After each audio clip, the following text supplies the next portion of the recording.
Dean and Lily Book 1. Lovely Start by Kyla Moore.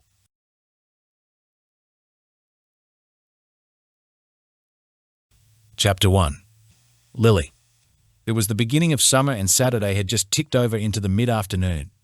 A warm breeze was blowing lightly across the living room of the open-plan apartment, a room that was decorated with an abundance of healthy houseplants, thanks to the bright and natural light that flooded in through the large living room window. I sat cross-legged by the same window, my back to the sun and chomping on a granola bar as I looked for work opportunities to start over the summer.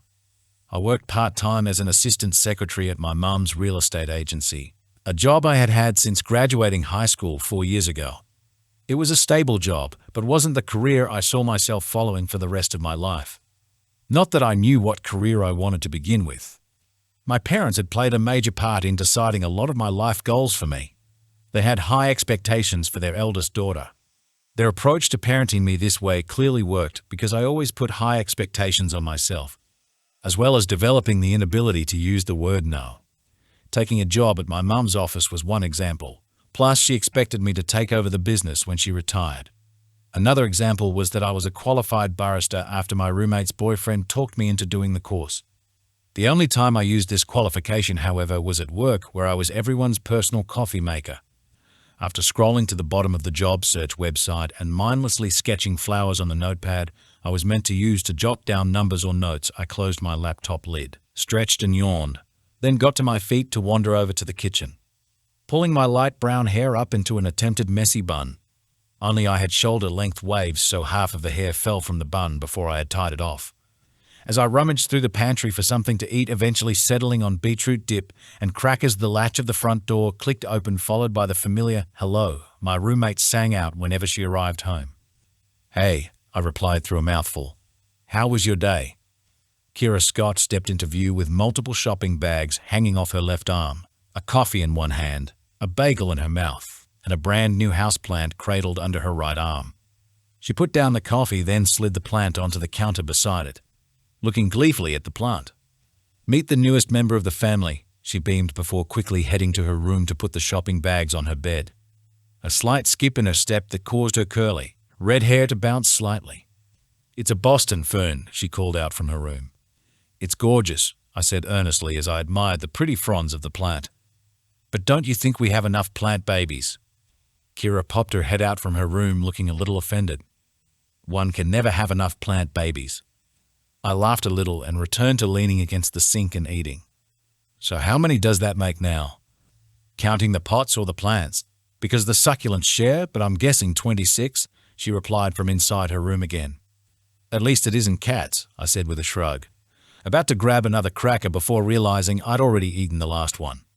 I pouted slightly before returning the dip to the pantry, tossing the empty cracker packaging into the almost full bin, making a mental note to empty it later, then return to the fern. "So, what else happened today?" referring to Kira's happier-than-usual mood.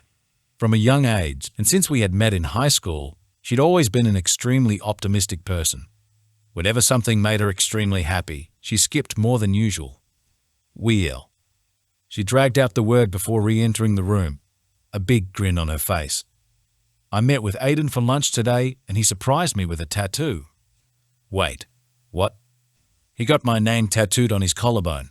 "How cute is that?" She hadn't stopped smiling yet. Aiden and Kira had been dating for 2 months. It all started when he slipped her his number as he worked a shift at the local gas station, and from that moment on Kira was smitten. He was a charming, outspoken, passionate guy with a small collection of odd tattoos, Kira's name now included, and plug earrings. He also sported a man bun and beard and loved organic produce, which often meant his visits to the apartment were filled with him subtly judging me for eating processed snacks. I looked at her kind of dumbfounded. "Oh wow, that's commitment." "I know, right? I know we've only known each other for a short amount of time, but I feel a genuine connection with him." Kira spoke as she picked up the fern and held it to her chest. Anyone would think Aiden had just proposed to her with the way she started swaying with it. "He's my soulmate." While I wanted to tell her she might have been moving a little too fast with this guy, I couldn't help but feel happy for her too. Her track record when it came to dating guys hadn't been great. She invested too much and they invested too little.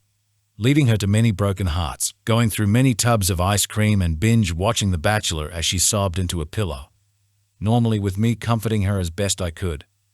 Aiden Miller was the first to really appreciate her. "So, what have you been up to today?" She began, looking for a place for the plant as she asked, eventually settling on a spot beside the television. "Enjoying a nice lazy Saturday before dinner with the family tonight." I moved around the kitchen bench and took a seat on one of the stools. Kyla turned and winced slightly. "I completely forgot that it was on tonight. Do you want me to call you with a fake emergency if things get too intense?" "Maybe.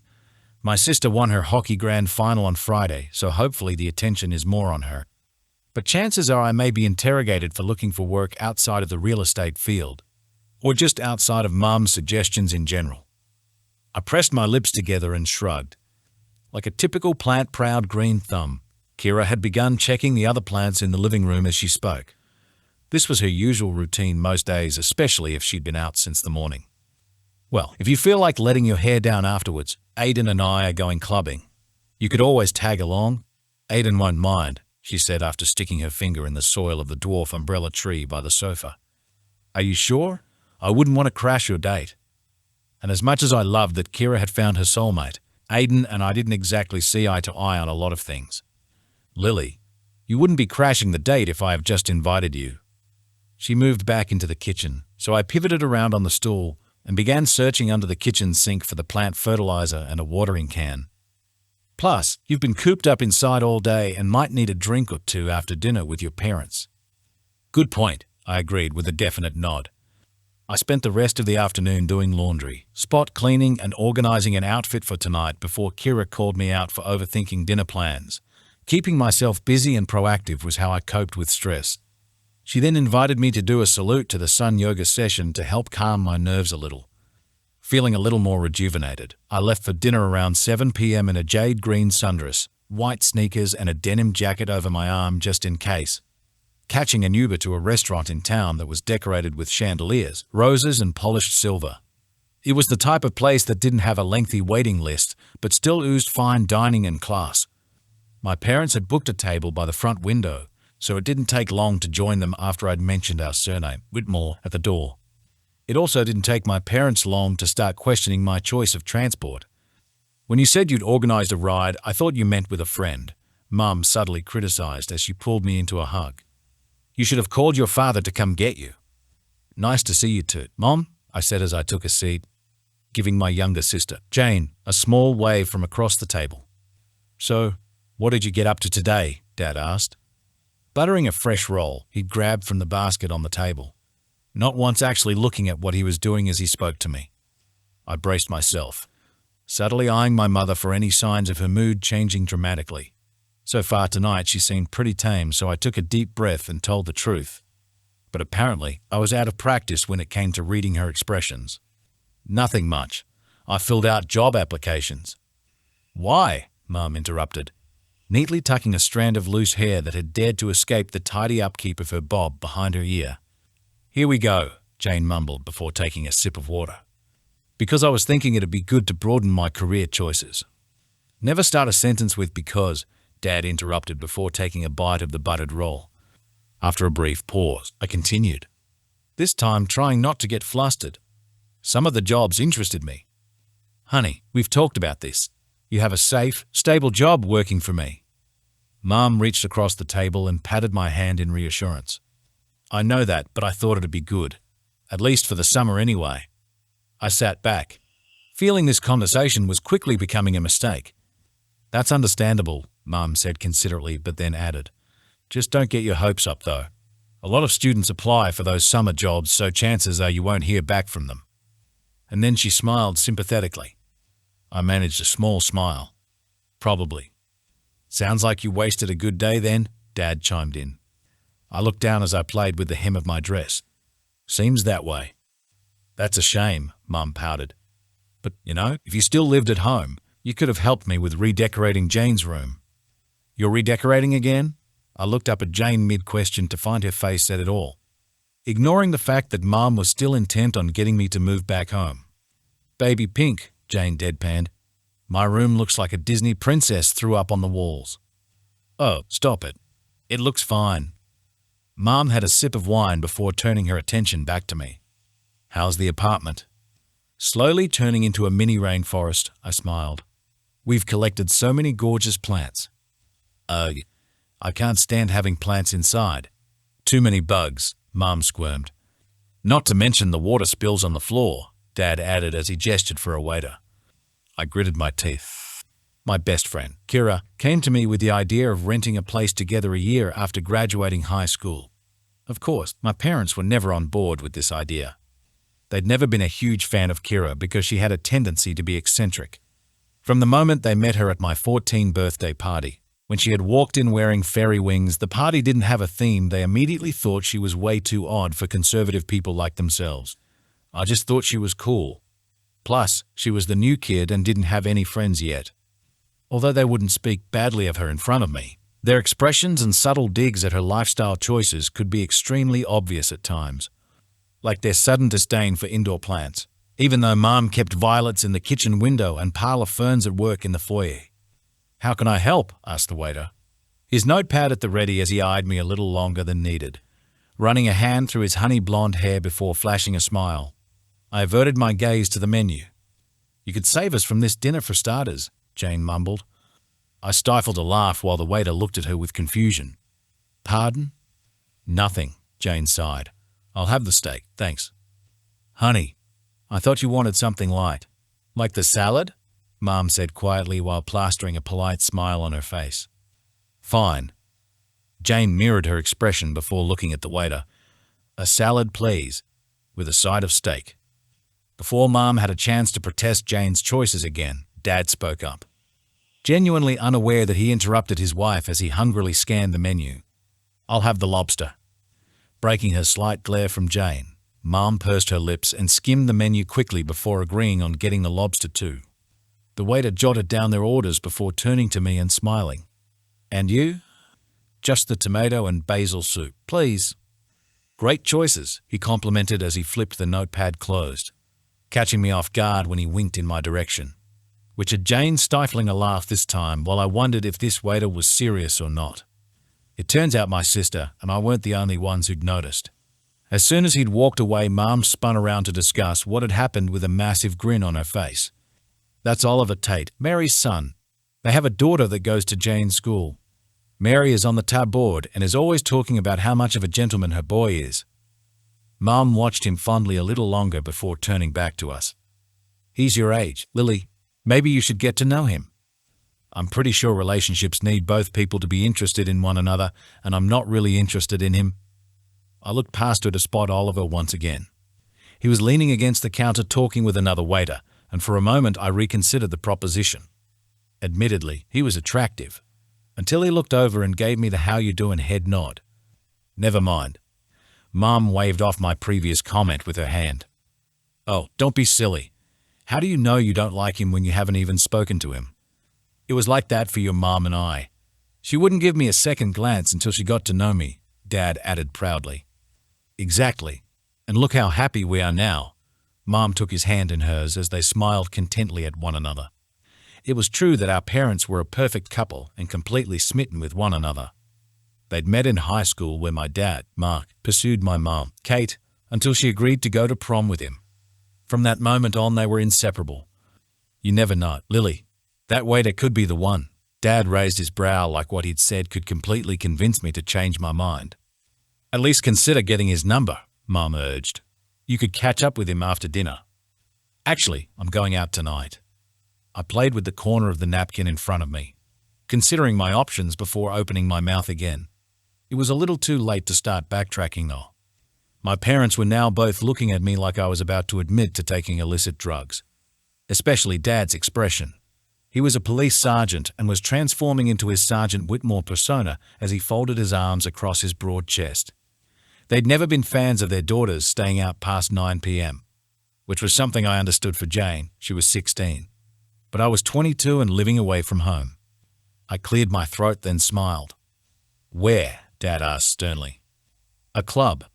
Kyla still has to text me the details. Of course. Mom rolled her eyes. Who else is going? Just Kyla and her boyfriend, Aiden. Dad shifted in his seat. Do you still have your pepper spray in your bag? Yes, Dad. She's just going out with friends, Jane added, but our parents weren't interested. Mom sighed as she shook her head. I really don't think this is a good idea. We won't stay long. We'll just dance for a bit then go, I explained, attempting to make clubbing sound a little less intense for my parents. Lily, I've witnessed and arrested very bad suspects at clubs. It's not all fun and games, Dad warned. His words only made Mum freak out more as she began fussing over the wrinkles in the tablecloth. She pursed her lips. And what happens if you want to leave early but your friends don't? There's this neat little thing called public transport that could probably help her out, Jane mumbled. Mum ignored Jane once again as she lowered her voice. What if someone spiked your drink? I'll keep an eye on my drink. And if you lose your friends in the crowd? Dad, I think. As you said, Kyra still has to text you the address. You still have no idea where this club is located. What if it's not even a club and in some drug dealer's garage? Mom. People from nearby tables had begun to notice the quiet interrogation my parents were giving me, making me wish I could slip under the table and crawl back through the restaurant doors.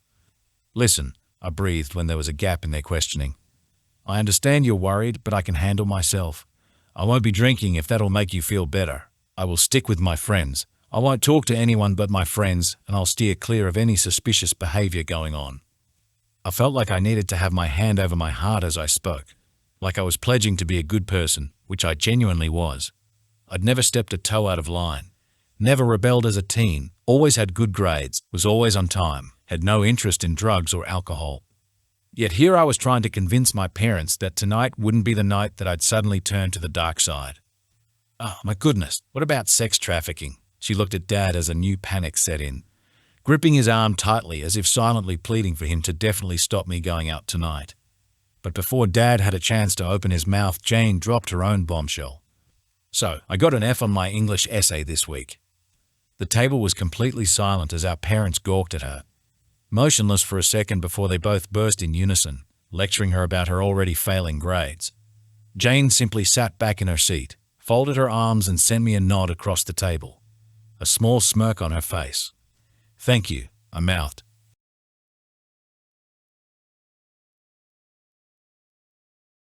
Chapter 2. Lily. After dinner, I hopped into another Uber and headed over to a club in downtown Brooklyn. Kyra had texted me the address while I was slurping my tomato soup, only making me slurp faster so I could get away sooner and avoid my mother's attempt at matchmaking me with the waiter, Oliver. It was definitely different to the other clubs Kyra and I had been to in the past, not that we went to many. It was all brick with its large front windows blocked out by long, crimson drapes on the inside. Above the gold-painted, double doors were a yellow neon sign, its last letter flickering slightly. The Den? I read aloud curiously, clutching at the strap of my handbag as it hung over my shoulder with my denim jacket in my hands. The name sounded familiar. It had a sense of class about it, but at the same time a warning to proceed with caution. Or was I just feeling this way because Aidan probably suggested this place? There was a short line outside the door, with a giant, bald, black man standing at the front dressed in dark clothing. He was checking names off a list too, which prompted me to text Kyra that I was here. She hadn't mentioned this place required booking ahead. I walked across the street and joined the end of the shortening line, checking my phone with every step forward to see if Kyra had replied yet, until eventually I'd reached the end of the line and was standing in front of the bouncer, clutching at my phone with an awkward smile on my face. "Hi," I squeaked. "Name, please." He hadn't looked up from his clipboard yet. His voice was deep and husky. Lily Whitmore." His dark brown eyes scanned the list before glancing down over his clipboard. "Not on here. I'm actually waiting for a friend. She's probably right inside." I looked down at my phone again and gritted my teeth. If she'd just read her texts. "You could pay," he suggested, gesturing for me to step aside as the next person stepped forward and gained entry after speaking their name. "How much?" I asked. $1.50 cash. Another couple were let in. I grimaced. "I don't have that on me. I'll just give my friend a call." The last people in line were let in, and the door closed shut, so the bouncer rested against the wall, folding his hands over his belly as he watched me waiting on the phone for Kyra to answer. "You don't look like our usual patrons." He nodded at what I was wearing. You sure you are at the right place? I hope so. I just came from dinner with my parents, I smiled, not really sure why I'd mentioned that last part. Listening to the phone ring out on the other end until it reached voicemail. I hung up with a sigh. No luck? Unfortunately, no. I clicked off my phone and tucked it back into my bag. Looks like I won't be clubbing tonight after all. Although it's probably for the best, you know? My friend was going with her boyfriend and invited me at the last minute. I'd just be third wheeling their date night. True, he nodded. It was nice meeting you, Miss Lily. You too, I felt it was only polite to know his name too, considering he had remembered mine, but he didn't have a name tag. Terry, he smiled as he offered me his hand. I returned the smile as we shook hands. He's twice the size of my own. It was nice to meet you, Terry. Just as I was about to leave, the door to the club swung open, causing Terry to jump out of the way before it smacked him side on. Kyla then popped her head out from behind the door, grinning from ear to ear when she saw me. Lily, you made it, she called excitedly before hurrying to get to my side. This the friend? Terry asked a little breathlessly. I nodded happily, but before I could say any more, Kyla had pulled me into the club. So I waved to Terry instead as I went. Almost immediately I was greeted with the scent of intoxicating perfumes, colognes and something smoky. Not quite a cigarette, but definitely something smokeable. I blinked as I took in the scene, taking a moment to adjust my eyes to the red and pink beams of light bouncing and swirling around the crammed dance floor. Everyone was practically dancing on top of one another, either grinding or bouncing along to the bassy tunes being played by the DJ. Their closeness made it almost impossible to get from one side of the room to the other. Kyla was first to make a move, holding onto my hand tightly as she steered us through the crowd. Meanwhile, I was busy dodging elbows and the odd wandering hand. Sorry I missed your texts, Kyla called over her shoulder, finally walking us out of the worst of it and over to the bar. That's okay, I winced slightly as we passed under a speaker on the way. Where's Aiden? Waiting at a booth, I think. Wait until you see the tattoo, she said happily as she waved to the bartender for 2 shots. I fought the urge to inform her of what I'd Googled during the car ride over to dinner with my parents, finding many articles about people getting their partners' names tattooed on them only to break up with them a few months later. Almost like the relationship was jinxed the second the ink hit the skin. Instead, I downed my shot so much for not drinking, gagging as the vodka burnt the back of my throat before letting out a croaked, "It's pretty impressive." Kyla happily waved for another 2 shots again. Anyway, enough about me. How was dinner? Exactly how I thought it'd go. I rolled my eyes to put emphasis on how badly it went. Kyla shook her head before throwing back her second shot, taking a moment for the burning to ease before speaking again. Let's dance. I nodded and barely finished my second shot when Kyla hooked her arm around my elbow and pulled me to the dance floor. Unlike the majority of the girls dancing tonight, who had a little more finesse and had mastered the art of dancing in 6-inch heels, Kyla and I decided to whip out a lot of the classics, like the robot and the disco finger as we danced on the edge of the dance floor, spending a lot of time laughing at our goofy dance moves. It was definitely what I needed after dinner with my parents. After about an hour, which was more than enough time for me, we made our way over to the booths where Kyla had last seen her boyfriend. Our feet aching and cheeks sore from smiling so much. Aiden was in the middle of talking to another guy as we approached. His long, ash-blonde hair was pulled up into a bun and his chin, stubble and moustache, compared to the last time I'd seen him, was a little thicker, with wide plug earrings in both earlobes, a short-sleeved plaid button-up, black skinny jeans and a pair of pointed black shoes with no socks. He was the epitome of a hipster, oozing charisma as he chatted away. He soon said goodbye to his friend when he noticed us approaching, pulling Kyla into a kiss once we'd arrived, then sending me a smile. The volume of the music was a little more bearable over here. Hey, Lil Lily, he began, acting surprised while he kept Kyla tucked under one arm. You made it. I did. I pressed my lips together in a tight smile. Yes, my nickname was Lil, and yes, I was below average when it came to my height. But placing the nickname before my actual name in the same sentence was just irritating, and he knew it too. Kyla told me you had dinner with the family tonight. It's amazing they let you out tonight. Aren't you their golden child or something? He was pushing at something, or at least trying to get a rise out of me, It was something he did often because he craved deep discussions and debates. I just never had the energy to get involved. They're just overprotective, I shrugged before turning to Kyra to change up the conversation. How are your feet, by the way? Mine are killing me. Kyra agreed, and so we took a seat at the booth behind us. It wasn't long before she brought up Aiden's new tattoo, which he was more than happy to show off. He unbuttoned his shirt and pulled down the left collar, revealing Kyra's name written just under his collarbone in cursive writing, followed by a tiny love heart off the letter A at the end of her name. I couldn't think of any other way to showcase my love for her, he gushed as he looked at Kyra with doting eyes. That's very sweet of you, I complimented, but couldn't help but think that a necklace or a candlelit dinner would have been just as good. Kyra gave him a kiss on the cheek before resting her head on his shoulder, and I suddenly felt like a third wheel as I sat across from them, averting my gaze to the club scene as they murmured between themselves. Not wanting to feel any more intrusive, I politely excused myself to go get some water for the three of us, although I'm pretty sure they'd barely notice me leave, being so caught up in their couple bubble. I ordered the bottles of water from the bartender, practically yelling at him before he could make out what I was trying to say, before squeezing my way back through the crowd and trying not to get lost. At one point stepping out and stopping at what I thought was our booth, only to see it was occupied by a very intimidating group of men. I politely excused myself, yet again, and headed along the booths until finally I caught sight of Kyra standing beside ours. Squinting out at the crowd, no doubt trying to find where I'd disappeared to. There you are, she laughed. I got slightly lost, but I brought water, I grinned as I gave them their bottles. I figured we needed it after that terrible dancing. Definitely. It's extremely important to stay hydrated, Aiden pointed out before chugging back half his bottle. Really? I had no idea, I thought sarcastically while trying to keep myself from rolling my eyes.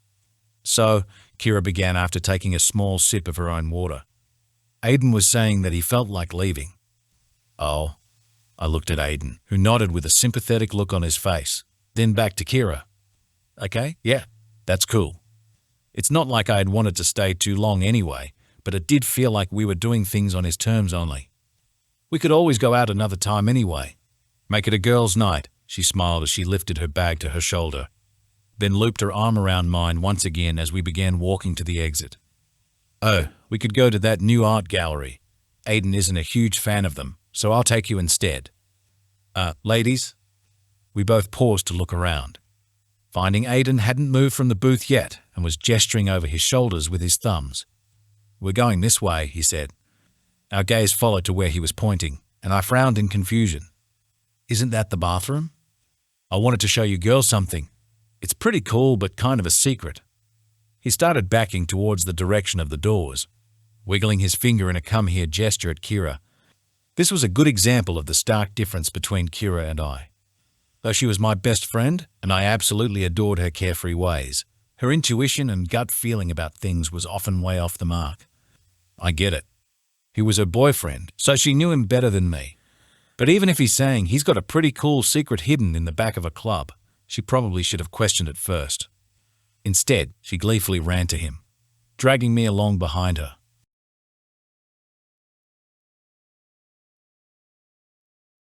Chapter 3. Lily. Ever since I was a kid, I'd always aimed to be the least judgmental person I could be and often worked to see the positives in many things. Whenever something became overwhelming or too irritating, I simply told myself that it wouldn't last forever, finishing before it even started. It was my little coping mechanism for whenever simple anxieties arose. Normally whenever my parents volunteered me for something and told me about last minute. Tonight, however, the coping mechanism was really straining itself. I was really trying to convince myself that maybe whatever the secret was that Aiden was talking about wouldn't be that bad. If it happened to be drugs, I didn't have to take them. If it was a surprise tattooist who liked tattooing from a bathroom stall, I didn't have to get a tattoo done. The only problem was that as we got closer to this back room, those reassuring thoughts were very quickly being squashed by the looming feeling of other, slightly more intimidating fears. He led us into a small room. To our left were the bathrooms, and on our right was a broom cupboard with a door that had been broken off its hinges. For a moment, I thought that was it. Aiden just wanted to show us some tiny back room and call it quaint, until he walked up to a large red sheet hanging over the back wall and pulled it aside to reveal another door. Red flags were now popping up everywhere, and I was beginning to think that knowing someone for just 2 months was definitely too short a time to begin calling him a soulmate. Right now, it looked like he was about to introduce us to a sex trafficking ring. Kyla, I really don't think we should. Aiden pushed open the door, taking Kyla's hand and leading her into a dimly lit corridor. I hesitated, unsure whether to turn back around and call it a night or follow after my friend to make sure she would be okay. At least if we did die, we might die together. Don't be so dramatic. You coming, little Lily? Aiden asked as he held open the door. I subtly glared at him, then squared my shoulders and marched past him into the corridor. He let out a chuckle as he wrapped his arm around Kyla once again and led her forward. The door we'd walked through slamming closed behind him. I jumped slightly at the sound, clutching the strap of my handbag tightly as I followed along behind the couple.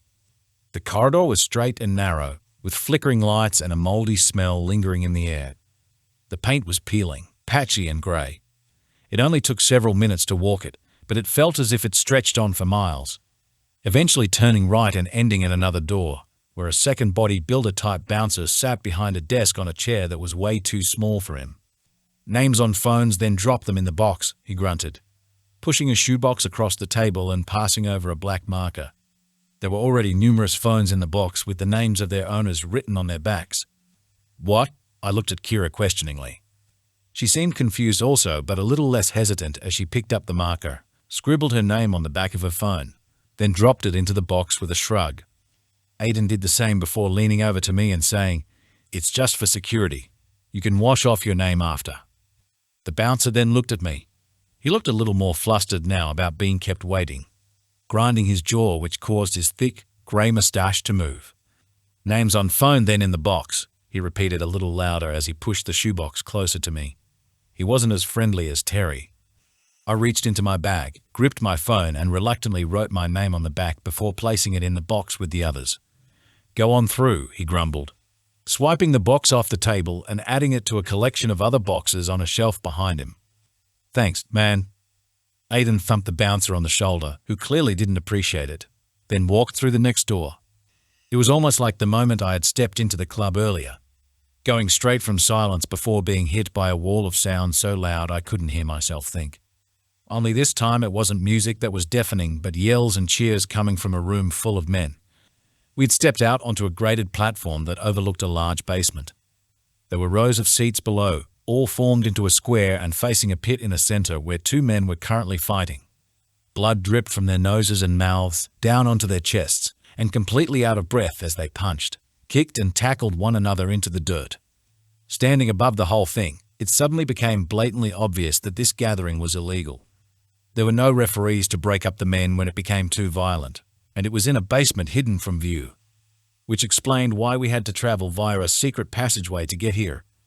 I peered down over the railing and began to say to Kyla, "Maybe we should go," only to turn and find Kyla and Aiden descending into the basement on a crowded flight of stairs.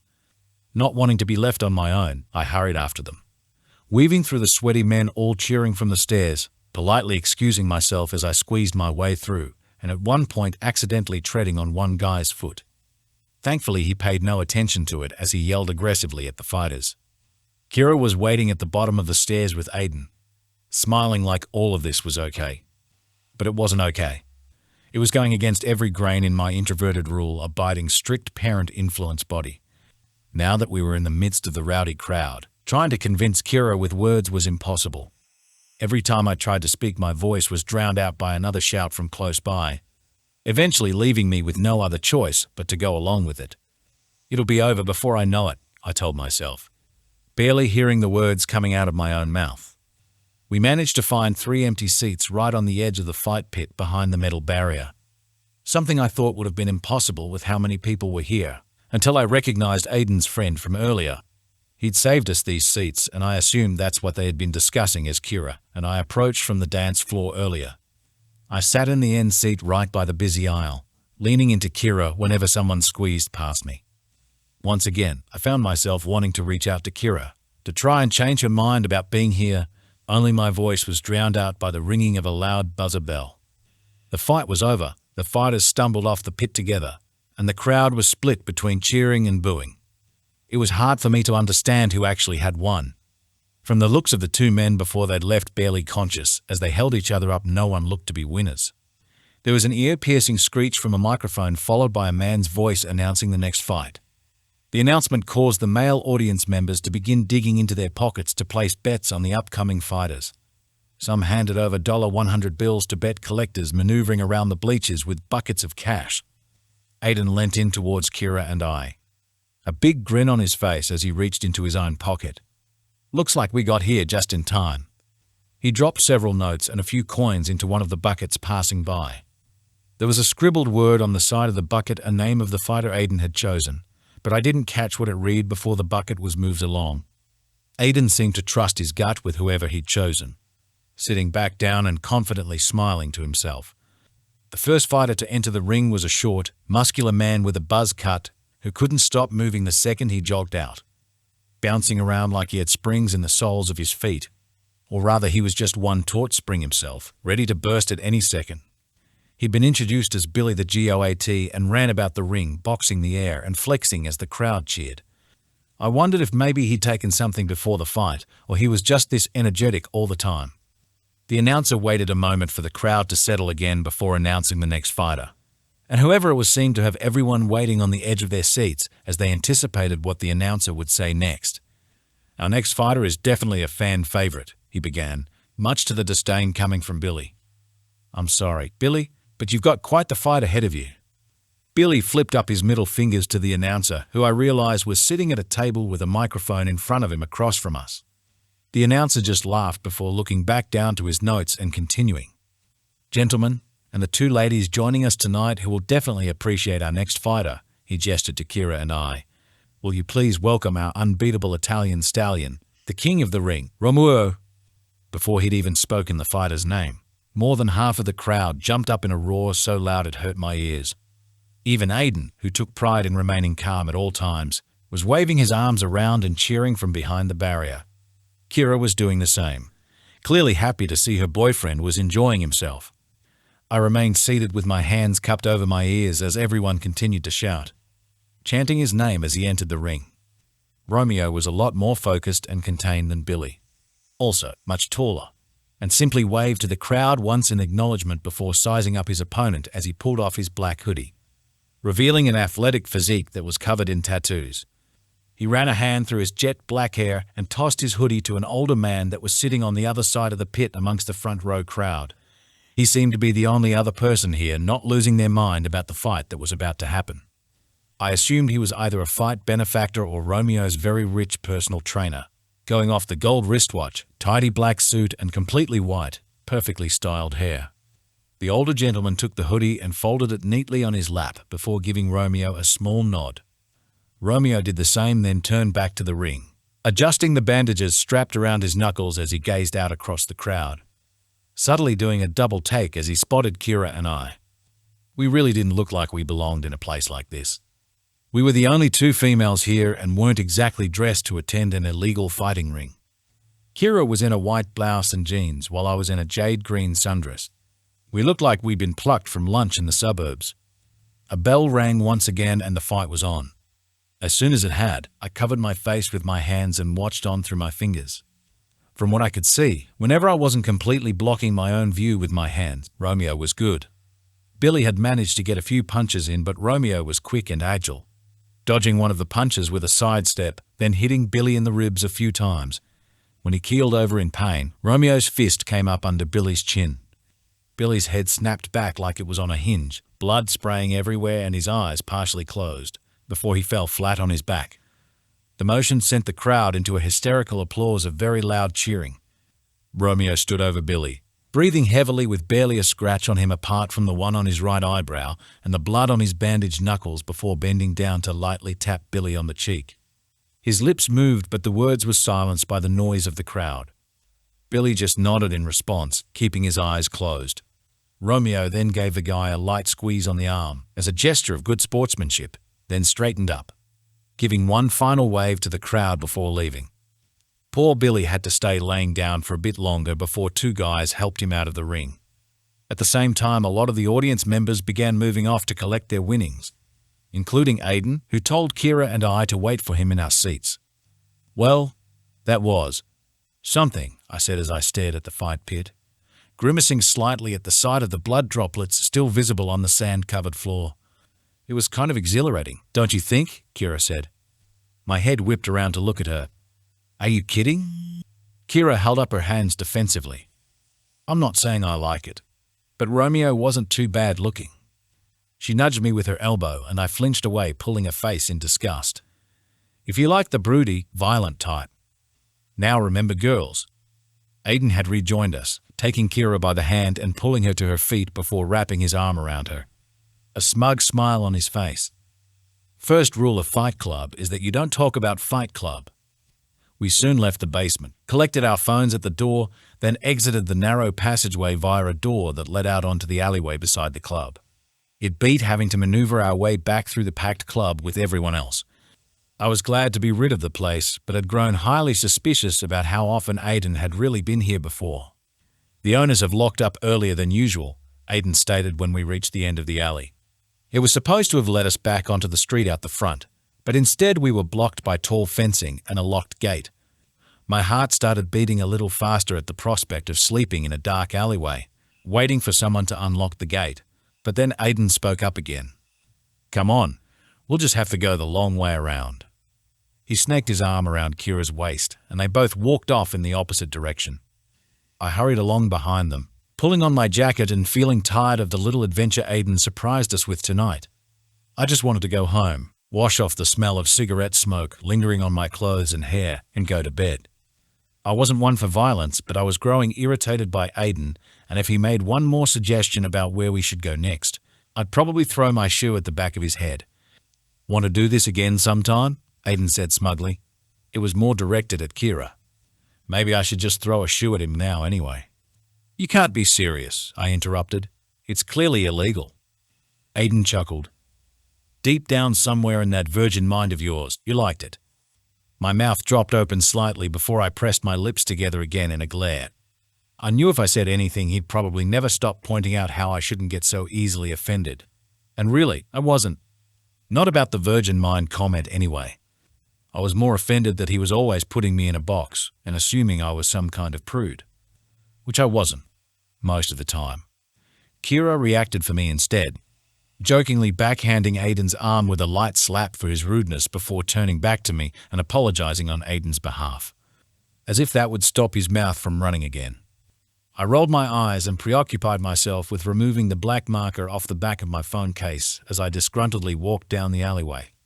Thinking of all the things I could have replied to Aiden's comment, the alleyway was long and littered with garbage, making a perfect home for the few rats and roaches that scurried across the ground in front of us. Kyra, being the squeamish person she was, would let out a small squeal whenever one came into view. Aiden then decided to make it a game, startling her with a tickle or a poke to freak her out. When their laughs had died down, and I could see the end of the alley coming into view, it became clear that we weren't the only ones hanging around the back area of the club. We walked out into a parking lot where 4 men were talking amongst themselves by the club's back door. One I recognized as the white-haired, gold watch man from the crowd, and another was Romeo himself. Only now he wasn't shirtless and had a tiny band-aid over the cut on his right eyebrow. He was wearing a white t-shirt and jeans, with his hoodie from earlier thrown over his left shoulder, as he tucked his hands into his pockets, listening to whatever the older guy had to say. From where we were standing, it looked like he was receiving a lecture, and going of the expression on his face, he didn't want to be there. I could relate to that feeling. Just get it done, all right? The gold watch man said sternly. Romeo nodded, and with that the group dispersed. Gold Watch leaving with the other 2 men of the group, huge burly-looking guys in black, who I assumed were bodyguards, and getting into a black Mercedes. Romeo, however, didn't leave straight away. Instead, waiting for the Mercedes to leave before walking to his own car, an emerald green, vintage convertible. I had a feeling whatever it was that Romeo needed to get done would also be just as illegal as the Fight Club, and I personally didn't want to witness any more dodgy dealings tonight. Illegal gambling was enough for me. So, are we getting an Uber or? My feeble attempt at changing the subject to going home was squashed faster than it had time to form an idea. Aiden had come up with the bright idea of going and introducing himself to Romeo. And naturally, Kyra was all for it. Being the good, supportive girlfriend she was. How often do you get to meet your idol? she said gleefully before trailing after Aiden. Yeah, but should we really be bothering him? I followed after Kyra, trying to keep up with her long legs. He's probably not up to chatting with a fan after being punched in the face. Romeo, Aiden called out, waving his arms above his head as if him bellowing out Romeo's name wasn't enough to get his attention in the first place. Romeo was leaning across his driver's seat, rummaging through his glove box. He was either ignoring Aiden or genuinely couldn't hear him from inside his car. I internally cringed the closer we got. Hey, man, Aiden began again as we came to a stop beside Romeo's car. Nice ride.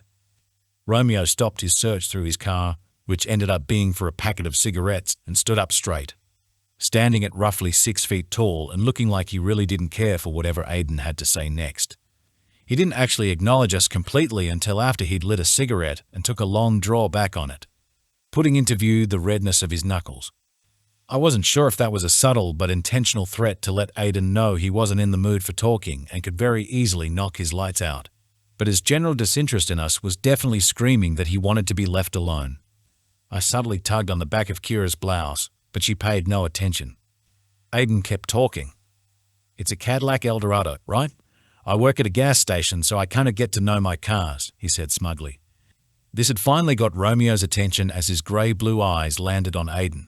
He moved the cigarette from his mouth and held it between his thumb and forefinger. Do I know you? He said calmly with an Italian New Yorker accent, the smoke slipping from his lips on each word. There was a subtle glare in his eyes of unwanted attention, mostly on Aiden. With his dark eyelashes, in contrast with his lighter-coloured eyes, his gaze was intense and unwavered, until he shifted it to Kyra and I. Me being raised to be polite whenever someone made eye contact with me, instinctively gave him a small smile as I partially hid behind Kyra's shoulder. I could feel my cheeks becoming slightly flushed and blamed it on feeling embarrassed about acquainting myself with Aiden. The guy didn't know when to stop. No, but I am a huge fan. You're lethal in the pit, Aiden said before pulling out his phone. Mind if we got a pic together? I don't do photos. That's cool, man. Totally understand, Aiden nodded. Romeo faked a smile, his cigarette hanging from his lips, before climbing into the driver's seat. He went to close the car door right after but hesitated as he looked up at the three of us. Not the best place to bring both your girlfriends, don't you think? Aiden laughed before taking Kyra by the hand. I've only got the one girlfriend. She's just the third wheel, he said, jabbing a thumb over his shoulder in my direction. Charming, I mumbled, looking down at my phone to organize an Uber. At least that way when it pulled up, even if Aiden wasn't ready to leave, I'd have an escape. Even if I had to drag Kyra with me. She's more than a third wheel. She's my good friend, Kyra continued proudly. She's also very single. My eyes snapped up from my screen to look at Kyra. She just smiled back at me and wiggled her eyebrows suggestively. Something she thought she was doing subtly, but Romeo saw the whole thing, watching with a questioning look on his face and one eyebrow raised. The whole situation was triggering my word vomit. I am, but I'm not currently looking for anyone a boyfriend. Not that I'm assuming you'd want to be my boyfriend, or that I'd want you to want me to be your girlfriend. Oh, look at that. Our Uber is 3 minutes away. I quickly looked back down at my phone, pretending to be completely intrigued by the notification on the screen, wishing the ground would open up and swallow me and my flushed red face whole. Aiden let out a short chuckle which was promptly drowned out by the sound of Romeo's car rumbling to life. Something I was surprisingly grateful for as the low hum of the engine pulled everyone's attention off me again. It was awesome meeting you, man. Thanks for staying back to chat, Aiden said as he pressed his palms together and nodded at Romeo. It's not like he had a choice, I said quietly to myself. Can't wait for your next fight.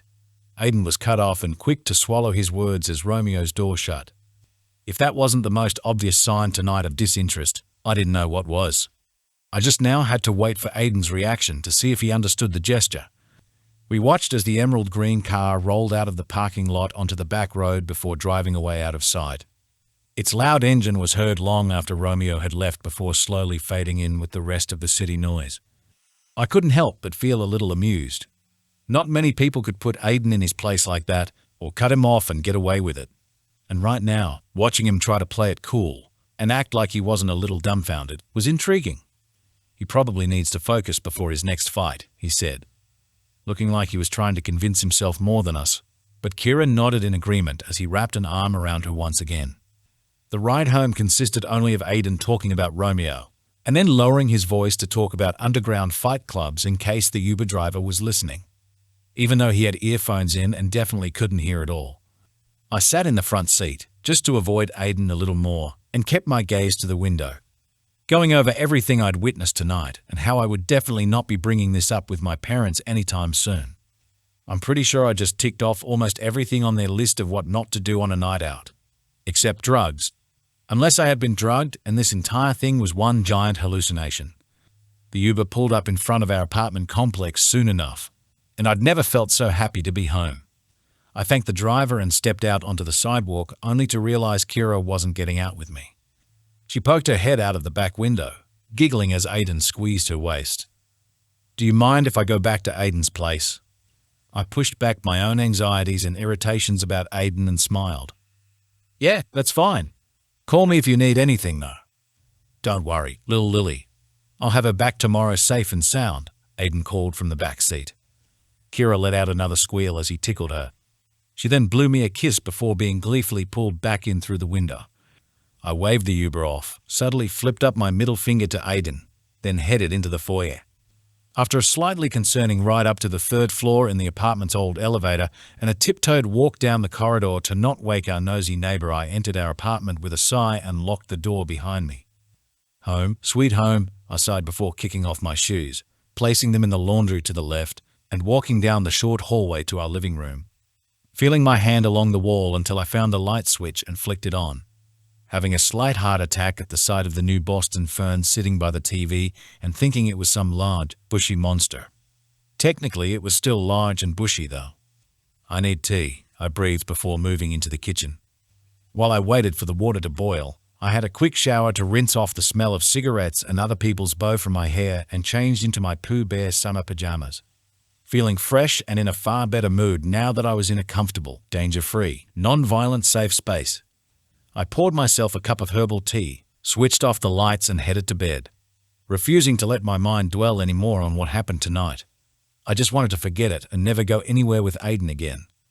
I settled into bed, sketchbook and pencils laid out on the duvet cover and the tea on my bedside table, with my bedroom window open to let in the summer breeze, until the sounds of the city got too intrusive and I closed it again, resorting to using the ceiling fan instead. Strangely, tonight's events had sparked a little inspiration. My fingers itching to draw something on the blank page before me. It started with a fern, and then one of the chandeliers I had spotted on the roof of the den, then cigarette butts in an ashtray. It wasn't until I had begun sketching the outlines of Romeo's car that my eyes began growing weary and I drifted off to sleep. The dreams were vivid and filled with my parents lecturing me while I stood in the center of a fighting ring in my Pooh Bear PJs. A bright spotlight on me while a crowd, led by Billy the GOAT, yelled at me. Aiden was also there, laughing at my inexperience, while Kira went along with it and told me to relax. The room started to spin, slow at first, as the crowd chanted something I couldn't quite understand, then faster until it eventually stopped. The crowd had disappeared and everything had fallen silent, except for the sound of footsteps approaching from nearby. I turned to where the sound was coming from and found the entry to the fight ring. It was dark, but someone was there. Romeo stepped into the light, his hood pulled down over his eyes as he kept his head down, moving towards me slowly until coming to a stop several feet away. He pulled back his hood and looked at me like he wanted to say something, but before he'd open his mouth, I was woken by a loud bang.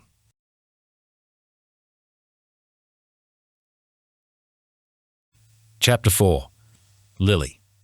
I woke with a start, knocking my sketch pad and pencils from my lap, as another two loud bangs echoed somewhere outside. My heart was racing, but not because of the dream. Whatever had just exploded sounded close and scarily like gunshots. My alarm clock said it was 3:17 a.m. on a side note. That meant I'd slept a lot longer than I'd thought as I got up to look out of my bedroom window. The view from it was of a one-way street 3 stories below. It wasn't uncommon for something dodgy to happen down there. It was a quiet street hidden between 2 apartment blocks and out of view from the busy road out the front. But nothing had ever been worse than a small drug deal or a police chase involving runaway youths. There were a few oddballs living in our apartment, but they weren't really the type to carry weapons. They were the friendly oddballs that offered you free turnips, had one too many pet parrots, or were happy running about barefoot. Those were just a few examples anyway. From what I could see, no one was running about outside with a gun. I wasn't the only one checking as several faces appeared in the windows of the building opposite. They didn't hang around long though and went back to bed now that things had gone quiet again. I decided to do the same, but went to the kitchen first to get a glass of water. There was a chance that it could have just been kids playing with fireworks, and my mind had only jumped to thinking of guns because of the events I'd witnessed earlier. As I sipped my water in the kitchen, only just realizing how dehydrated I was, my eyes landed on the state of the bin and I groaned. I'd forgotten my mental note from earlier and it was still overflowing with garbage. Damn it. Being early morning, the garbage truck would be doing its rounds soon, but I really didn't feel like venturing outside in the dark. But I also didn't like the idea of living with an overflowing bin for another night. The thought of roaches made me squeamish, and the bin was beginning to emit an odor. I decided to brave it and collected the garbage, my keys and the swipe key to get into the building. Stepping out into the corridor quietly in my PJs and a pair of boots on my feet before heading quickly to the elevator. It was eerily quiet in the building at this time of the morning, and once the elevator doors opened, I quickly walked through to the front door and hurried around to the right side of the building. Wary of anyone hanging about outside, I was too busy looking over my shoulder to notice the sprinkler hose laying across the footpath and almost face planted when my foot got caught. I let out a yelp, stumbled forward but caught myself. Taking a moment to recoup and calling the hose an asshole, I continued around to the dumpster in the deserted street that passed under my window, taking my time to not trip on anything else.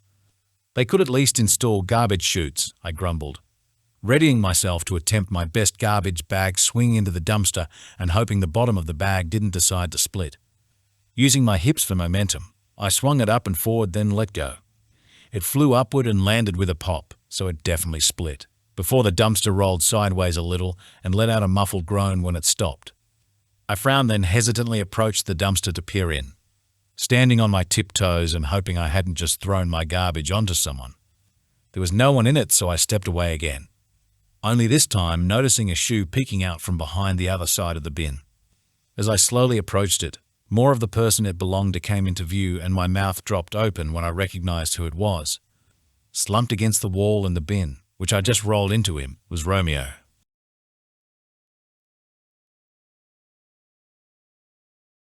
Chapter 5. Lily.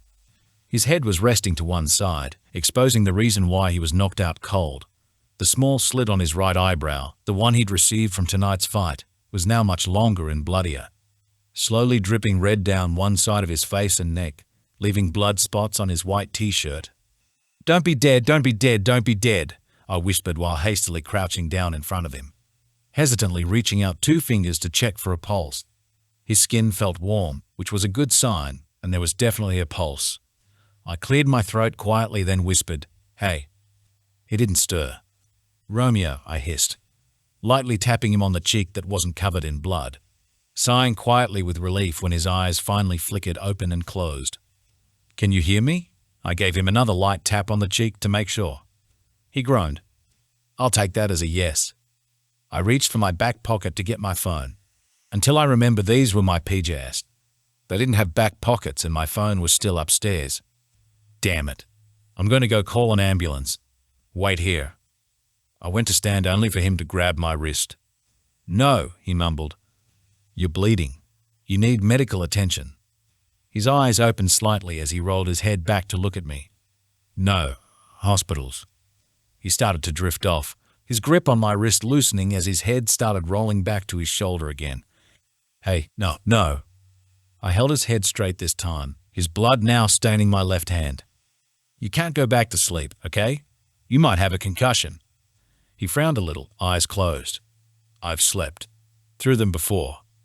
I pursed my lips and glanced around a little helplessly, still holding his head just in case he decided to fall sideways. Of all the areas of town he had to get injured in, it had to be here. Not even a few blocks down the street, but at my apartment. I didn't even want to think about how he got himself into this predicament or how my dream perfectly coincided with this. Going off tonight's events, the company he kept, and the strange coincidence of that gunshot. He was the guy people, specifically my parents, warned you to steer clear of. He was dangerous, but vulnerable. Then again, so was I. He was a complete stranger with a very precise right hook, and I was here supporting his head. But there was also that guilty feeling that would eat away at my sanity if I did leave him here. I was a sucker for the underdog and the downtrodden, and his blood, although slowing down, was still dripping down his face and onto my hand. I chewed my bottom lip in thought, wondering how long it'd take to get him upstairs and if it was worth the risk, then threw caution to the wind. Was I trying to make the point that I wasn't as helpless and naive as everyone thought? Yes. Would I tell said people that I actually went ahead with this stupid and slightly reckless plan? Hell no. Shuffling a little closer to him, I took hold of his upper arms. My plan was to get him to his feet by pulling him up, but with his biceps now in my hands, each roughly being the size of my head, I had no idea how a woman of my 5'3" stature thought she'd be able to support the entire weight of an athlete. I'm going to need a little help here, I said as I readied myself. Bent knees, straight back, and comparing lifting him to lifting a large box. Always do it safely. Even though his eyes were barely open, I could tell he was looking at me in disbelief, before he nodded drowsily, then slowly bent his knees to stand. On 3. Ready? 1, 2, 3. I pulled him upward, finding it to be easier than I thought as he took most of his own weight, until he straightened to his 6-foot-something height, his eyes rolling back slightly before stumbling into me, thankfully catching the dumpster with his left hand before he completely flattened me. Whoa, okay, I still need your help here, I huffed while now supporting his right arm around my shoulders. We started moving, with the goal of just getting him into the foyer for now, one step at a time as he slouched and stumbled along beside me. At one point almost losing him in the hedges of the front garden when he lost his balance again. My thinking was that as long as he was inside, he'd be safe while I tried to convince him again to go to hospital. Plus, he was barely conscious. He couldn't be that bad. If he did try anything, I would just bop him on the head again. We crossed the foyer and got into the elevator, with me thanking the universe under my breath that no one else had decided to occupy it tonight. I pressed my floor level while Romeo, with his arms still around my shoulders, leant into the wall, giving my own muscles a rest for a bit. As the elevator brought us up, a new little panic set in about the possibility of running into someone in the corridor, specifically our nosy neighbor. She knew my parents, and if she saw me hauling a barely conscious man back to my apartment, especially one with this many tattoos, I could only imagine how many assumptions she'd make before calling them up to inform them. He's also technically the first boy I'd ever brought home. The doors opened with a solitary ding, and I peeped my head out to check the corridor was clear before making a hasty retreat to the apartment. I say hasty, but it was more me tiptoeing mostly in one place as Romeo stumbled along with me. But we got to my apartment without anyone noticing, and I closed the door with a sigh of relief. Okay, so far so good. I kicked off my boots before guiding Romeo into the living room, contemplating letting him sit, but then I'd have to explain to Kira why there was blood on her grandmother's old pastel blue couch. I looked back over my shoulder to the bathroom, but couldn't bring myself to go there either. One of the little rules Kira and I had made about this apartment was that whoever didn't get the master bedroom could take ownership of the main bathroom, considering the master bedroom already had an en-suite, with the decision being made that I take the master bedroom because the other room had better sunlight for Kira's plants. The main bathroom was also Kira's, and at the moment, while it was close and convenient, I wasn't about to get blood all over my friend's bathroom either. Turning my back to the bathroom, I steered Romeo to my room and into the en-suite where the best choice was to just sit him on the shower floor and wash away the blood. At least then I could get an idea of how bad the cut really was. Not that I would know what to do if it was worse than how bad it already looked. I was an assistant secretary and only knew basic first aid. I wasn't about to whip out my sewing kit and start stitching. I flicked on the bathroom light and paused for a moment. Okay, this might be a bit of a squeeze, I said as I looked at him, then back to the shower door. There was no doubt he'd fit, but I also had to fit through with him as I was still under his arm. Using my foot to open the shower door, I moved out from under his arm and turned so that I was now facing him with my back to the shower. My hands now held under his elbows as I slowly moved backwards, guiding him into the shower.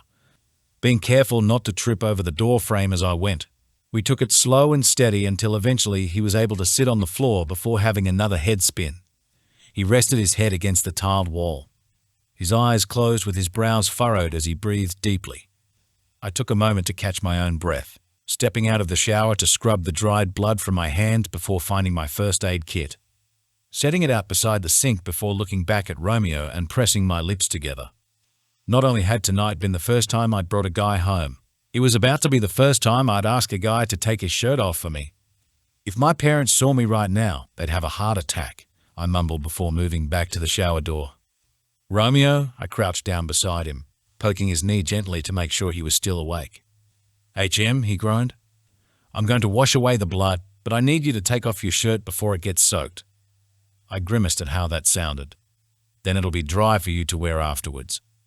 He didn't respond, and I wondered if maybe he hadn't heard me properly, until he slowly and painfully reached up to his shoulders and tugged the t-shirt up over his head, revealing a collection of bruises along his ribs and torso, hidden amongst his tattoos.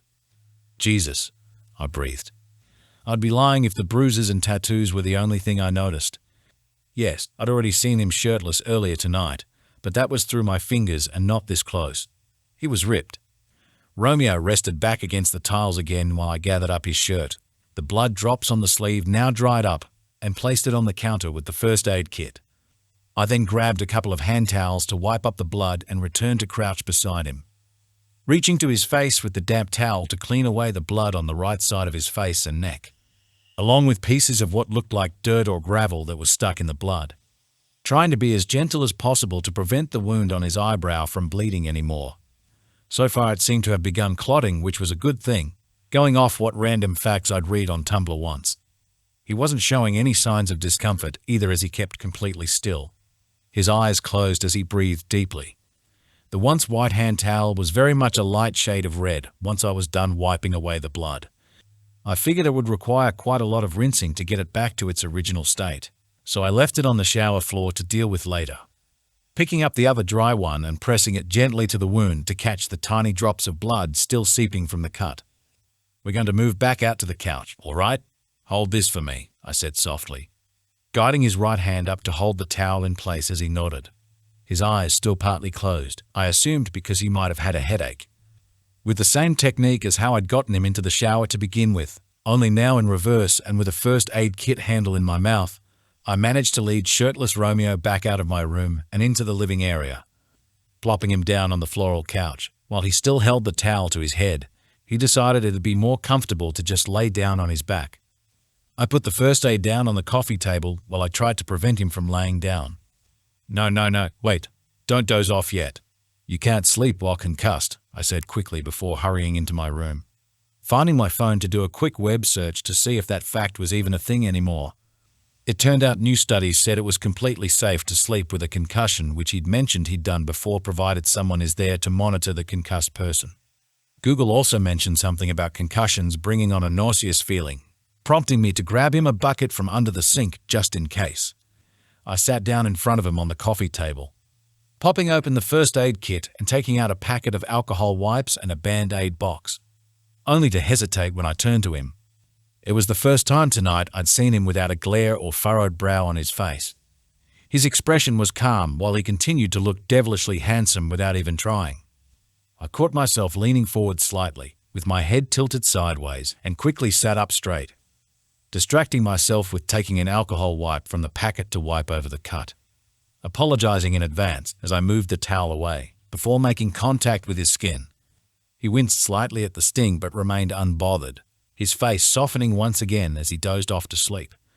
Now that he was no longer bleeding, it was easier to see just how much damage had been done, and thankfully it didn't seem like much.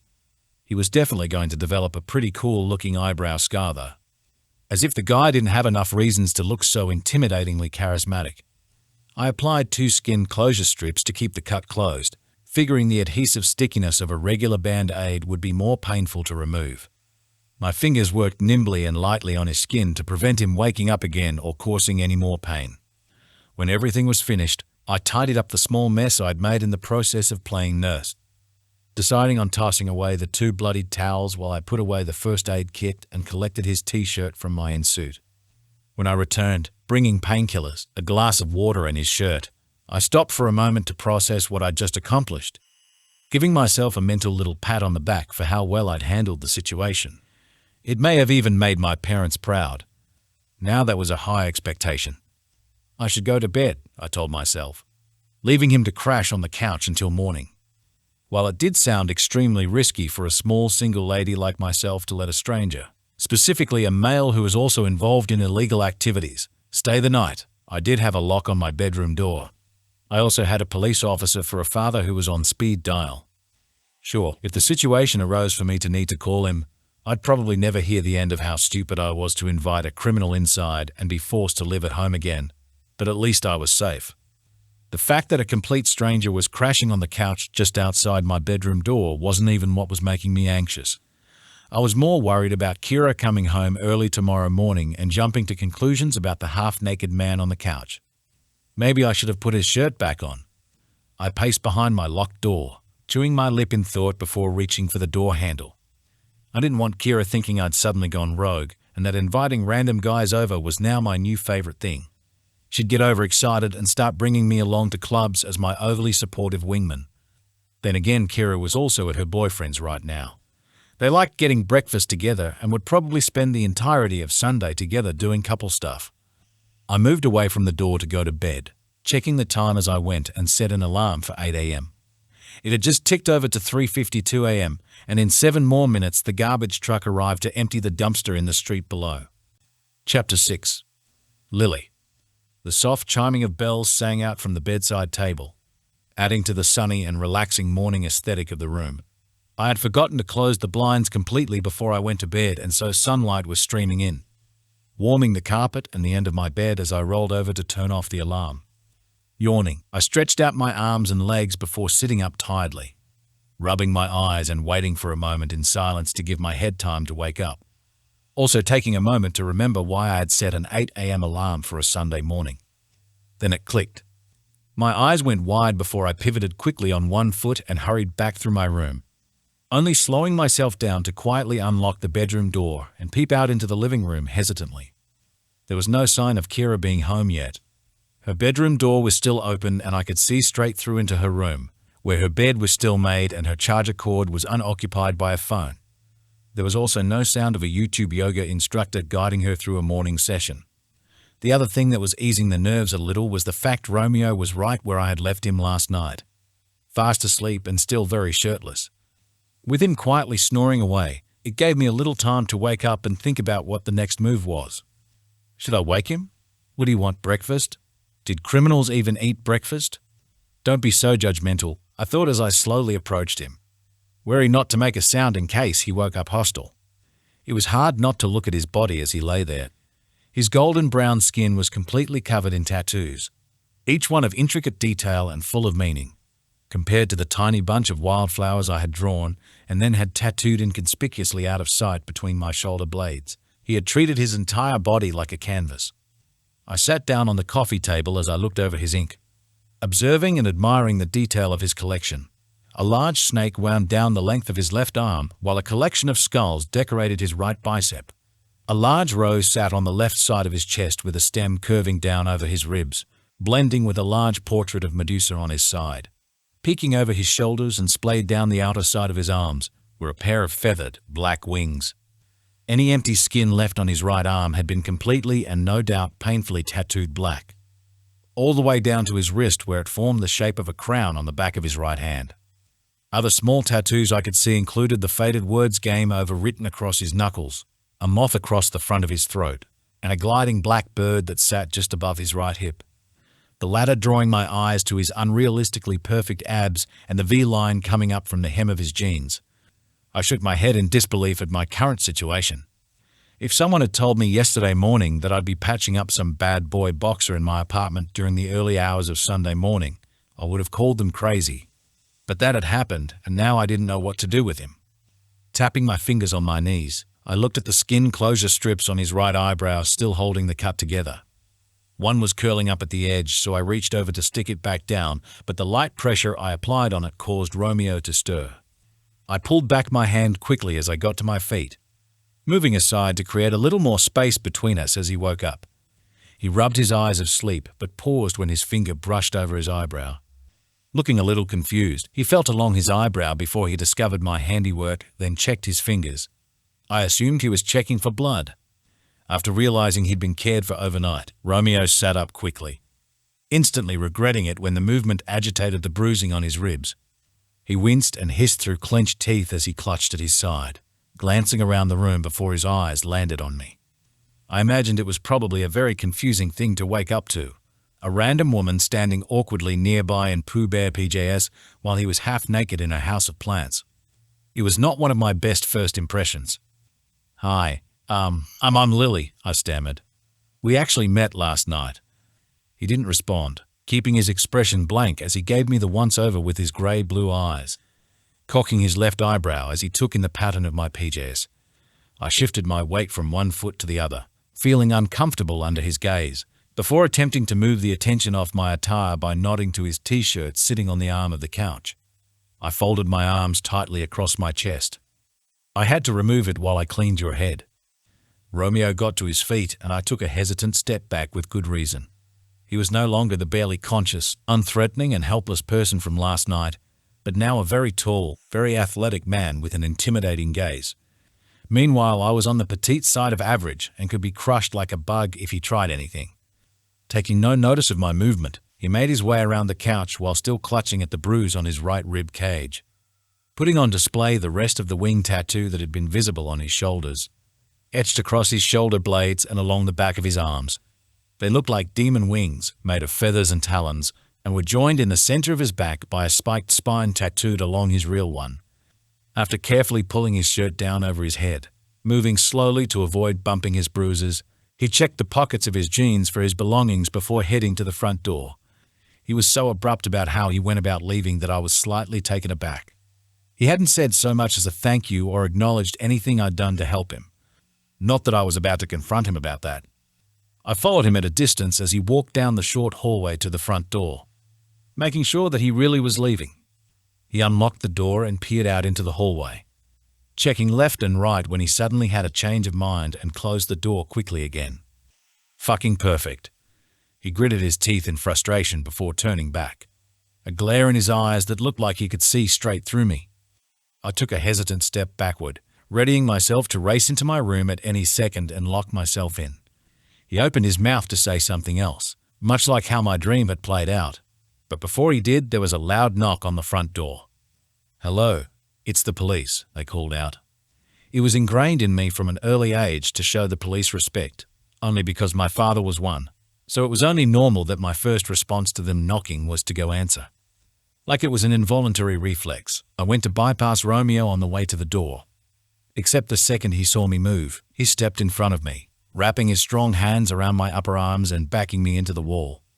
I let out a gasp, about to start protesting about the way he'd manhandled me, but the sudden movement and unexpected close contact had rendered me speechless.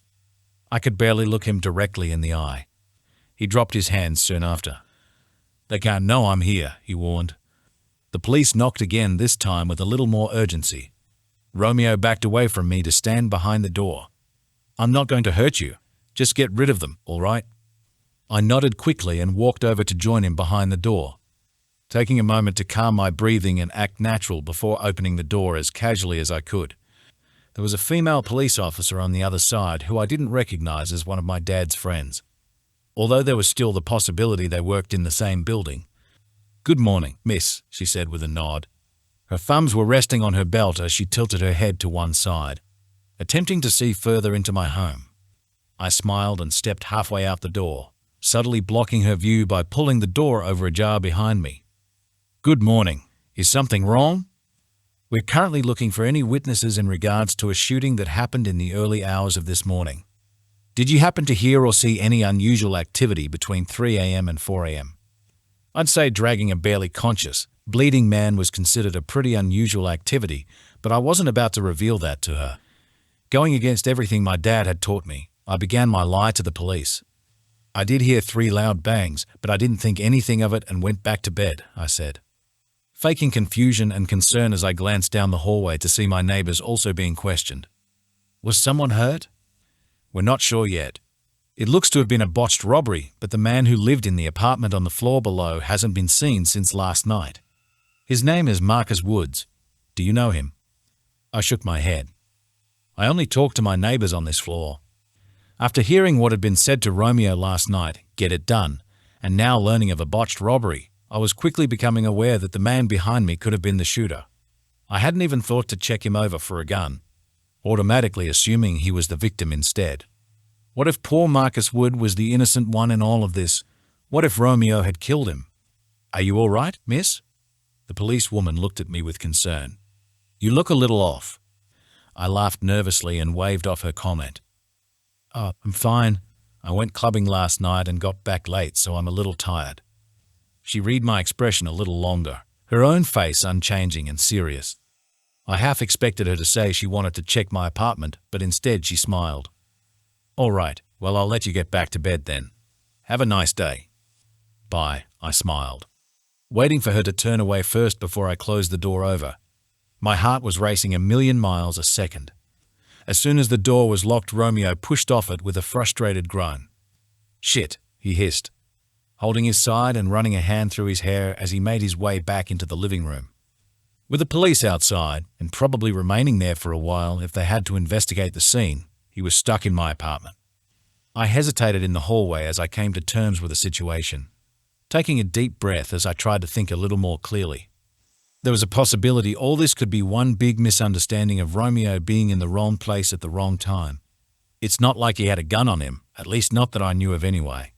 Maybe he didn't have anything to do with Marcus Wood after all. There was only one way to find out. Romeo was standing by the living room window when I returned, peering through the blinds at the street below with a frown on his face.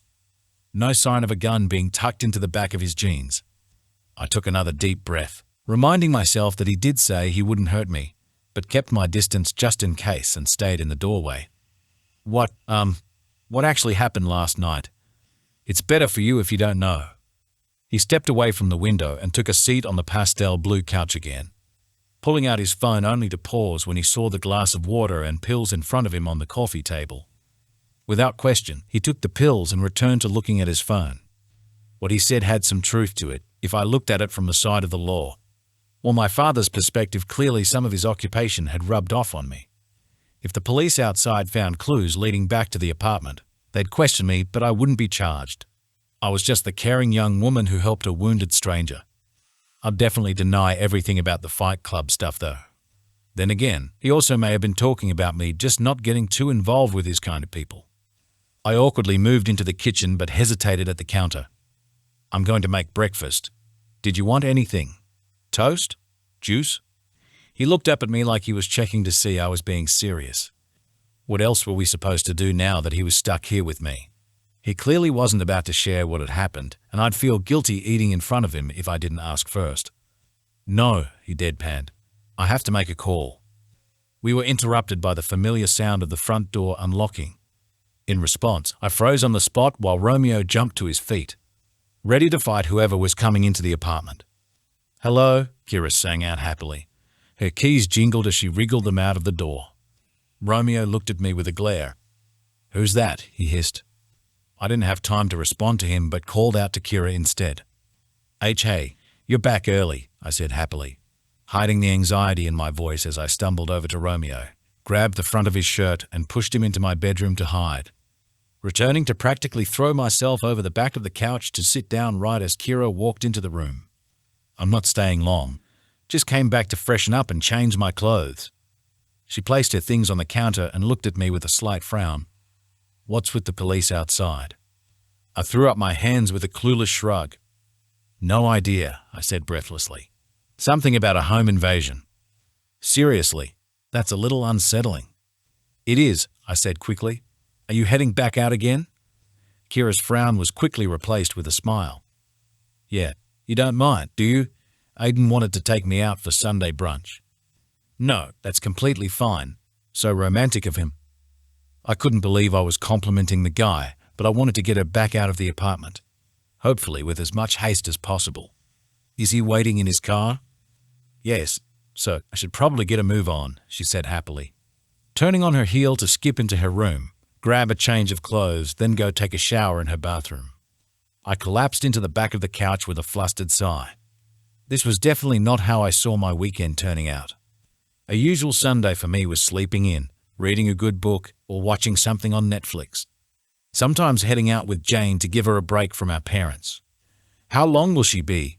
Romeo asked as he stood in the doorway of my room, keeping an eye on the bathroom where Kyra currently was. His arms crossed over his broad chest while his expression remained serious. Apart from the fact that he constantly looked like he wanted to murder someone, I'd admit he was attractive. In that cliché chiseled, carved by the gods kind of way. Those gods just decided to throw in a lot of broody, silent, mysterious vibes into the mix. I sat up straight. Not long. He clenched and unclenched his jaw impatiently as he leant against the door frame, keeping his eyes locked on the bathroom door as we waited. Apart from the faint sound of the shower running, the silence was awkward, at least for me anyway. Romeo didn't seem like the kind of person to have many awkward moments. He had a composure about him, much like his fighting style, that oozed confidence and said that he could take whatever situation was thrown at him. Especially with those eyes. He didn't just look at people when he was irritated. He bore straight through them. 5 minutes passed before the shower stopped running and Kyra came out in a change of clothes, a towel over her head as she dried her red hair, thankfully blocking her view as Romeo backed away into my room again. Not that she would have paid much attention to him anyway. Absent-mindedly striking up a conversation about Aiden again as she stepped into the room. He probably could have gotten away with just standing there. Aiden couldn't stop talking about the fight last night. She removed the towel and moved on to deciding what earrings she wanted to wear. He won, like $240 from betting on that Romeo guy. Kyra, it's still illegal. Despite the fact that I did want her to hurry up, I still wanted to get the message across that what Aiden was into doing with his money wasn't a good thing. I also wanted Romeo to know his choice of hobbies wasn't impressive. Not that he would give a shit about what I thought. I know, Kyra whined, although still smiling a little, deciding on a pair of silver hoop earrings and putting them on. It still would have been cool if he'd gotten a photo with him, though. Aiden wasn't too happy with how Romeo treated him. I'm sure he'll get over it, I smiled, rolling my eyes when she wasn't looking. I couldn't care less that Aiden's feelings were hurt. I hope so. Well, I'm off. I'll probably be back later today, but I'll text you if anything changes. She cheerfully waved goodbye, then left the apartment with a bounce in her step. Slowly getting to my feet, I listened closely to her leaving, making sure the door was completely closed and locked before letting out a sigh of relief. Third wheel, right? Romeo asked as he reappeared at my door again. It took me a moment to figure out what he was talking about before it dawned on me. Being remembered as the stammering third wheel from last night wasn't exactly a good boost for the confidence. I could feel my face growing flushed again as I folded my arms across my chest insecurely. Yep, that's me. He nodded in thought, obviously remembering how ridiculous the whole interaction with Kyra, Aiden, and myself had been. For a second, I thought I spotted a faint smile on his lips before he looked down at his phone. I have to make that call, he said, his face serious again, clearing his throat as he brought the phone to his ear and stepped back into my room. Getting over the fact that this was the most amount of time a guy had spent in there, I set about making breakfast for myself, mainly to keep myself occupied instead of twiddling my thumbs over last night's events. Pushing my curiosity about how Romeo ended up where he had to the back of my mind and focusing on buttering my toast. Romeo's voice came as a low murmur from my room. I could see him pacing as he spoke on the phone, clearly frustrated about something. The meetup was a dud, he said. The dickhead shot at me. In my attempt to subtly eavesdrop, I slowly lowered the butter knife to the counter, where it made an obnoxiously loud clattering as it fell to the tiles instead, splattering jam across the floor. Romeo stopped talking, turning around quickly to see what all the noise was about, while I averted my gaze, then quickly squatted down behind the counter, pretending to be concerned about the mess, but mainly hiding that I'd been listening. I waited for a moment, cringing at myself, and only stood back up again once I heard the door close over, grateful to have avoided another one of his glares. At least now I knew a little more about how he came to be outside my apartment last night. What was meant to be a planned meetup changed to a near-fatal disagreement. I cleaned up the mess on the kitchen floor and finished making breakfast with a clean knife while Romeo stayed on the phone a little longer. I wasn't too sure how I felt about him being in my room with the door closed. I just hoped I hadn't left any clean laundry on the dresser. Nothing like showing a stranger your clean underwear. Rolling my eyes at the intrusive thought, I sat down on the other side of the counter to eat the toast, taking a few bites before the bedroom door was opened again and Romeo stepped out, tapping away on his phone as he made his way to the couch again. For a guy named Romeo, he wasn't very Romeo-esque. Showing no similarities to the Shakespeare character the name was often inspired by. This Romeo didn't seem like that type to wait under your balcony with a bunch of roses. His style was probably more along the lines of sitting in his car, beeping his horn and waiting for the girl to come to him. I'd finished my breakfast now, so to save myself from any more awkward silences, I excused myself to go get changed. He didn't seem to care too much that I'd escaped into my bedroom, but I locked the door behind me as a precaution. The sun was still shining outside, meaning it was going to be another warm, summery day, prompting me to pick out clothes to suit, a pair of denim shorts and a lemon yellow t-shirt with my Converse. I pulled my fingers through my shoulder-length, mousy brown hair, watching my reflection in the mirror above my dresser to make sure it sat nicely before stepping closer to clean any sleep from my blue eyes. In no way planning on dressing up for a stranger, especially a reasonably attractive one. I just wanted to make myself look semi-decent in case Romeo had a change of mind about not hurting me and I had to run out to the police. I didn't want to be front-page news about a home invasion wearing my PJs and sporting a bird's nest as a hairstyle. I slowly walked out of my room, unsure of what to do next, while Romeo stood at the window again, watching for any sign of the police if they decided to look in the side street below. Having already occupied myself with breakfast and getting changed out of my PJs, there wasn't much else for me to do except to sit awkwardly in the same room as him. That, or I could act as a lookout for him. I could go check for any mail. I rocked on my heel a little, waiting for his response to my suggestion. He paused as his gaze shifted to me, raising an eyebrow and giving me a look like he expected me to say more. He shook his head slowly. Okay? Well then, that way I could see if the police have left, I explained, pointing a finger over my shoulder in the direction of the front door. He seemed to be reading my expression as if to check I wasn't about to give him away to the police if they were still out there. Then gave me a little nod. Yeah, all right. Great. Be back in a minute. I headed for the door, opening it just slightly to slip through the gap and close it shut behind me. There were no police in the hallway anymore and no sign of the other neighbors nosing about. For some reason, I chose to hurry down the hallway as silently as possible. I was far from being the guilty one in this situation, so it didn't make sense for me to be acting stealthy. But I did it anyway, using the stairs instead of the elevator to get a better scope of the inside of the building.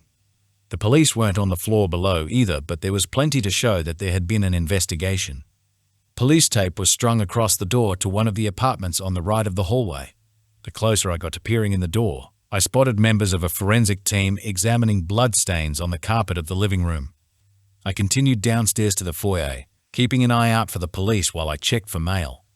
From what I could see through the front doors, all that was parked outside was the forensic van. No police inside. While it made me feel extremely guilty, considering my father was a highly respected police sergeant, I felt a sense of relief wash over me when I was positive there were no more police at the apartment. Romeo could walk out of the apartment without any more fuss, and I could go back to my simple, little life of non-existent illegal activities. I just had to make sure none of my neighbors saw him leave. Someone suddenly tapped my shoulder, causing me to jolt and gasp as I spun around. It was Susan, the middle-aged neighbor who lived across the hall from me. An extremely nosy woman who knew my parents and had a habit of prying into everything. "Oh, sorry to startle you, honey," she said with a thin smile as she collected her mail. I could see her already trying to pick at reasons for why I was so jumpy. I smiled politely and waved off what happened. "It's okay. I just didn't get much sleep last night." I wasn't exactly lying. I don't think anyone did after those gunshots last night. She leant in slightly to speak quietly. Her eyes shifted around the room as if we weren't the only ones in the foyer. "You know, I met Marcus once. Knew instantly he was a dodgy character from the moment I saw him." I nodded, acting like I was completely engrossed by her psychic abilities while I moved towards the elevator. She moved with me as she kept talking in a hushed tone, clutching her mail to her chest. "Who knew that a humble apartment block like ours could attract such filth?" she tutted as we stepped into the elevator. "It's definitely shocking." I agreed while pressing our floor number, deep down hoping she had somewhere urgent to be and wouldn't want to chat for too long.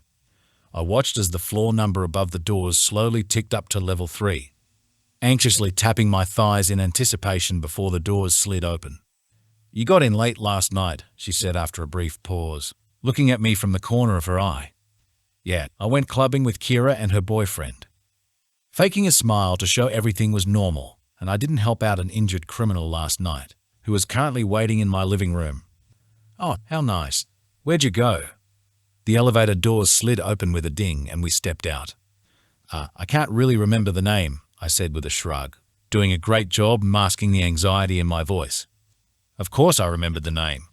I just knew she'd most likely relay this information back to my parents, which meant my mother would nag my father to do some digging, and he would find out about the illegal fight club below the den. If my parents learned of me attending an illegal fighting ring, they wouldn't just lecture me. They'd force me to move back home, lock me in my bedroom, and throw away the key. Sounds like you had too much fun, Susan said with a knowing smirk as she nudged me with her elbow. Did you meet any cute boys? My laugh came out more strangled than I had meant it to. Newer, definitely not. Romeo was good-looking, but he didn't exactly fit the cute boy criteria. Susan laughed in response as we arrived at the doors to our apartments, about to open her door when she turned back to me again. Do you think your father knows? I blinked worriedly. About what? She rolled her eyes before lowering her voice. About that Marcus guy. Oh, maybe, I said quickly. I bet he's probably busily working out the details as we speak. Susan nodded in agreement with a serious expression before smiling fondly. Your father truly is a great man, isn't he? Going out of his way to protect all us citizens. I pressed my lips into a tight smile. He really is. I'll tell him you said that, I said as I casually backed towards my apartment door. Susan waved off the suggestion as she blushed slightly, tucking a strand of blonde hair behind her ear. If you must, she said bashfully. I definitely will, I said, grinning to cover the urgency on my face. I opened my door just a fraction to prevent her peering down the hallway and stepped backward into the gap. Well, I'm off to go catch up on some sleep. You have a nice day, Susan. You too, Lily, she smiled. I gave her a small wave as I retreated into my apartment. As predicted, Susan tilted her head ever so slightly to peek past me and into the apartment, but I closed the door before she'd gotten a decent look in. I flicked the lock before leaning against the back of the door with a sigh. That had been a milder interaction with Susan. Usually, she tried to get an invite into the apartment, to see what little details she could pry upon about our lives, but the gunshots of last night had thankfully taken up most of her curiosity. It wouldn't surprise me if she did give my parents a call, though. I made my way into the living room once again and found Romeo on the couch this time, his elbows resting on his knees as he sat waiting.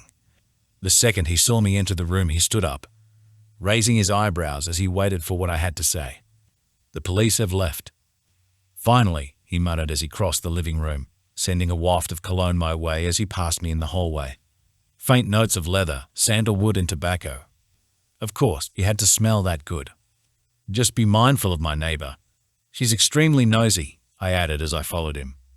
Romeo nodded subtly as he opened the door, checked the coast was clear, then hesitated in the doorway again, this time turning his body halfway as he looked back at me. Thanks, he said curtly. Before I could respond, he had slipped out the door, flicking the latch so it locked behind him and leaving me standing in the hallway wondering if what just happened actually happened. It had to have been the weirdest 24 hours of my life and also the most daring, which kind of put into perspective how mundane my life really was.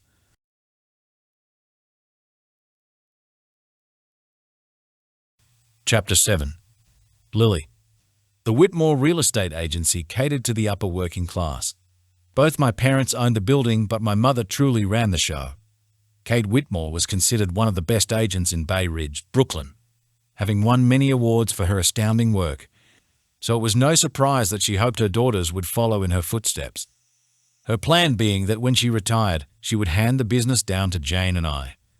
It was the reason why our parents had us study commerce and business during and after high school. She wanted us to learn how to think and act like business women while getting hands-on experience working for her. Before this summer had begun, I had graduated with a bachelor's degree in business. The plan for after summer was to then begin looking at study options to become a fully fledged real estate agent. Jane, still being in high school, only had to worry about getting good grades and doing well in her extracurricular activities for now, only having to look at my current career to see where hers was headed. Putting aside the admiration, congratulations and boasting that came with finishing any type of education with high marks, it really was overrated and kind of a waste of time if it was something you didn't want. Not that I would say that out loud around my parents. I think my father's head would explode. I sat behind the front desk in the real estate agency foyer, absent-mindedly sketching a rose and thorns on the back of a code of conduct printout from the staff meeting this morning. It had just ticked over to 9 a.m. and was beginning to feel like the day was going to be unusually long already. I was lucky though, only working on a permanent part-time basis, the one thing my mother agreed to so long as I worked for her. But that didn't mean I never worked overtime. My shift started at 8 a.m. and I usually clocked off at midday. Unless, of course, there was an influx of interest on a house listing or rental property. Mondays were usually our busiest as people came from the weekend with the inspiration and confidence to move house or buy an investment property. Now that it was summertime, that mentality always doubled. Almost on cue, the phone rang and I jumped. Not just dropping the pen in my hand, but practically throwing it across the desk. The other secretary, Candace, just looked at me with a deadpan stare over her half-moon glasses. I composed myself before answering the phone, putting on my best customer service voice. "Good morning, Whitmore Real Estate. You're speaking with Lily. How can I help you today?" I spent the morning answering several calls. Most were either for selling, buying, or renting a home, so I transferred the call to one of our agents, while others were for the smaller things like maintenance or open house dates. Come 11 a.m., Candace and I had handled 15 calls between us before deciding it was time for a break. Like this morning's breakfast run, as I walked down the hallway past all the offices to the staff kitchen, the realtors popped their heads out to tell me if they wanted a coffee or tea while I nodded and smiled. I knew everyone's orders by heart. Some liked decaf, others with full cream milk, and one with herbal tea. It was the same order every day, so it kind of became part of my working routine, really putting that barrister course to work. The kitchen was a small, windowless room in the back of the building, consisting of all the usual necessities of a kitchen except for a stove and oven. But there was an old microwave. It took twice as long to warm food and sometimes randomly beeped, but it had been a gift to Mom when the office first opened, so it stayed. It was the one thing in the building that hadn't gotten a recent upgrade in the renovations last year. I stepped into the small room and moved straight over to the corner where the tea and coffee was set, lining up several cups and repeating the usual order over in my head as I gathered what I needed from the cupboard and fridge. It was a routine that happened twice a day and usually went by without a hitch. I was only preparing tea and coffee. It wasn't that hard. But when a certain set of footsteps came shuffling down the hallway to the kitchen, causing my ears to prick and my skin to crawl, I froze to listen. His name was James Henderson, a realtor who had gifted my mother the microwave. Over the 4 years of working here, I had developed the ability to recognize the sound of his footsteps. It had come in handy when it came to avoiding being alone in a room with him. Of course, working with him meant completely avoiding him could be impossible at times. He was a stout man of average height with rounded shoulders, a balding head and beady eyes, often sweating and breathing loudly through his nose like he had just run a marathon. With my back to the door, I listened as he came closer to the kitchen, hoping that maybe he would continue on to the bathrooms instead. That hope was quickly squashed when the sound of his shoes scuffing on the hallway carpet stopped just outside the door, accompanied with his breathing as he stepped onto the kitchen tiles. "Busy morning, eh?" he said. "MHM," I agreed, wishing the tea and coffee would brew faster. I heard him open the fridge door and turned my head slightly to watch him from over my shoulder, keeping an eye on him as he rummaged through it before pulling out a small tub of yogurt. He crossed the room to search the cutlery drawer for a spoon, standing 2 feet beside me as he looked through the drawer, purposely taking his time as his finger pushed aside at least 5 teaspoons before he picked one of them up. "Something smells good in here," he said, sniffing the air as he closed the drawer. "Air freshener, maybe?" I smiled nervously as I crossed my arms tightly across my chest and created a little more distance between us. It hadn't been much, though. I was stuck in the corner of the kitchen. I tried to ignore that he had also moved a couple of inches closer to me as I stirred the drinks. He sniffed the air again, then smiled widely, crowding me so I really couldn't move. "It's definitely you," he said quietly before placing a hand on my lower back. His touch instantly made the hair on the back of my neck stand. "You always make coming to work more enjoyable with whatever you're wearing."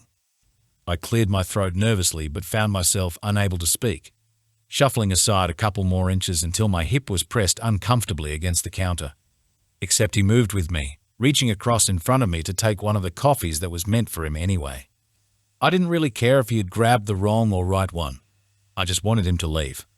He had used the coffee as an excuse to lean even closer to me, pressing the front of his right thigh against the back of my left leg. A satisfied smile spread across his lips before he slurped the coffee loudly beside my head, taking his time to swish the liquid around his mouth before nodding in approval. "What would we do without you, Lily?"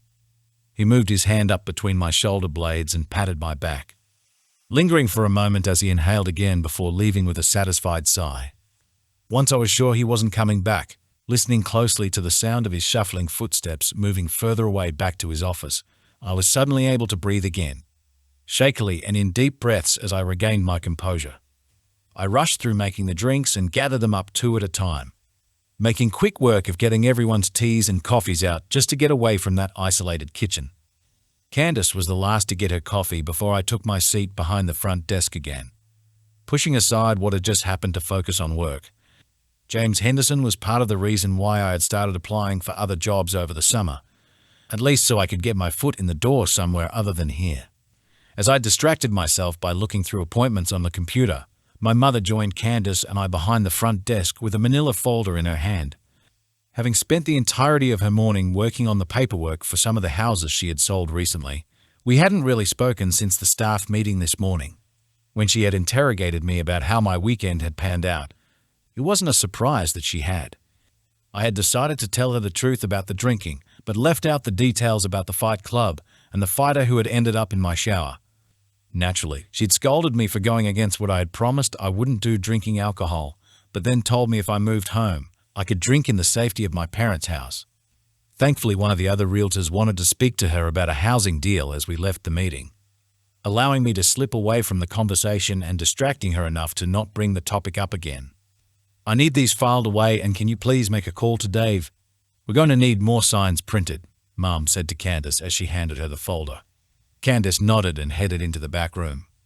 "And Lily," she continued as she turned to me, "the high school's annual summer fair is this Saturday. We needed more volunteers, so I put your name down for the ticket booth." "I'll be there," I said, reassuring her with as much cheeriness in my voice that I could muster. "Good. I would have done it myself, but Mandy pulled out of the raffle draw at the last minute, and I have to cover for her," she said with a sigh before furrowing her eyebrows at me. "You didn't have anything planned, did you?" I shook my head quickly, and she smiled once again before leaving for her office, lovingly stroking a hand through the ends of my hair as she went. It was true that I probably wouldn't have anything planned, but it would have been nice if she had checked first.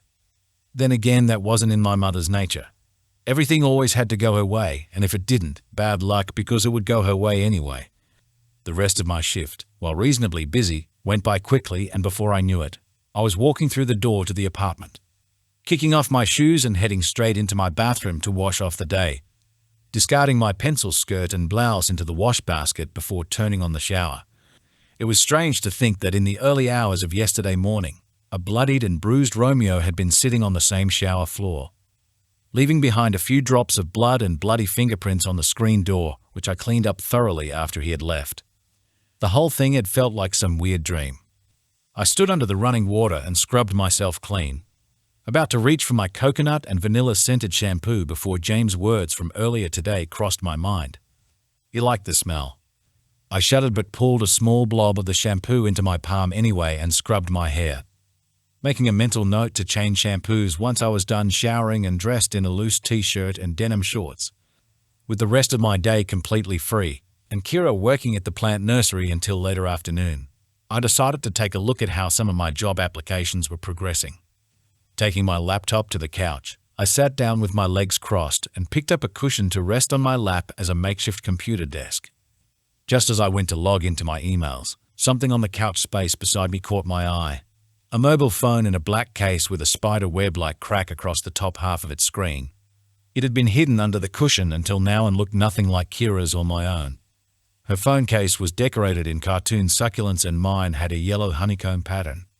It was highly unlikely to be Aiden's either, seeing as he hadn't visited the apartment since last week, which meant it belonged to the only other visitor I had had since the weekend, Romeo. It must have slipped out of his pocket, I thought as I picked it up, contemplating dropping it off to the police station to be put into lost and found, though I doubted Romeo would be the type of person to voluntarily walk into a police station, especially since he had so obviously hidden from them yesterday. I imagined he would probably want it back. Not that I particularly wanted to go back to that club. Then again, I didn't have any other way to find him other than in that basement, and I wasn't too keen on the idea of him returning to pick it up in person. Susan would have a field day if she happened to see me answering the door to him. With a huff so much for keeping my afternoon free, I got off the couch and went to collect my phone and bag before slipping on a pair of sneakers. I booked a ride on the way down to the foyer, then waited out by the curb with nervous anticipation. The jittery feeling in my stomach only got worse during the ride into the city. I blamed it on the fact that I was having to return to one of the dodgiest places I had ever been to in my life. Or rather, the dodgiest place I had been to in my life. The idea of meeting with Romeo again was also a little daunting. He didn't really come across as the welcoming, nice to see you again type.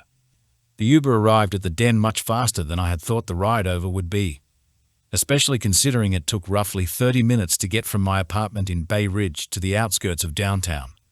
I climbed out of the back seat and thanked the driver before turning to look at the front of the building, squinting in the sunlight. It looked so different during the day. There were no flashing lights or muffled music coming from inside, and the front steps didn't have a long line of people heading to the front door, with no sign of Terry checking names off a list. It just looked like the outside of any old restaurant, except for when the memories of Saturday night played over in my head to remind me of the things that happened below the club. I hesitated, wondering if returning Romeo's phone was even worth it, until the front door opened and Terry appeared in the doorway, a puzzled expression on his face. "You okay, miss?" he asked. "We're not open till 6. "Oh, no, I'm here to drop something off." He tilted his head as he looked me up and down quickly with suspicion. "A guy named Romeo left his phone at my house. He works here." I rummaged through my bag and held the phone up as proof.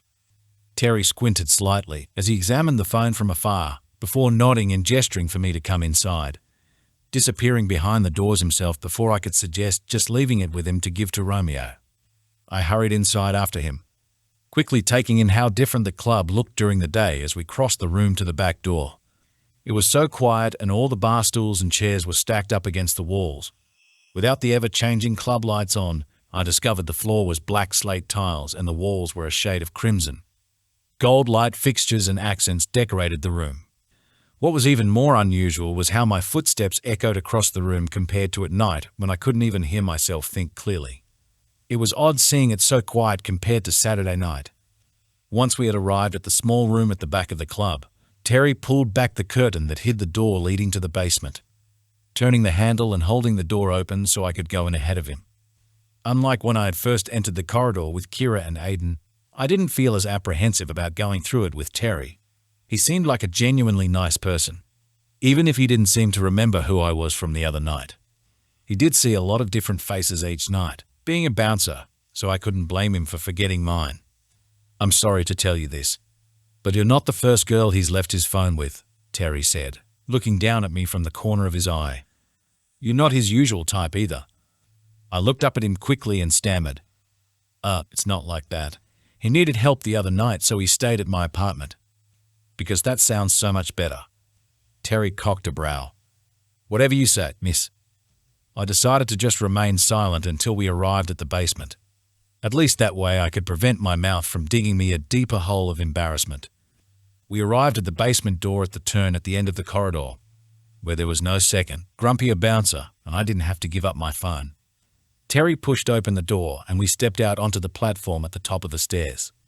Instead of being greeted by the shouts and cheers of men, the overbearing smell of sweat and cigarette smoke, and dim lighting, I found myself standing over what looked like a very dated industrial basement gym.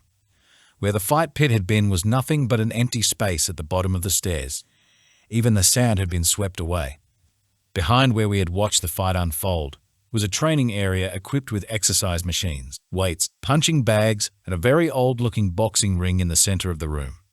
At the back of the basement was an industrial-style lounge and kitchen area, while a second flight of stairs went up to another door. I figured that one led to the parking lot behind the club. Terry moved down the stairs first. His broad frame just fit between the handrails as he descended. While I followed Terry down, I scanned the room to see if I recognized Romeo amongst the men who were in the basement, trying not to trip myself on the stairs as I went. His biggest giveaway would be his tattoos, but so far no one I could see had tattoos that resembled his. I was also finding it extremely hard to focus as my anxiety began to slowly rear its head. The closer we came to the men training, keeping to the left wall of the basement, I found myself growing increasingly uneasy, gripping the strap of my bag a little tighter and following Terry at more of a distance now. At least if I hung back, I would have less ground to cover in the instance of needing to make a quick escape. I was the only female in a basement full of very intimidating men, and they had begun to notice. Scruffy, tattooed, sweating, scarred, and muscled. They were all threatening to look at. I couldn't bring myself to make eye contact with any of them as they looked me up and down, their own expressions unreadable. I averted my gaze to anything but them and found a row of several cork boards lining the wall beside us, each filled with black and white photographs of men posing.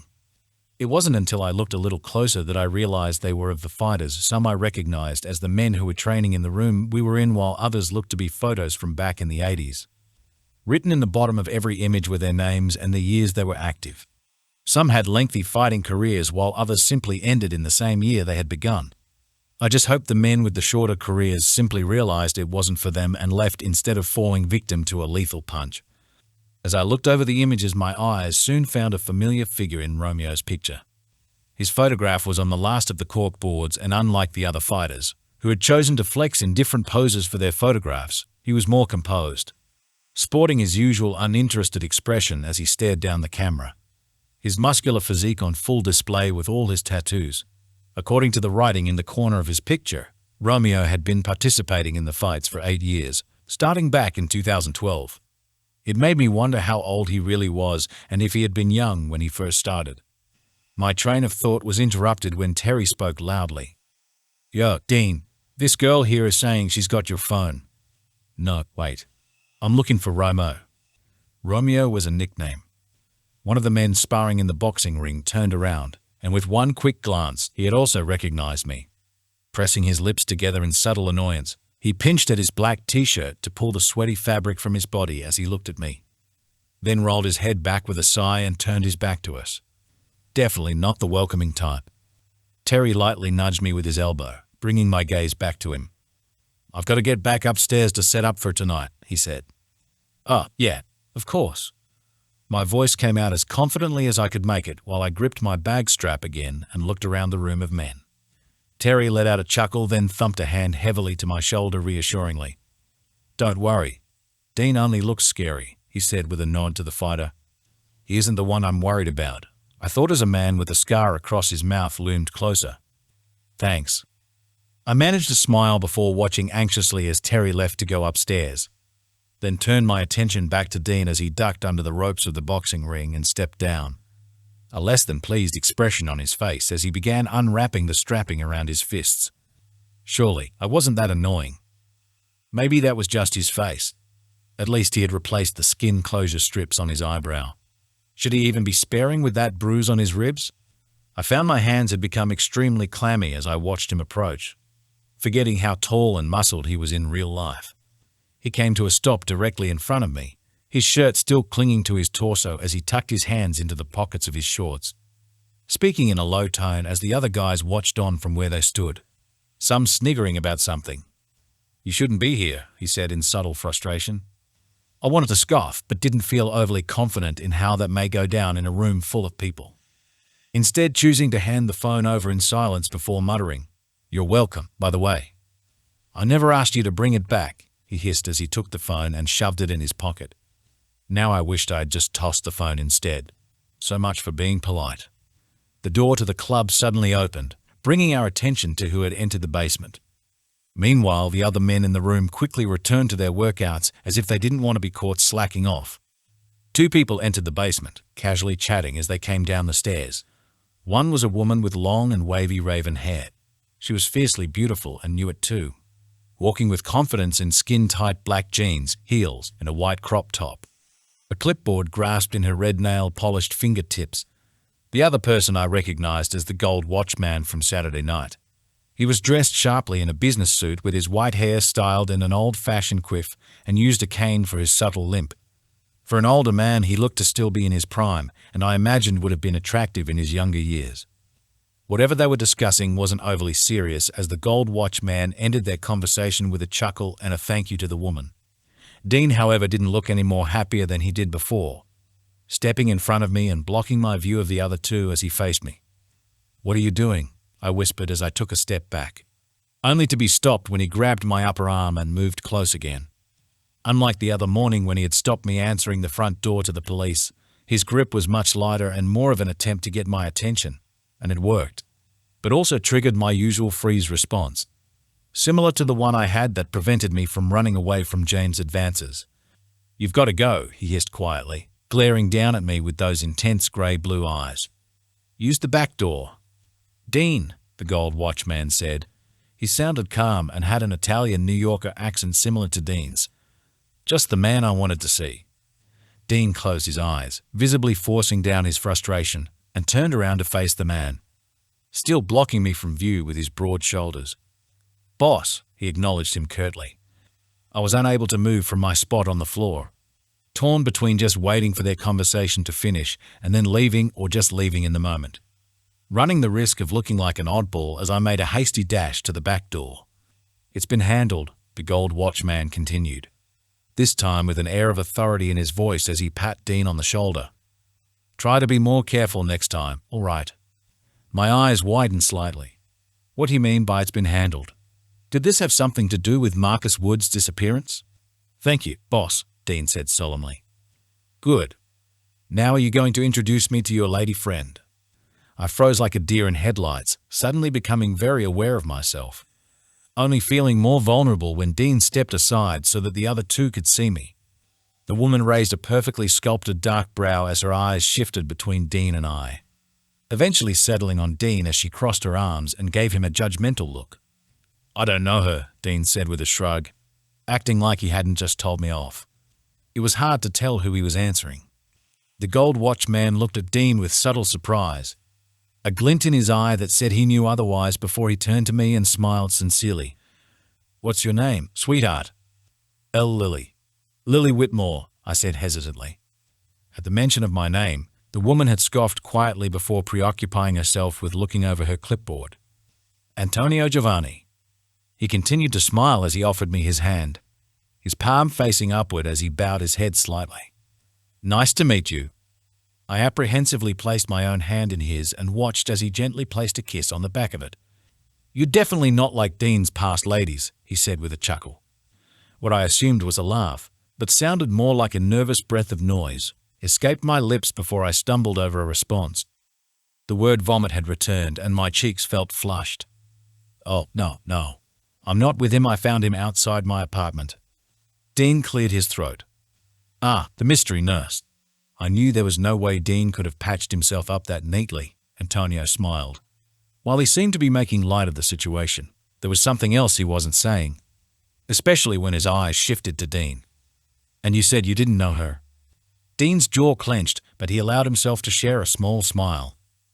"In all honesty, boss, there isn't much to know. We didn't talk much."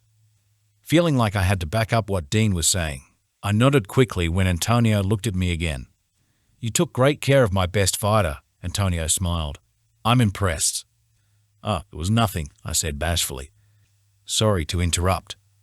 The woman said as she looked up from her clipboard, looked me over then said, "You're Lily Whitmore." "Yeah." Her brow was still arched as she watched me. Was all she said before she showed Antonio the clipboard.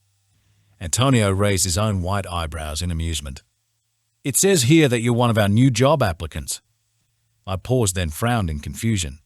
"I am?" "She is?" Dean drawled. Antonio nodded.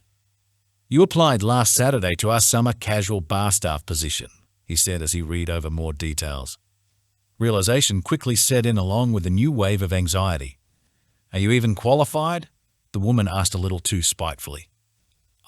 Yes, I'm a barrister."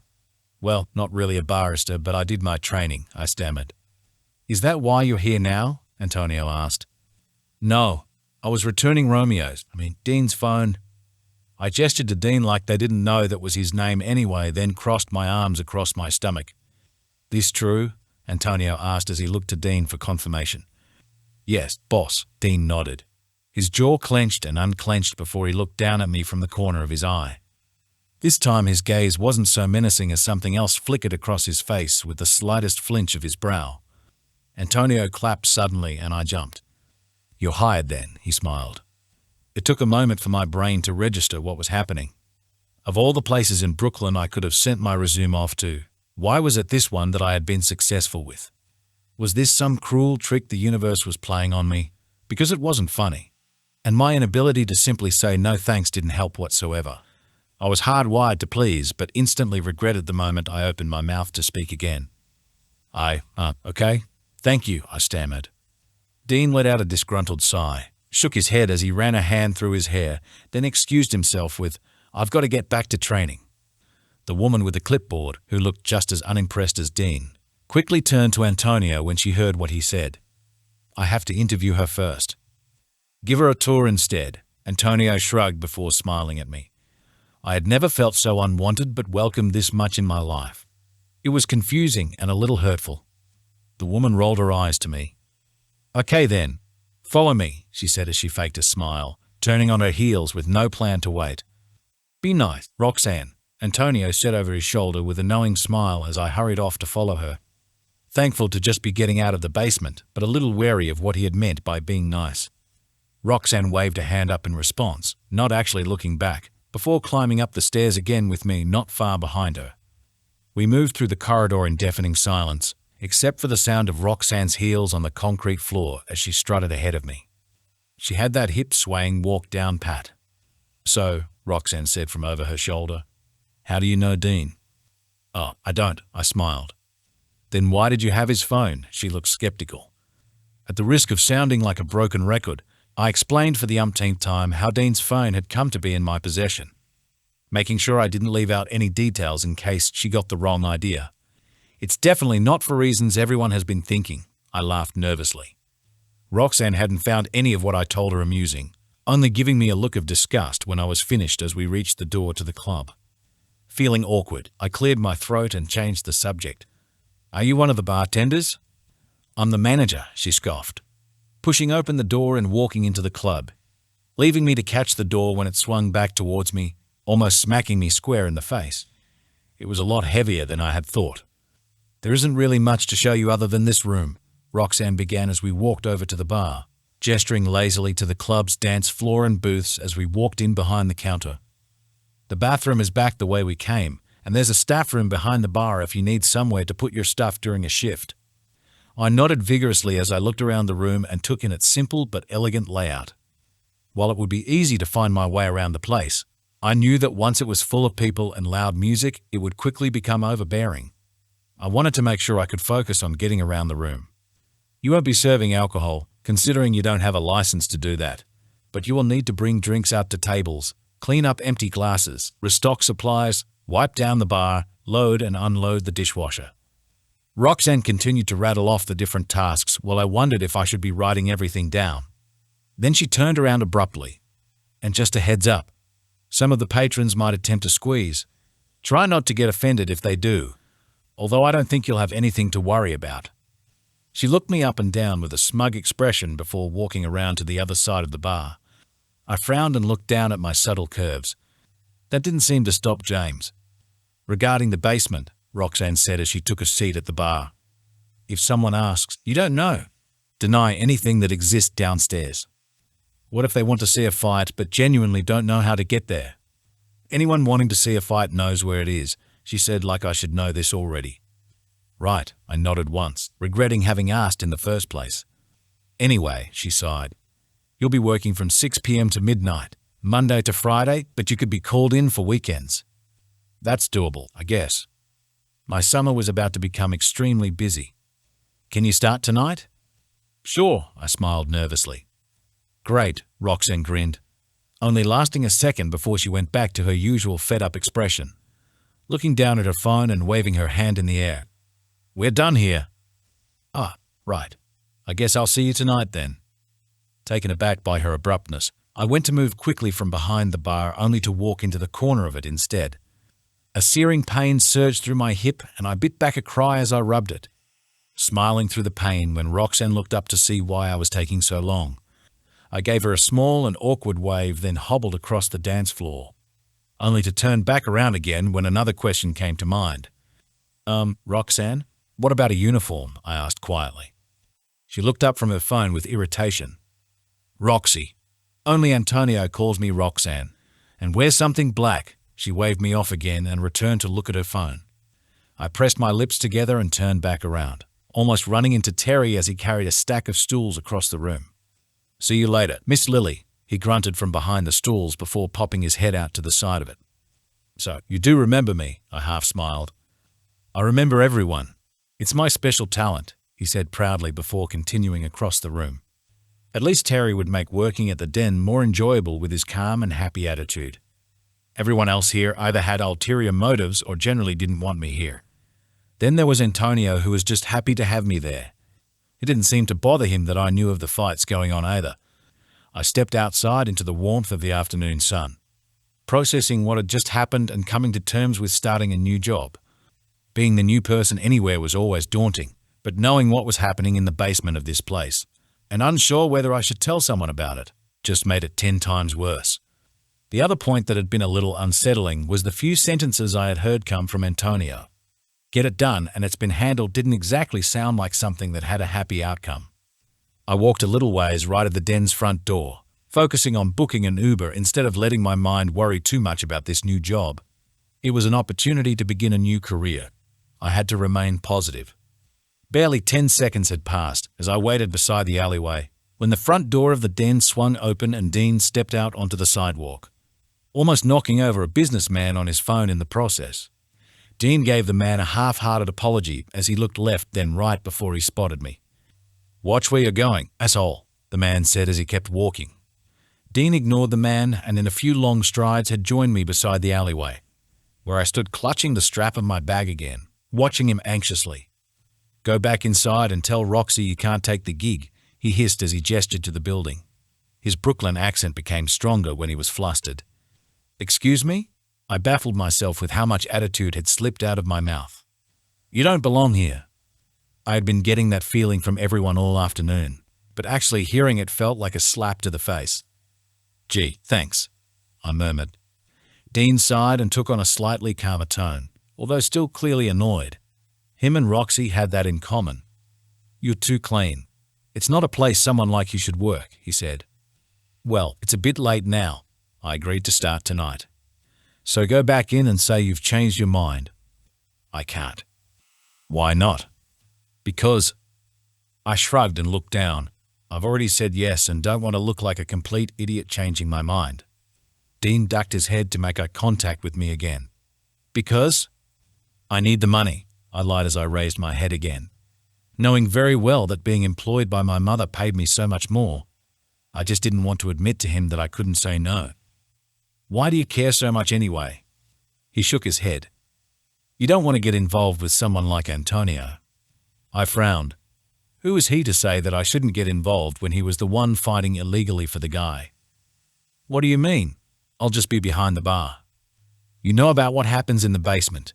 He stopped talking as a dog walker passed us, giving them a curt nod before continuing once they were out of earshot, standing slightly closer as he spoke quietly.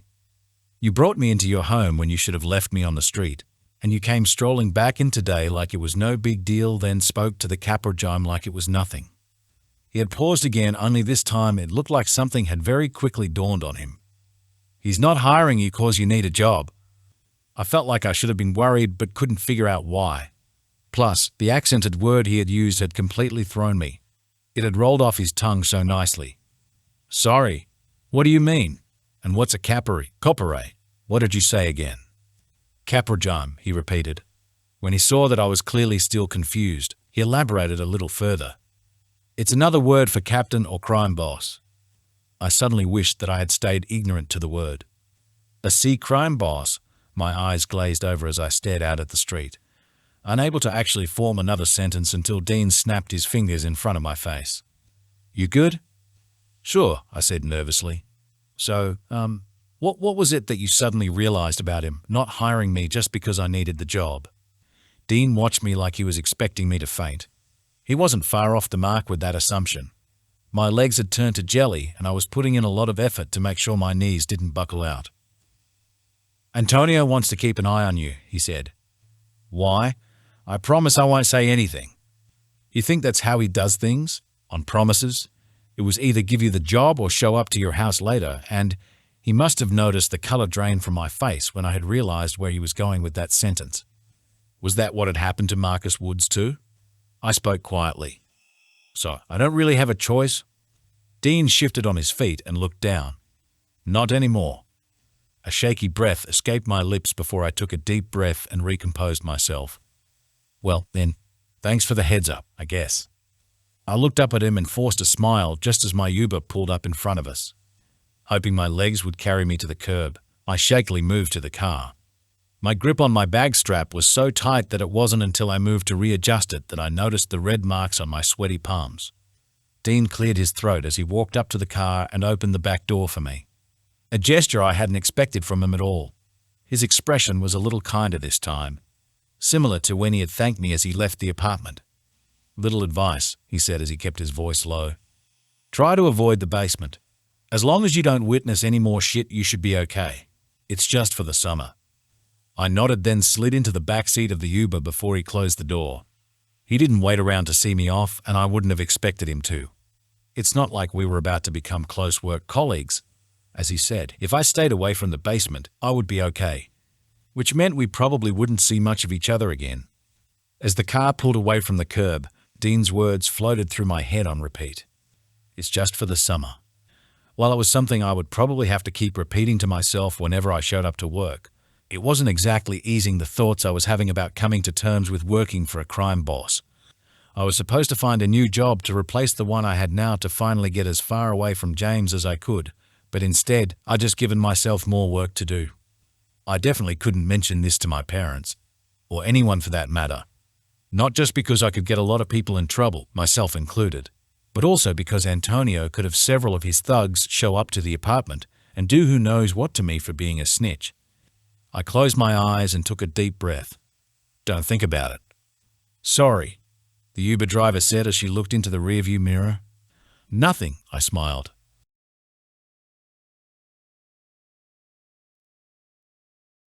Chapter 8. Dean. Having my cock sucked off in a toilet stall was something I never planned on doing again anytime soon. It stunk of shit and piss, and the walls were covered in phone numbers and crude drawings, one being of a dick and balls, sitting at eye level above the toilet, staring straight back at me while my own was in someone's mouth. "Fuck," I grunted, resting my head back against the door while Roxy D'Angelo worked her magic, edging me closer with every bob of her head. We hadn't planned this. I'd even tried to avoid her, but we got talking in the corridor. One thing led to another, and before I knew it, she'd backed me into the bathroom, shoved me into a stall, and didn't waste any time pulling my shorts and briefs down to my knees. No man in their right mind would refuse one, so of course I complied. With the intention of releasing some pent-up frustrations I felt about Lily before my fight. I meant what I said about her not belonging here. She was too clean and extremely naive. Why the fuck couldn't she have just stayed away? Why the fuck am I thinking about her? I cast my eyes down to the top of Roxy's head and ran a hand through her raven hair. She looked up, the corner of her lips turning up slightly as she slid her lips down around me one last time. Only getting halfway, but it was enough to send me over the edge. Fuck. I shuddered, dropping my head back against the door again while Roxy cleaned up. After taking a moment to compose myself, I pulled my shorts back up. Roxy got to her feet, running her hands up over my chest while I was tying up my drawstring. Placing a finger under my chin, she tilted my head up and moved in to kiss me. As tempting as it was, I didn't have the mental strength to get back into anything with her, let alone another make-out session, so I pulled away. She scoffed, a smile still toying at her lips. "You never used to have a problem kissing me after you've been in my mouth." "I'm not in the mood," I shrugged, ducking out of the stall to check myself over in the cracked bathroom mirror. I was in my fighting gear and unzipped hoodie, black shorts and sneakers. My clothes, already creased before I entered the bathroom, didn't need as much fixing as my hair did. which was standing up in all directions thanks to Roxy running her fingers through it earlier. I combed my fingers through it until it was reasonably tamed, then leant a little closer to the mirror to examine the thin scab that ran vertically through my right eyebrow. It was definitely going to leave a scar. "So, I guess I'll see you later then," Roxy said as she stood beside me, fussing over her own appearance and applying lip gloss. "Yours or mine?" I stepped back from the mirror and looked at her reflection. "Not tonight." She pouted her lips, tucking the lip gloss away before turning to face me. "Funny, that's what you said last time. But then you showed up at my front door like a lost puppy, and we dated for 3 months after," she said bitterly. "And it'll never happen again," I said with a sarcastic smile before turning to leave. She hadn't finished yet. "You've also told me that before, while you fucked me over my kitchen counter." I sighed and turned back around slowly, pushing my hands into my pockets as she sauntered toward me with a satisfied look on her face. "You have a bad habit of going back on your word, Dean, so don't be so hard on yourself if you do come crawling back to me tonight. I'm sure he'll miss me anyway." She nodded to the front of my shorts as she traced her fingertips across the fabric in an attempt to get a rise out of me. I rolled my head back and smiled, then took a step closer to her, watching her eyes glint with excitement as I whispered in her ear. "And you have a bad habit of not listening. It'll never happen again." "We'll see," she purred, her eyes lingering on my lips before she brushed past me on her way out of the bathroom, swaying her hips as she went because she knew I'd be watching. I waited several seconds before heading out myself, not wanting to feed the rumors of us getting back together again if someone happened to see us walk out at the same time. We had been on again, off again for 3 years ever since Antonio gave her the position as the den manager, a position she only got because her father was a respectful client of Antonio's. Roxy was hot, and I blindly fell for that when we first met, being young and stupid, drawn to her by that tight ass and fiery attitude of hers like a moth to a flame. But beauty only ran skin deep before it found personality, and hers really wasn't it. She could be an extremely petty and spiteful woman, sometimes firing those qualities at me when something didn't go her way, which often led to us calling it quits. Again and again. Sure, we had a lot of fun fooling around, but that's all it ever was. Deep and meaningful had a different meaning for Roxy. I walked down to the basement where some of Antonio's guys were setting up for the night, lining up the metal barriers in a large circle below the stairs and bringing out chairs from the hidden storage room below the floor. Bags of sand had already been emptied onto the concrete floor and swept flat to create the illusion of a softer surface. Anyone who'd ever fought in that pit and got knocked flat on their back knew very well that it wasn't soft at all. It was scratchy as hell, never broke a fall, and burned like crazy if it got into any cuts, although it was a pretty convenient cheating method if one fighter was being overpowered. They just had to throw a fistful of sand at the other guy's face. Sand also soaked up blood pools and vomit better than any towel could.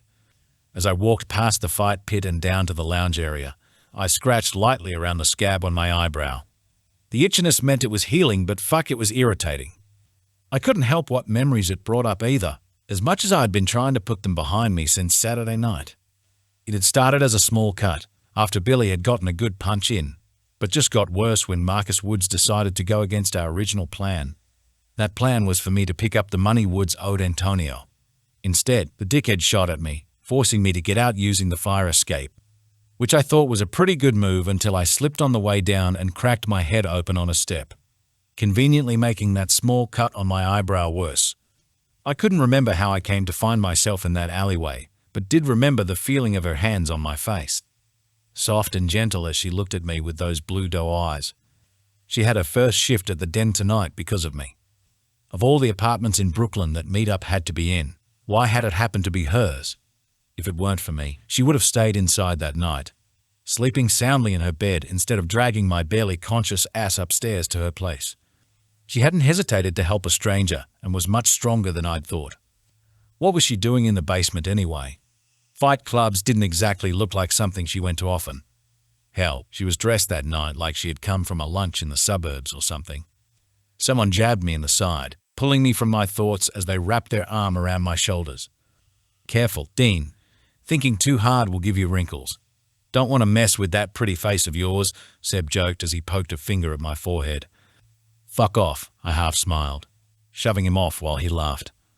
Sebastian Cook was the better half of our friendship, always seeing the good in every situation and taking on every opportunity. The latter more than often got him in trouble while I got him out of it again. We'd met after being scouted by Antonio to participate in his fights and very quickly became something like brothers. Both coming from working-class families with our mothers working hard to give us the world and our fathers rarely ever there. "Catch up with Roxy again?" Seb asked with a knowing smirk. His tight, black curls bounced slightly with his confident stride. I raised an eyebrow. "What gave it away?" "The broodier-than-usual expression on your dumb mug," he said, looking smug about his face-reading abilities. "Usually means you're having conflicts about a woman, and that woman is always her." "You know me so well," I said sarcastically as we reached the lounge area. There were several other fighters already gathered on and around the couches, some of them Antonio's guys while others were our soon-to-be opponents, all with their own ugly scowls and sneers on their faces. I acknowledged one of the newcomers with a nod as we walked over to the lockers on the back wall. He responded with wide eyes, then quickly looked down at the floor, pulling his hands nervously through his sandy blonde hair. He was a lot skinnier than everyone else and definitely wasn't one of our guys. Antonio wouldn't let someone that malnourished fight for him. "God, I remember when we were like that," Seb said, sounding nostalgic as he looked back at the guy. "We?" I scoffed as I opened my locker and grabbed a clean roll of gauze. "I already had a concussion before my first fight here. Didn't have time to feel that nervous. I do remember you almost crapping yourself when you saw the size of the guy you'd be versing though." Wrapping the gauze firmly around my fists, I chuckled at the offended expression on Seb's face. "Okay, mister, I feel nothing. You know that was because I'd eaten a large burrito before my fight," Seb said, rolling his eyes and opening his own locker to get ready for tonight. Already dressed in white shorts and bright red sneakers with his lucky gold necklace on. Finished with the wrapping, I used my teeth to tear the rest of the gauze away. "Whatever you say, buddy." "God damn it, who's taking my gauze this time?" Seb said in frustration before turning to the others. When no one came clean, he turned back around shaking his head and said, "Taking another man's shit. Disgraceful." "Told you, you need a lock," I said as I tossed him my own gauze. Seb caught it with one hand, grumbling in annoyance and sending glares at the group of fighters as he began wrapping his fists. "So, are you meeting with Roxy later?" "I don't plan to." I flexed my hand and fingers to test the firmness of the wrap on my knuckles, clenching and unclenching them into fists. Seb didn't seem to believe what I'd said as he raised his eyebrows in doubt, keeping his eyes on the task of wrapping his hands. I deadpanned at him. "Don't start." He raised his hands defensively. "I wasn't going to say anything." "Uh-huh." "All right, boys, gather around," Joe the commentator called as he walked into the lounge area, a clipboard in his hands as he pushed his reading glasses up his nose and scratched his balding head. It was hard to believe that this hunched-over, short man was once a professional featherweight boxer back in the 70s. Seb and I joined the rest of the guys, standing at the back as everyone turned their attention to Joe and his list of names. "Shut up and listen because I'm not repeating myself," he said gruffly before reading out several names in pairs. We never knew who we were up against until moments before the fight.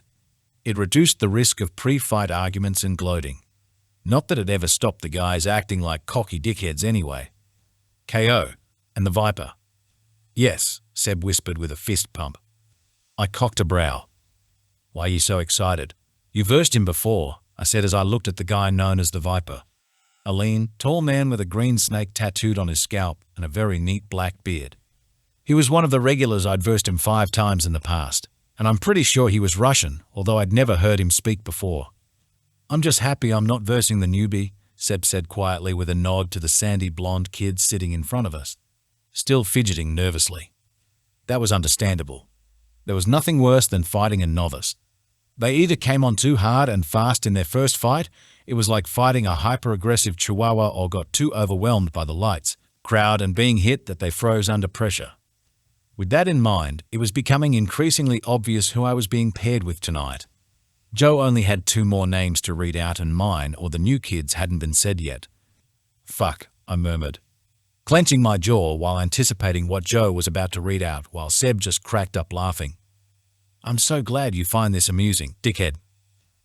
"Romeo and Levy Watson," Joe finished, tucking the clipboard under his arm as several other fighters chuckled at the pairing. Levy glanced around, looking for the person named Romeo, before I gave him a small, sarcastic salute, causing the color to drain from his face before he span back around. Seb, still amused by the situation, nudged me with his elbow. Looks like he didn't want to be your first either. You can't change who you're fighting, Joe said. So don't come crying to me if you aren't happy with who you got. He then walked away, leaving the rest of us to warm up for our fights. 6 pairs had been read out tonight. The newest or less skilled were usually at the beginning of the schedule, while the fan favorites came last, which meant Seb and I had a long wait ahead of us before we had our turns in the pit. I couldn't help but feel a little bad for the new kid having to wait that long. Poor kid, Seb said as we watched Levy start pacing the floor, punching the air and talking to himself. Are you going to go easy on him? Got to figure out what kind of fighter he is first. I folded my arms, still watching Levy, and remembered back to what it was like being in his situation. It wasn't just the usual nerves you'd get before a speech or asking a girl out. It was the stomach cramps, vomit-inducing kind with the risk of crapping your pants before you walked into that ring. Seb had a close call. I thankfully hadn't developed the latter at my first fight, only worried about my teeth being knocked out. Levy looked to be in his late teens, around the same age Seb and I had been when we first started, and had a baby face. Unlike Seb and I, Levy looked like he hadn't been in many fights prior to this one. His knuckles were smooth and there wasn't a scratch or bruise on him except for the scab on his elbow. Unless he'd used that elbow to smash someone's face in, I didn't think he had a lot of experience, which was going to make things interesting when we eventually faced off. It made me wonder just how long he thought he'd last to. Not many newcomers who entered a fight came back again for a second go, either because they were seriously injured the first time or they decided once was enough. Unless they had a boss who expected them to fight when they were told to and quit when they were dead. Antonio wasn't that extreme, but he did have high expectations for us. Some guys fought for that once-in-a-lifetime rush, inspired by the movies, while others genuinely thought they were good. Then there were the guys that just liked beating the shit out of people. At least in underground fighting, they could get away with punching someone to a bloody pulp. The bloody pulp fighters were my favorite kind of fighter to go up against. They had no hesitation, but were also extremely predictable, which made for an easy fight. What do you think we should call him? Said a guy named Frank as he stood himself between Seb and I. He truly was an ugly motherfucker, his most defining feature being the jagged scar that ran diagonally across his mouth. It's why his fighter nickname was Scarface. Frank wiped his nose on the back of his hand as he watched Levy, completely unaware that neither Seb or myself wanted him there, grunted and snorted loudly, like he was dislodging a boulder from his throat, then spat a phlegmy blob on the floor. I curled my upper lip slightly and took a step away from Frank in disgust, just in case whatever the fuck he had was contagious. Not sure, Seb replied, trying hard not to gag as he eyed the yellow blob on the floor. Any suggestions, Dino? Frank chuckled, throwing a sweaty arm around my shoulders and pulling me into him. Either he'd had a mental lapse and forgotten I hated being addressed by that nickname, or he was being a general fuckwit about it. Yeah. I narrowed my eyes on his arm around my shoulders, then at his face and scowled. Move your fucking arm. Frank laughed for a moment, thinking I was joking, until he saw my face remain the same. His smile dropped, along with his arm, and he backed off. Sheesh, Dino. Lighten up. That is him being light, Seb added sarcastically. Growing up on the working-class streets of Brooklyn, I learned very quickly how to fend for myself, to keep people at a distance and keep myself guarded, which was why I also appreciated my personal space. The only people I truly trusted were Seb and my mother. I had a habit of attracting unwanted attention, specifically from other kids I went to school with. I was the strange, new kid from Italy who barely spoke English and was the shortest in my class. Whenever those little shits weren't spitting slurs at me, they'd steal my things and beat me up between classes because I was considered an easy target. All this lasted from 4th to 10th grade. That all changed once I turned 16. Over time, I grew several inches and gained muscle, then worked that muscle, taking up running every morning to release frustrations about school and home, then committing to getting stronger. The next time I faced those assholes, confronting them in the halls between classes after spotting them picking on some kid, was when I punched the leader of their little posse, Scotty Richards, square in the face, breaking his nose and a tooth before he fell backwards, smacking his head on the brick wall behind him and knocking himself out. The suspension had got me brought an ear bashing and belting from my father, but it was worth it. The atmosphere of the room was buzzing. The punters hooting and yelling like a pack of rabid hyenas as they watched the fights take place, spilling beer down their shirts as they dribbled and spat. I stood by the entryway to the pit in the dark, hidden from view by the temporary boards used to give privacy to the fighters before we walked out. Rolling out my neck and shoulders, keeping my arms loose, I took several deep breaths as I focused on the fight ahead, drowning out any distractions as best I could. One being that Lily would be ending her first shift soon. The other was Roxy's offer, which was looking more tempting as the night rolled on. Picturing her chest or ass in my hands again, I physically shook my head at the idea, shrugging my hoodie off as I did and tossing it on a nearby seat. My attention was brought to the bruises I'd gained on Saturday night, still tender as I prodded my finger along the skin of my ribs, wincing with the subtle pain it caused. These bruises would get much worse after tonight. The microphone let out a familiar, high-pitched ringing followed by several tapping sounds before Joe addressed the audience. Meanwhile, I was still wiggling a finger in my ear as the high-pitched ringing continued in my head. "All right, gentlemen." The noise of the crowd died down at the sound of Joe's voice. "Tonight's final fight is a little different to one we're used to. We've got a new guy going up against a very seasoned fighter. Italian herbs to be exact." Joe looked smug about his little pun. I scoffed while the crowd laughed and cheered. One guy yelled out, "Smash him, Romeo," before Joe asked them to settle down again. Now, be nice. We've all been new at some point, so please, make this young man feel welcome. Mr. Levi." I looked at the newcomer from the corner of my eye.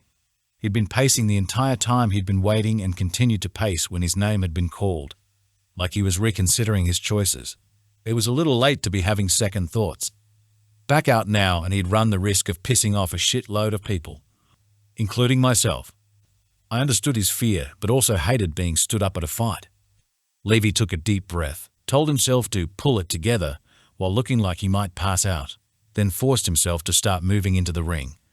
The crowd roared with a mixture of boos and cheers the second he stepped foot on the sand. Without sounding like too much of a dick, I really didn't see this kid coming out of this fight okay. He had limbs on him like overcooked spaghetti, visibly shaking as he glanced around the pit with a glazed-over look in his eyes. "Welcome to the basement, Levy, and good luck. You're going to need it," Joe said. Levy's face was pale as he thanked Joe with an uneasy nod. "All right, let's get this show on the road by introducing our next fighter," Joe continued, barely finishing his sentence before the crowd went batshit crazy again, drowning out his voice when he called out my name. I had to rely on the reaction of the crowd to know when I needed to walk out, unable to hear anything but the roar of them chanting my name and stomping their feet, chairs being used to add to the noise as they clinked them against the barriers. There was nothing like the feeling of stepping into that pit. It was an adrenaline rush fueled by camaraderie and testosterone. I raised a hand in the air, acknowledging the crowd as I turned slowly and kept myself calm. Antonio sat in the row behind Joe's table. Unlike everyone else, he had kept his dignity about him, dressed sharp in a dark green suit with his hands resting on top of his cane, his gold wristwatch and rings glinting under the lights. We shared a nod before I turned my attention to Levy, who was trying hard to look everywhere else but at me. "Hey," I spoke loudly, pulling his attention off the crowd. "You've got to focus." He didn't say anything but nodded quickly, almost jumping out of his skin when the buzzer went off. To my surprise, Levy was first to make a move, running at me like the anticipated, hyper-aggressive chihuahua I'd expected and yelling like he was running into battle, taking a swing once he was several feet in front of me. I ducked around him, making him spin on the spot to keep up. He threw another punch, blocked by my forearm, then kicked out a foot that was aimed right for my crotch. I jumped back, smirking a little at the close call while the crowd voiced what I was thinking. "That's fucking low, man," someone yelled. Levy's punches kept on coming while I blocked and ducked each one, waiting for him to show some kind of strategy to his onslaught of unplanned jabs, exhausting his energy on every swing and failing to actually protect himself. "Come on, Dago, hit me," he yelled smugly. Clearly, he thought he had a winning chance now. Fucking idiot. Then smack. I swung a right hook across his jaw that was enough to knock him out of his newfound ego as he stumbled backward. Unable to figure out what happened, he looked a little offended. Once his eyes had stopped spinning in his head and he was able to focus on me. His eyes fell to the bruise on my ribs before he let out another yell and charged, lowering himself, ready to shoulder barge me across the middle. All he was missing was horns. I readied myself for the impact, playing along with his sloppy technique. Then right before his head collided with my ribs, I stepped aside. Overestimating how far he was going, he toppled forward when he tried to stop himself and smashed head first into the barrier. His body quickly went limp as he dropped to the ground.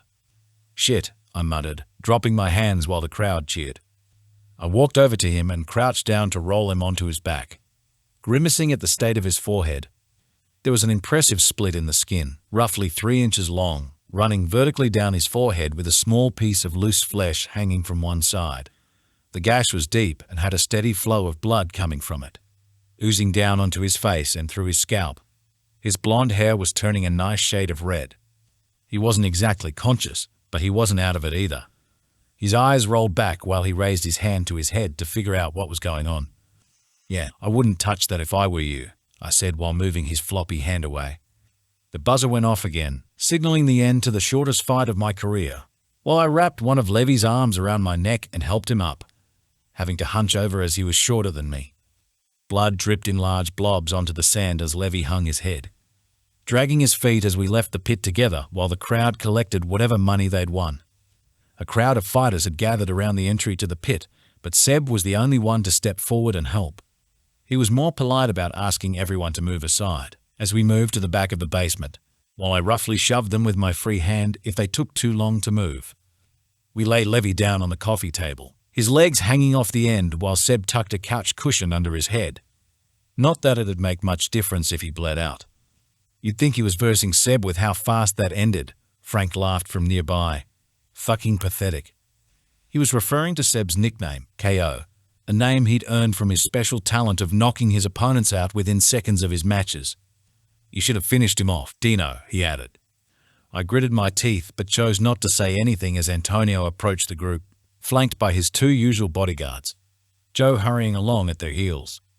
Antonio stepped in beside me and took one look at the kid before turning to Joe. "Go upstairs and ask for the girl who helped Dean the other night," he said quietly. My head snapped up at the mention of her. "Yes, Tony," Joe nodded before moving to leave. "Wait a minute. She doesn't need to see this." I was talking to Antonio, but Joe had stopped to listen. Antonio waved at Joe to continue on before looking at me calmly. "She's a woman, Dean. She can handle a little blood." The other guys dispersed when Antonio said they didn't need an audience, talking amongst themselves about what had happened as they hung around their lockers and the kitchen, giving me the chance to speak a little more privately to Antonio. Questioning his motives would be stupid, but it was a risk I was willing to take. This girl still had the chance to keep her innocence and remain uncorrupted by the dirty tactics of organized crime. "Why are you doing this? You never treated the other bar staff this way." I kept my voice low so the others didn't hear me. They'd think I'd lost it. Antonio didn't look overly fazed by any of it and shrugged calmly. "You say the police were there that morning. Instead of running to them, she kept you hidden. A complete stranger. I see potential, Dean," he said proudly. He placed a hand on my shoulder and squeezed it. The meaning behind it wasn't for reassurance, though, paired with a look of warning to never question him again. I nodded solemnly, looking down at Levy but not really seeing him as flashes of my past resurfaced. I see potential. It was the exact same thing he had said to me 8 years ago when he found me as a street fighter. I was 18, angry and gullible, with no idea what I was getting myself into, becoming one of the many pawns in one of the many side hustles owned by Antonio Giovanni.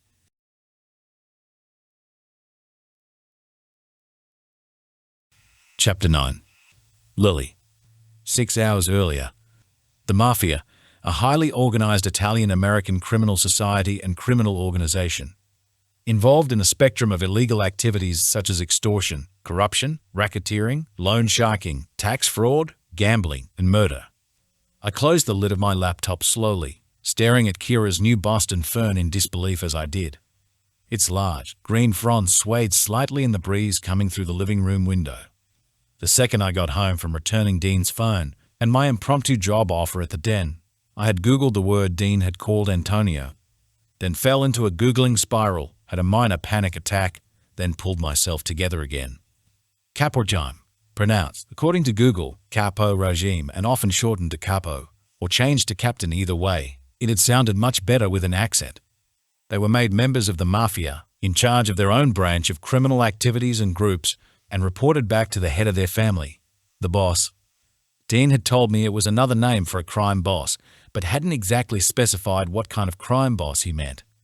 That alone had scared the hell out of me, but after discovering what it was, I was now regretting everything I had done since Saturday. I should have listened to my parents and gone straight home after dinner. Kyla had arrived home from work not long after I had abandoned my laptop on the couch. It didn't take her long to figure out something was off when she saw me down my third glass of water as I leant over the kitchen sink. I told her about my new job, leaving out the part about working for a mob boss, and that I would be starting that night behind the bar. Excusing my own behavior as just nerves. Kyla only knew of the fight club and nothing else. I figured it was best for her if it remained that way. "Do your parents know about it?" Kyla asked. I shook my head quickly. "Definitely not." She agreed, then shook her head in amused disbelief. "What are the odds of you getting a job at that place?" she smiled. "Maybe you could get Romeo's signature for Aiden." I laughed nervously. "I won't be working downstairs. I probably won't even see him again." Kyla still had no idea that Dean had been in our apartment. While she could keep a secret, I couldn't guarantee that she wouldn't accidentally let slip during an excited chat to Aiden that Romeo had visited our home. In a pair of borrowed black shorts from Kyla that were a little too short for my liking, and a black button-up top I had worn once for a real estate award night, I left for my first shift 40 minutes before 6 p.m., leaving plenty of time for any traffic delays traveling into downtown, choosing to wear my comfiest sneakers as I would be on my feet until midnight. The sun was beginning to set as I stepped hesitantly through the doors to the club, pulling at the hem of my shorts as they rode up when I walked. The reason for why I had been hired constantly at the front of my mind. Like earlier today, it was practically empty inside. The only difference this time was that the red and purple lights of the dance floor were on. They weren't moving but shining in bright beams in all directions on the slate floor. There was no music playing yet either. My heart was in my throat as I made my way straight to the bar where one of the staff members was wiping down the counter. She looked like she had been plucked from an 80s rock band. Her nails painted bright blue, her hair styled in a platinum blonde mullet, and she was wearing black high-rise jeans, a black lace bralette, and lots of silver jewelry. She looked up from what she was doing and smiled warmly, flicking the cloth she was using over her shoulder. "An early customer. What can I get you?" "Oh, no, I'm here for my first shift. I'm the new summer casual." I tried to sound confident while I squeezed my left fingers with my right hand. She slapped her palm to her head in realization, then smiled. "You're Lily." "That's me. Am I too early?" "Hell no. Step around into my office," she said happily while ushering me to move around to the other side of the bar. "I'm Jen. I'm assuming Roxy gave you the tour." "She did," I nodded. In my nervous, jittery mood, I then politely added, "Roxy seems like a very professional person." "Professional is one way to describe her," Jen chuckled as she moved to the staffroom door. "That woman is hell in heels." "Oh." I followed her into the staffroom, not too sure how to respond, taking note of the large industrial dishwasher at the back of the room. On the right of the door was a computer desk and filing cabinet, and on our left was a wall of small lockers. "Don't worry. You seem like a polite person, so you'll probably fly under her radar. Just don't call her too often. Actually, remind me to give you my number. That way, if you have any issues, you won't have to deal with her." Jen smiled as we came to a stop in front of the lockers. "Anyway, you can put your stuff in one of the empty lockers. Just don't use the last one. The door doesn't work once it's shut." "Thanks," I smiled. Choosing a locker that was close to the door and already open, I placed my bag inside it but put my phone in my pocket. "And these are for you," Jen added as she handed me a small padlock and key for the locker. "Just remember to always lock up after you've put your stuff away. It doesn't happen often, but we have had people break in before." "Right." I clipped the padlock on straight away, then slipped the key into my back pocket, hoping that it wouldn't slip out later tonight. We headed back out to the bar where Jen informed me I would mainly be wiping glasses and restocking the alcohol. I would show you how to use the dishwasher, but honestly, that thing scares the shit out of me and Xavier prefers to do it himself. "Bitching about me again, Jen?" A tall young man gracefully walked in to stand beside Jen. His black hair was long and curly on top and completely shaven around the edges, looking like he had come from the same 80s rock band as Jen. I was beginning to think I was a little underdressed for the job. He leant against the counter as he looked me up and down. A large handbag hung from his arm and a leather jacket hung from his shoulders. "You must be the fresh meat," he smirked from behind a pair of red-tinted sunglasses. "Lily, this is Xavier.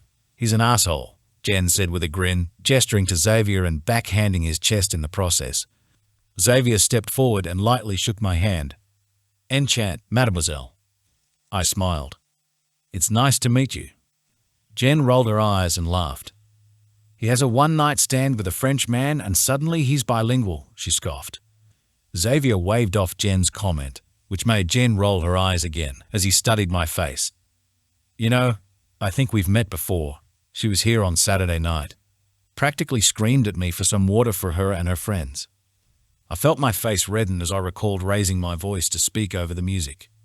"Yep, that sounds like me." "And your friend had that amazing red hair, right? It was gorgeous. Not saying yours isn't, but compared to hers." "Okay, X. Go put your shit away," Jen said as she pushed him into the staff room. She looked back at me and sighed. "He can take his honesty a little too far sometimes. You'll get used to it."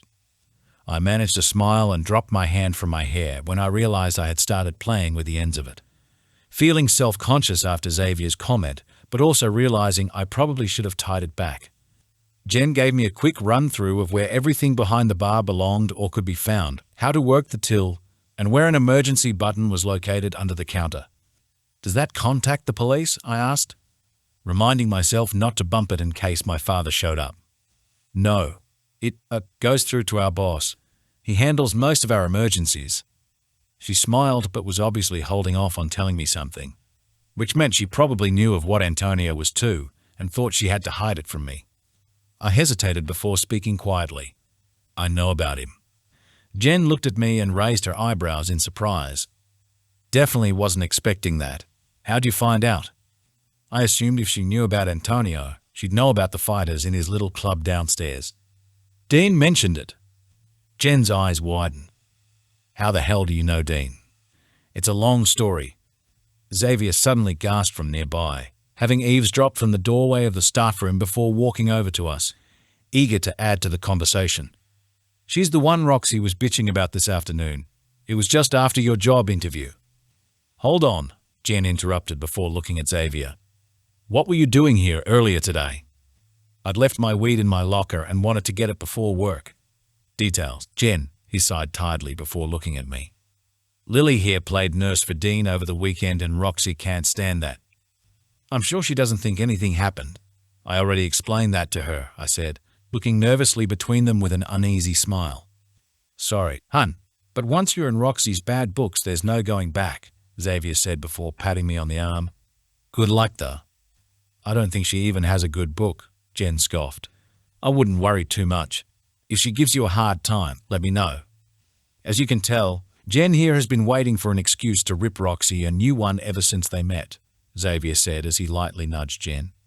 The front door suddenly opened and Roxy sashayed into the club with several of the first customers for the night, smiling to the group of men graciously, with her handbag over her arm as she headed for the bar in a skin-tight black dress. "Speak of the devil," Xavier murmured before moving over to the other end of the bar. "Here," Jen said, shoving a clean glass and a cloth into my hands. "Pretend you're busy and she won't set you on fire." I nodded and quickly got to work polishing the single glass. Roxy passed us, barely acknowledging us as she walked into the staff room and closed the door. Not long after, the speakers around the room began playing music, the volume on low. Jen noticed my perplexed expression as I looked to the speakers and explained that only Roxy can turn on the music. "She thinks we'll mess up the dials, or put it on too loud first thing." "I just wish she'd play some Madonna," Xavier complained quietly.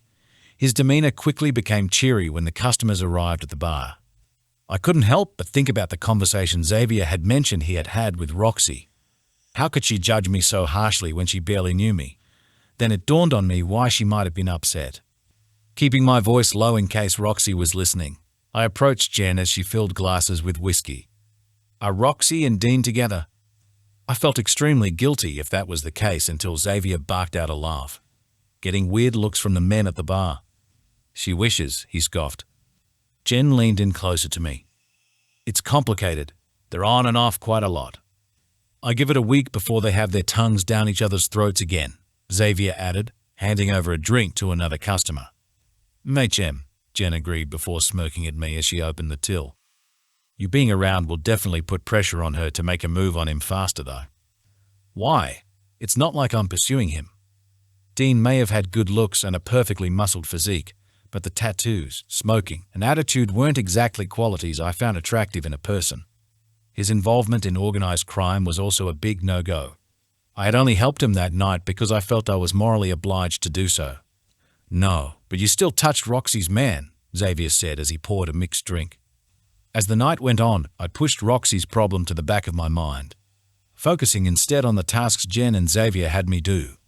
The first was to carry a tray of drinks to a booth. It was daunting, balancing 5 drinks at once, but I managed to get to the table without smashing anything and even earned my first tip. I also learned how to spot the difference between club-goers and gamblers. Unlike the club-goers, who were only there to enjoy the music and drinks, the gamblers would order one drink, then make a beeline straight to the bathroom. They didn't talk much or waste time getting to the basement.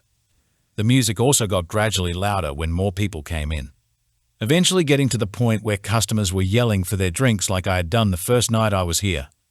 Jen mentioned that we were allowed 2 15-minute breaks during our shift, which could be taken either in the alleyway via the door off the corridor, in the staff room, or in one of the less crowded booths. "We aren't allowed to go downstairs, though," Jen said loudly over the music as she wiped the countertop. "The basement is strictly off-limits to the front-of-house staff." "Jen learned that the hard way," Xavier said after somehow overhearing our conversation. "What happened?" I asked, straining to hear my own voice over the music. "It was my first shift. Couldn't find a parking spot out front, so went to the back. They had free parking," she shrugged. A guy at the bar gestured for 2 beers, and she continued telling her story as she handed the drinks over. "I came through the back door to the basement mid-fight. Was almost taken out by one of the bodyguards for trespassing." Xavier laughed. "Roxy practically dragged her upstairs. It was so embarrassing." Jen rolled her eyes. "How come Roxy is allowed down there?" I asked curiously, thinking back to how casually she had walked in with Antonio earlier today. "If you haven't noticed already, Antonio likes to play favorites," Jen said with a knowing look on her face, "especially if they're of Italian descent like himself. It also helps that her dad is one of Antonio's." Xavier looked over his shoulder before mouthing the word associates as if someone would hear him over the music. I discovered that Roxy spent most of the night in the staff room either on her phone or on the computer. Xavier mentioned, as we sat at one of the less crowded booths on our break, while Jen handled the bar alone, that Roxy liked to act like she was a busy manager. "When she isn't in there, she's in the basement checking out Dean. I wouldn't be surprised if she placed bets on him too," Xavier scoffed. At around 11 p.m., Roxy ventured out of the staff room, paying us no attention once again as she made her way through the crowd to the basement. She wasn't down there long though, returning 15 minutes later, straightening out her dress, fixing her hair and wiping the corner of her lips with her finger as she fixed her lip gloss. She looked pleased about something. Maybe she had won money with a bet she placed. As she walked confidently back into the staff room and closed the door behind her, I didn't really think much of it until Jen and Xavier started laughing between themselves. "So much for lasting a week," Xavier chuckled as he unscrewed the cap of a vodka bottle. "I don't get it," I said, still baffled about what was so funny to them. Jen smiled. "She only ever looks that pleased when she's caught up with Dean. It definitely wasn't for a chat either," Xavier added. "Oh, ooh," I frowned in disgust while Xavier and Jen cracked up laughing again. At 11:30 p.m., Roxy rang a bell near the bar. Jen explained it was to let the customers know it was the last call to order drinks before closing time. 10 minutes after the bell rang, they stopped serving alcohol. 5 minutes after that, the music was turned down and the lights faded from red and purple to a warm yellow glow. One by one or in groups, the club goers slowly left a few minutes before closing time, spilling out onto the street with loud and happy, slurred conversations until the club was quiet once again, officially closing at midnight. I felt exhausted, ready to head home and collapse into bed, but felt like I had genuinely enjoyed myself for my first shift, even temporarily forgetting about what went on downstairs. Working here didn't seem to be that bad after all, until Xavier came out of the back room by the corridor with a vacuum cleaner, broom, mop and bucket. "Clean up time," Xavier smiled wide as he handed me the broom. "Don't we finish at midnight?" I asked, taking the broom anyway as I glanced at the time on my phone. "Yep," Jen faked a smile as she took the mop and bucket. "But we get to work overtime." "For free," Xavier enthused sarcastically. Roxy stepped out of the staff room, her handbag over her arm and clutching her phone and keys in her hands as she strutted past us, barely looking in our direction as she said, "Lock up when you're done," then left through the front doors. Jen saluted Roxy, then flipped her the finger when her back was turned. We got to work cleaning up the mess, ranging from spills, food crumbs, and confetti. My job was to sweep under every booth and push all the rubbish to the middle of the dance floor where Xavier was vacuuming. Any items like reading glasses or purses went to the lost and found basket under the bar counter. Halfway through the cleanup, Jen remembered she still had to give me her and Xavier's numbers. Xavier, who had only found out I would be getting his number as Jen added it to my phone contacts, folded his arms as he watched me with scrutiny. "You're not the type to call at stupid hours in the morning for stupid reasons, are you?" "Because I'm not getting up at 4 a.m. for anyone. I don't care what emergency it is." "No. Turns out I am that person who will get up at stupid hours in the morning to help someone," I said with a small smile on my face, continuing to sweep more junk from out under a table. "Touché," Xavier nodded. The door to the corridor suddenly swung open and an older man walked out. He was the commentator for the fights and was a little breathless as he looked between the three of us. "Where's the girl who helped out Dean?" he asked while dabbing his forehead with a handkerchief. I slowly raised a hand. "That's me." "Great. Come with me," he said abruptly, turning back around and leaving the way he came. Xavier stepped towards me and gave me a light nudge toward the corridor. "Don't question it. Just go," he whispered. I reluctantly followed after the old man, glancing over my shoulder at Jen and Xavier as they shrugged, expressions of concern and confusion on their own faces. Staying out of the basement was something I had promised myself to do, but here I was walking back down into it. Disappointed because I had done so well to not think about it, and slightly terrified. Had I done something wrong already? The fight pit was still standing but completely empty. A trail of large blood drops leading out of the center of the pit. All the gamblers had left already and the fighters were gathered in a group at the back of the basement. The closer we got to them, the more I began to understand why I had been told to go downstairs. They were standing around a teenage boy, laying on a coffee table in the lounge area, barely conscious and very pale with his forehead and hair covered in blood. Beside him on the coffee table was a sewing kit and a roll of bandages. At the front of the group of men, I recognized Antonio, standing calmly with his hands resting on his cane and dressed in a deep green suit as he gave me a polite smile. Dean was beside him with a frown on his face and arms folded across his bare chest. His tan skin glistened with sweat and his knuckles bandaged once again. It was much warmer down here compared to the air conditioning upstairs, which explained why the smell of sweat and blood lingered in the thick, humid air. The strong smell of the men stung my nose when we got to the group. All of them were staring at me as the commentator pointed at a spot on the floor for me to stand beside the coffee table. I pulled at the hem of my shorts, knowing they had ridden up again. It wasn't until I was beside the table that I saw just how bad the teenager's head was, having to take a few deep breaths to prevent myself from getting queasy. Inhaling the body odor of the other men didn't help with this. I didn't have a problem with the blood. I could handle blood. But seeing the extent of the cut and the flap of loose skin hanging from its edges was making it difficult not to gag. "Thank you, Joe," Antonio said to the man who had brought me downstairs. His attention then turned to me, along with every other eye in the room if they hadn't already been staring. I felt like I was under a microscope. "Lily, how confident do you feel sewing up this gentleman's head?" Antonio nodded to the teenager. I gulped. "I only know CPR." Antonio shrugged, keeping his composure and posture the same. "Give it a try." My heart started to pound against my chest and there was a throbbing in my ears. I can't." The simple sentence triggered a hushed murmur of responses from the other men.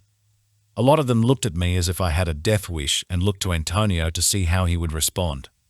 "You heard her." The murmuring stopped abruptly, and there was a quiet shift of attention to Dean. His arms were still folded as he looked directly at Antonio, ignoring the stares of everyone else. "She shouldn't even be down here," he said lowly. I wanted to thank him, but at the same time was terrified of what consequences he faced for speaking to his boss that way, especially since everyone was now looking at him like he had the death wish. There was a moment of silence as Antonio looked at Dean. Without saying a word, he looked to have warned Dean not to interrupt him again, and Dean fell silent, clenching his jaw. His eyes landed on me again, briefly looking apologetic before he dropped his gaze to the teenager. Antonio calmly smiled again. "I suggest you start doing something before Levy bleeds out, Lily." I nodded and moved stiffly to the couch above the teenager's head, sitting on the edge of the cushion as I picked up the sewing kit and placed it on my knees. My movements tense as I popped open the lid and looked for a needle and thread. With the reminder of what Antonio was at the forefront of my mind, I had no other choice but to do as I was told in case he had me shot for refusing. My only concern now was that my sewing talent only extended to clothes and not human heads. I had no idea what needle to use or if the cotton thread would actually hold. Feeling way out of my comfort zone and extremely self-aware with everyone watching, I shakily threaded the black thread through the smallest needle I could find, somehow getting it through the hole on the first try before bringing my hands to the teenager's head. I took a deep breath. "Here," said an unfamiliar voice from nearby. I looked up as one of the fighters stepped forward with a bottle of vodka in his hand, wearing bright red sneakers and white shorts that popped against his brown skin. His black hair was tightly curled, some of those curls hanging around his forehead, to sterilize the cut and stuff. He sounded sympathetic and smiled a little as he handed me the bottle. I found it hard to speak, so instead just nodded nervously. My hands continued to shake as I unscrewed the bottle lid. I splashed the vodka onto the needle, wishing I had gloves as it went on my skin, then moved to pour some over the teenager's forehead, accidentally pouring the liquid too fast and failing to give him any warning that it was coming. The second it hit his skin, washing into the cut and definitely burning, he let out a strangled cry and almost threw himself off the table. His head came very close to smacking into mine as he sat up, spraying blood and vodka into the air as he went. Dean quickly stepped forward, taking the teenager by the shoulders and pinning him back down onto the coffee table with a thud, his own arms flexing slightly as he sat directly in front of me. "Calm down," he grunted as the teenager struggled to get free. It didn't take long for him to eventually lay still again, whimpering and murmuring to himself. I sat forward again, gripping the needle tightly between my fingers as I placed my other hand tentatively to Levy's forehead. With the way Dean was positioned, leaning over the coffee table to pin Levy down, and myself having to lean forward above Levy's head, we had come to be sitting very close. Our heads were inches apart. Knowing Dean's face would be directly in front of mine if I looked up, I kept my head down and focused on Levy, his blood now on my hands as I slowly moved to push the needle through his skin. "Fuck," Levy cried, his voice cracking as he went to move again. I flinched but continued to pull the thread through, grateful for Dean keeping a firm hold on him. It felt like I was having an out-of-body experience, watching myself stitching Levy's skin closed as blood oozed onto my fingers, sticky and warm but making my grip on the needle slippery. Every so often I used the vodka to wash the blood off the needle, my hands continuing to shake even as I made the last stitch and knotted the thread. With the remaining vodka and a better warning for an extremely pale Levy, I washed away the blood on his forehead as best I could, then wrapped the bandage firmly around his head. Letting out a quiet sigh when I was finished, I looked down at my blood-covered hands. "Very impressive," Antonio said while other men agreed in low murmurs. I struggled to form a response as I wondered if what just happened really happened. Then looked at Dean as he sat back on his haunches, an unreadable expression on his face again before he stood back up and disappeared into the dispersing crowd, shoving one guy when he took too long to move aside. Antonio snapped his fingers, making me jump before his two usual bodyguards showed up. "Move this young gentleman to the car." "Yes, boss," they nodded in unison before stepping in to pull Levy to his feet, his body weak as they hooked an arm each over their shoulders and walked him to the stairs leading to the back. It suddenly dawned on me that, even though there were still others in the basement, I was alone with Antonio in the lounge area, and he was smiling at me proudly.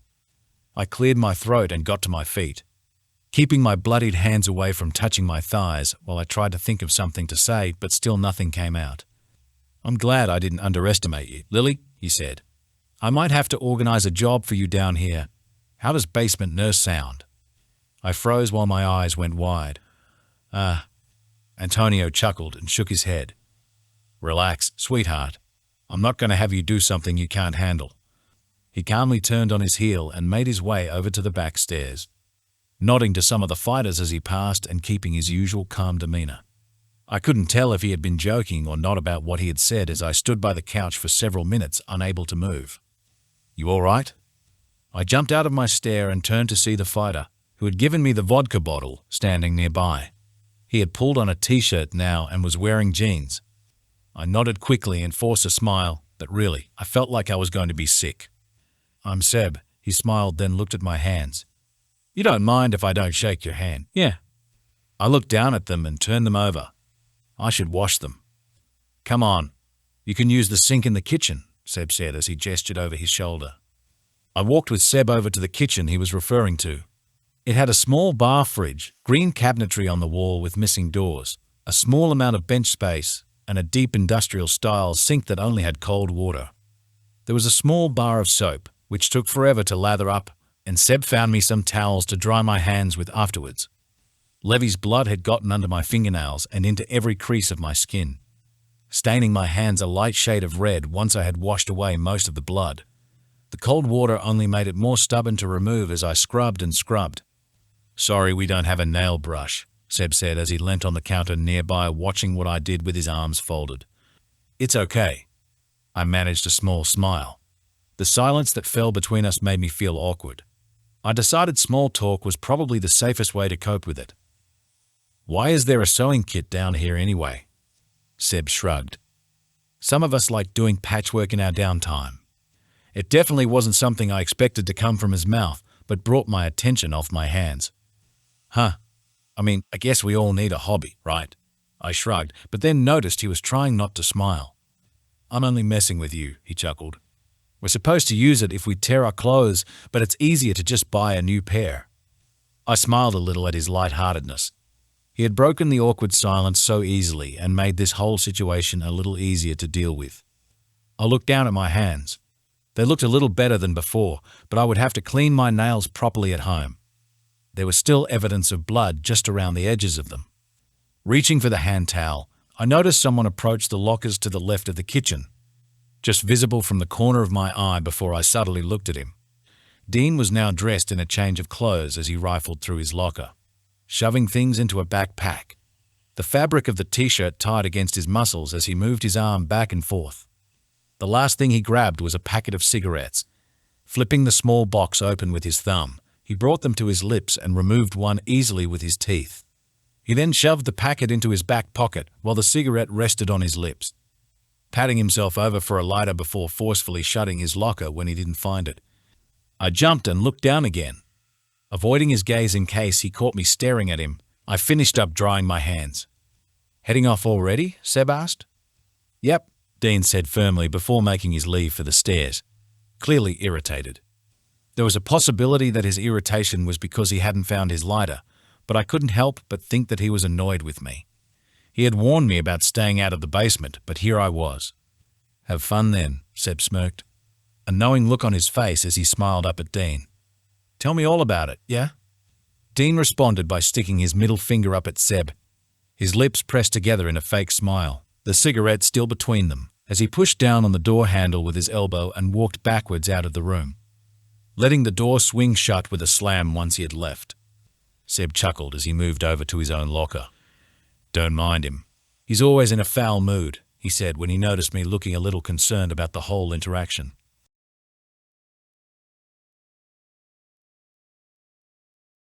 Chapter 10. Lily. I was never much of a coffee drinker, never liked the taste or the smell. But after getting back from work last night way past midnight, I felt like my body needed it in order to function properly for my shift at the real estate agency. Last night had seemed like a distant memory or a bad dream, as I sat at the kitchen counter trying to comprehend if it had even happened. A full cup of coffee between my hands as I blinked tiredly at the linoleum countertop. Someone had a late night, Kyla said as she walked into the kitchen, looking worriedly at the coffee. "What time did you get in?" "I have." I yawned. "No idea. After getting home last night, I had been so worried about Antonio's basement nurse offer I hadn't even checked the time.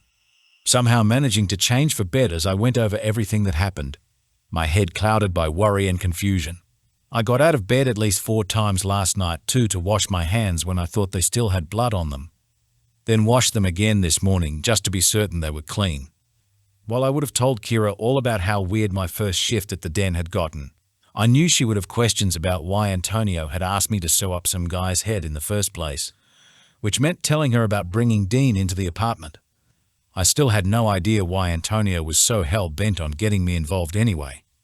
"Just make sure you make time for yourself," Kyla said as she made herself a bowl of cereal. "You don't want to burn out from overworking, especially just in the first week."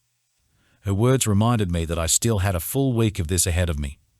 "Noted," I nodded tidily before taking a sip of my tea, gagging when I realized it was coffee.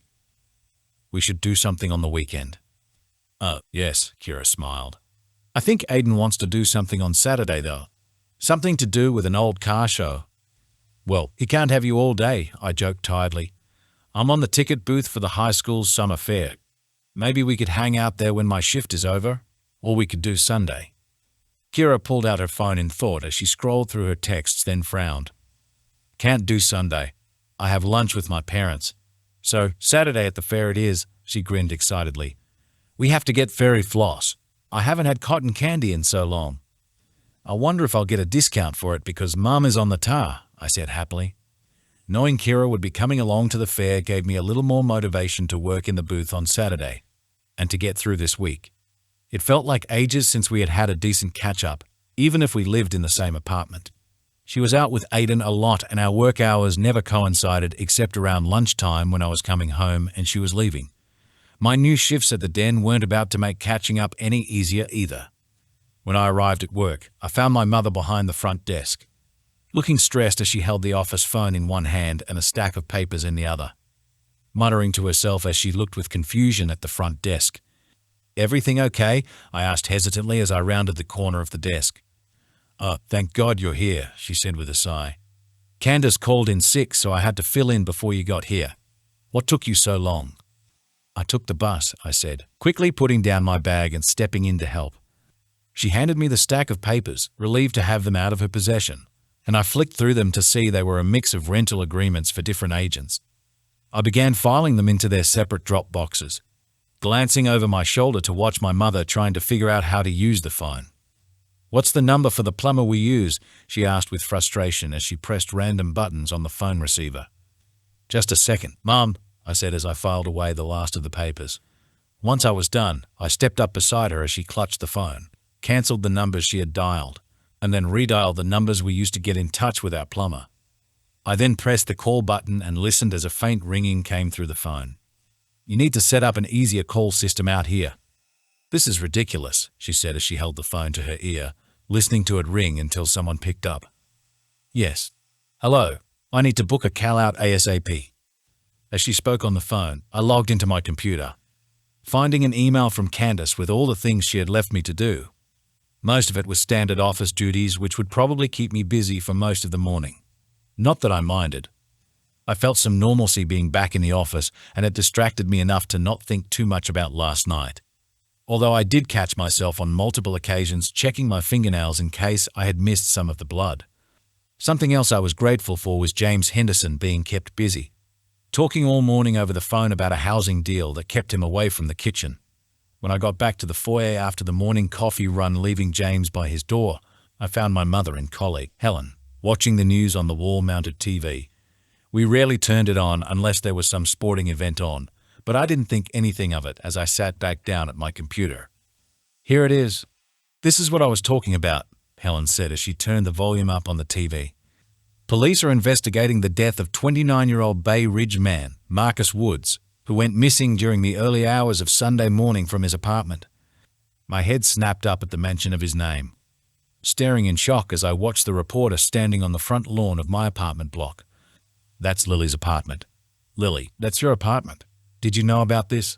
Mom said as she flicked her head from looking at the screen. then me, then back to the screen, slapping her hand over her mouth as the story unfolded. Meanwhile, I was having heart palpitations after quietly choking on a cookie crumb I had sharply inhaled. His remains were discovered at 5 a.m. this morning in a burnt-out car.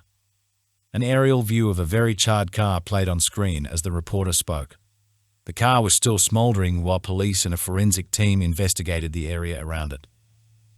Police are looking for any possible witnesses and are treating his death as suspicious. I swallowed nervously, staring at the TV as they started reporting on the weather.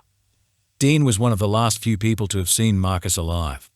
While he didn't kill him, there was a very strong possibility he knew about how Marcus's body turned up in a burnt-out car, which just made my fear for Antonio that much worse. If that was how he treated someone who probably owed him something, I didn't want to know what would happen if he was defied. "I can't believe that," Mum said, her hand still over her mouth as she shook her head in disbelief. "I wonder if Susan knows anything." I was surprised Susan hadn't called my parents yet. "That kind of thing is way too close for comfort for me," Helen said. "How are you feeling, Lily?" "Stay calm. It's definitely worrying. I remember hearing gunshots but didn't think anything of it," I shrugged, mirroring my mother's disbelief to cover the fact I was panicking a little inside. "And this is why I preferred you were still home. You never know who's living in those shared apartment blocks," Mom said before leaving with Helen, who agreed with her. Once I knew they weren't coming back, I let out a shaky breath, pulling my hands through my hair and resting my elbows on the desk as I stared down at my knees, taking several deep breaths. "Rough morning?" The voice didn't just startle me but made my skin crawl as I quickly sat up straight again. James was standing behind me, leaning against the filing cabinet as he watched me with a little smirk on his face. His eyes dropped to my legs.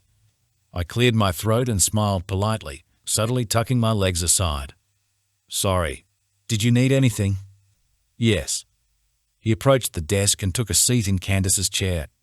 "I need help finding a property file." "No worries. Do you have the name? I could search for it here and send it through to you."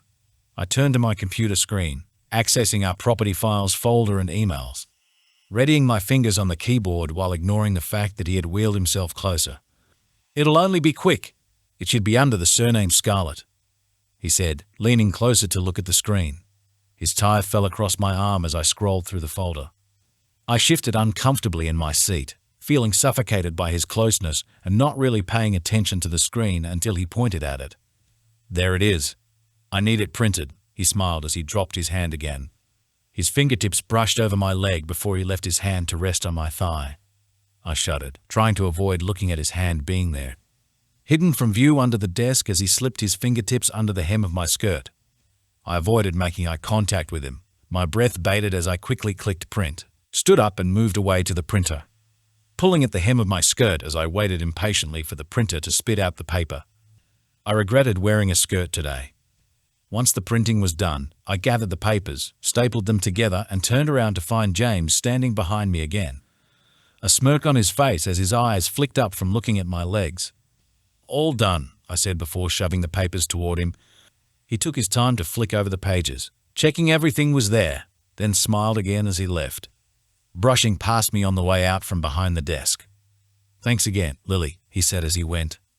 I stood frozen by the printer for a long time after he had gone. It was getting worse. He had started doing this several months ago after spending the past 4 years just watching me with his beady eyes. I didn't know what changed, but he got braver with the touching, starting out with a pat on the shoulder and leaving his hand to linger there, or making the excuse of tucking in my shirt tag. My vision blurred as my eyes grew watery thinking about it. I hated that he felt so comfortable doing it. What was even more frustrating was the fact it was my word against his. There was never anyone around when he did stuff like that. The front door swung open as a client walked in. Before they arrived at the desk, I quickly wiped my eyes, took a deep breath, and then plastered a polite smile on my face, pushing down the burning lump in my throat as I moved over to the desk again.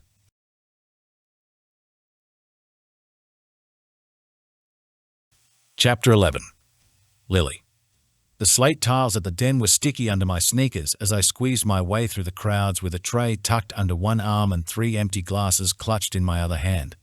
It was extremely busy for a Tuesday night and everyone was practically dancing on top of one another.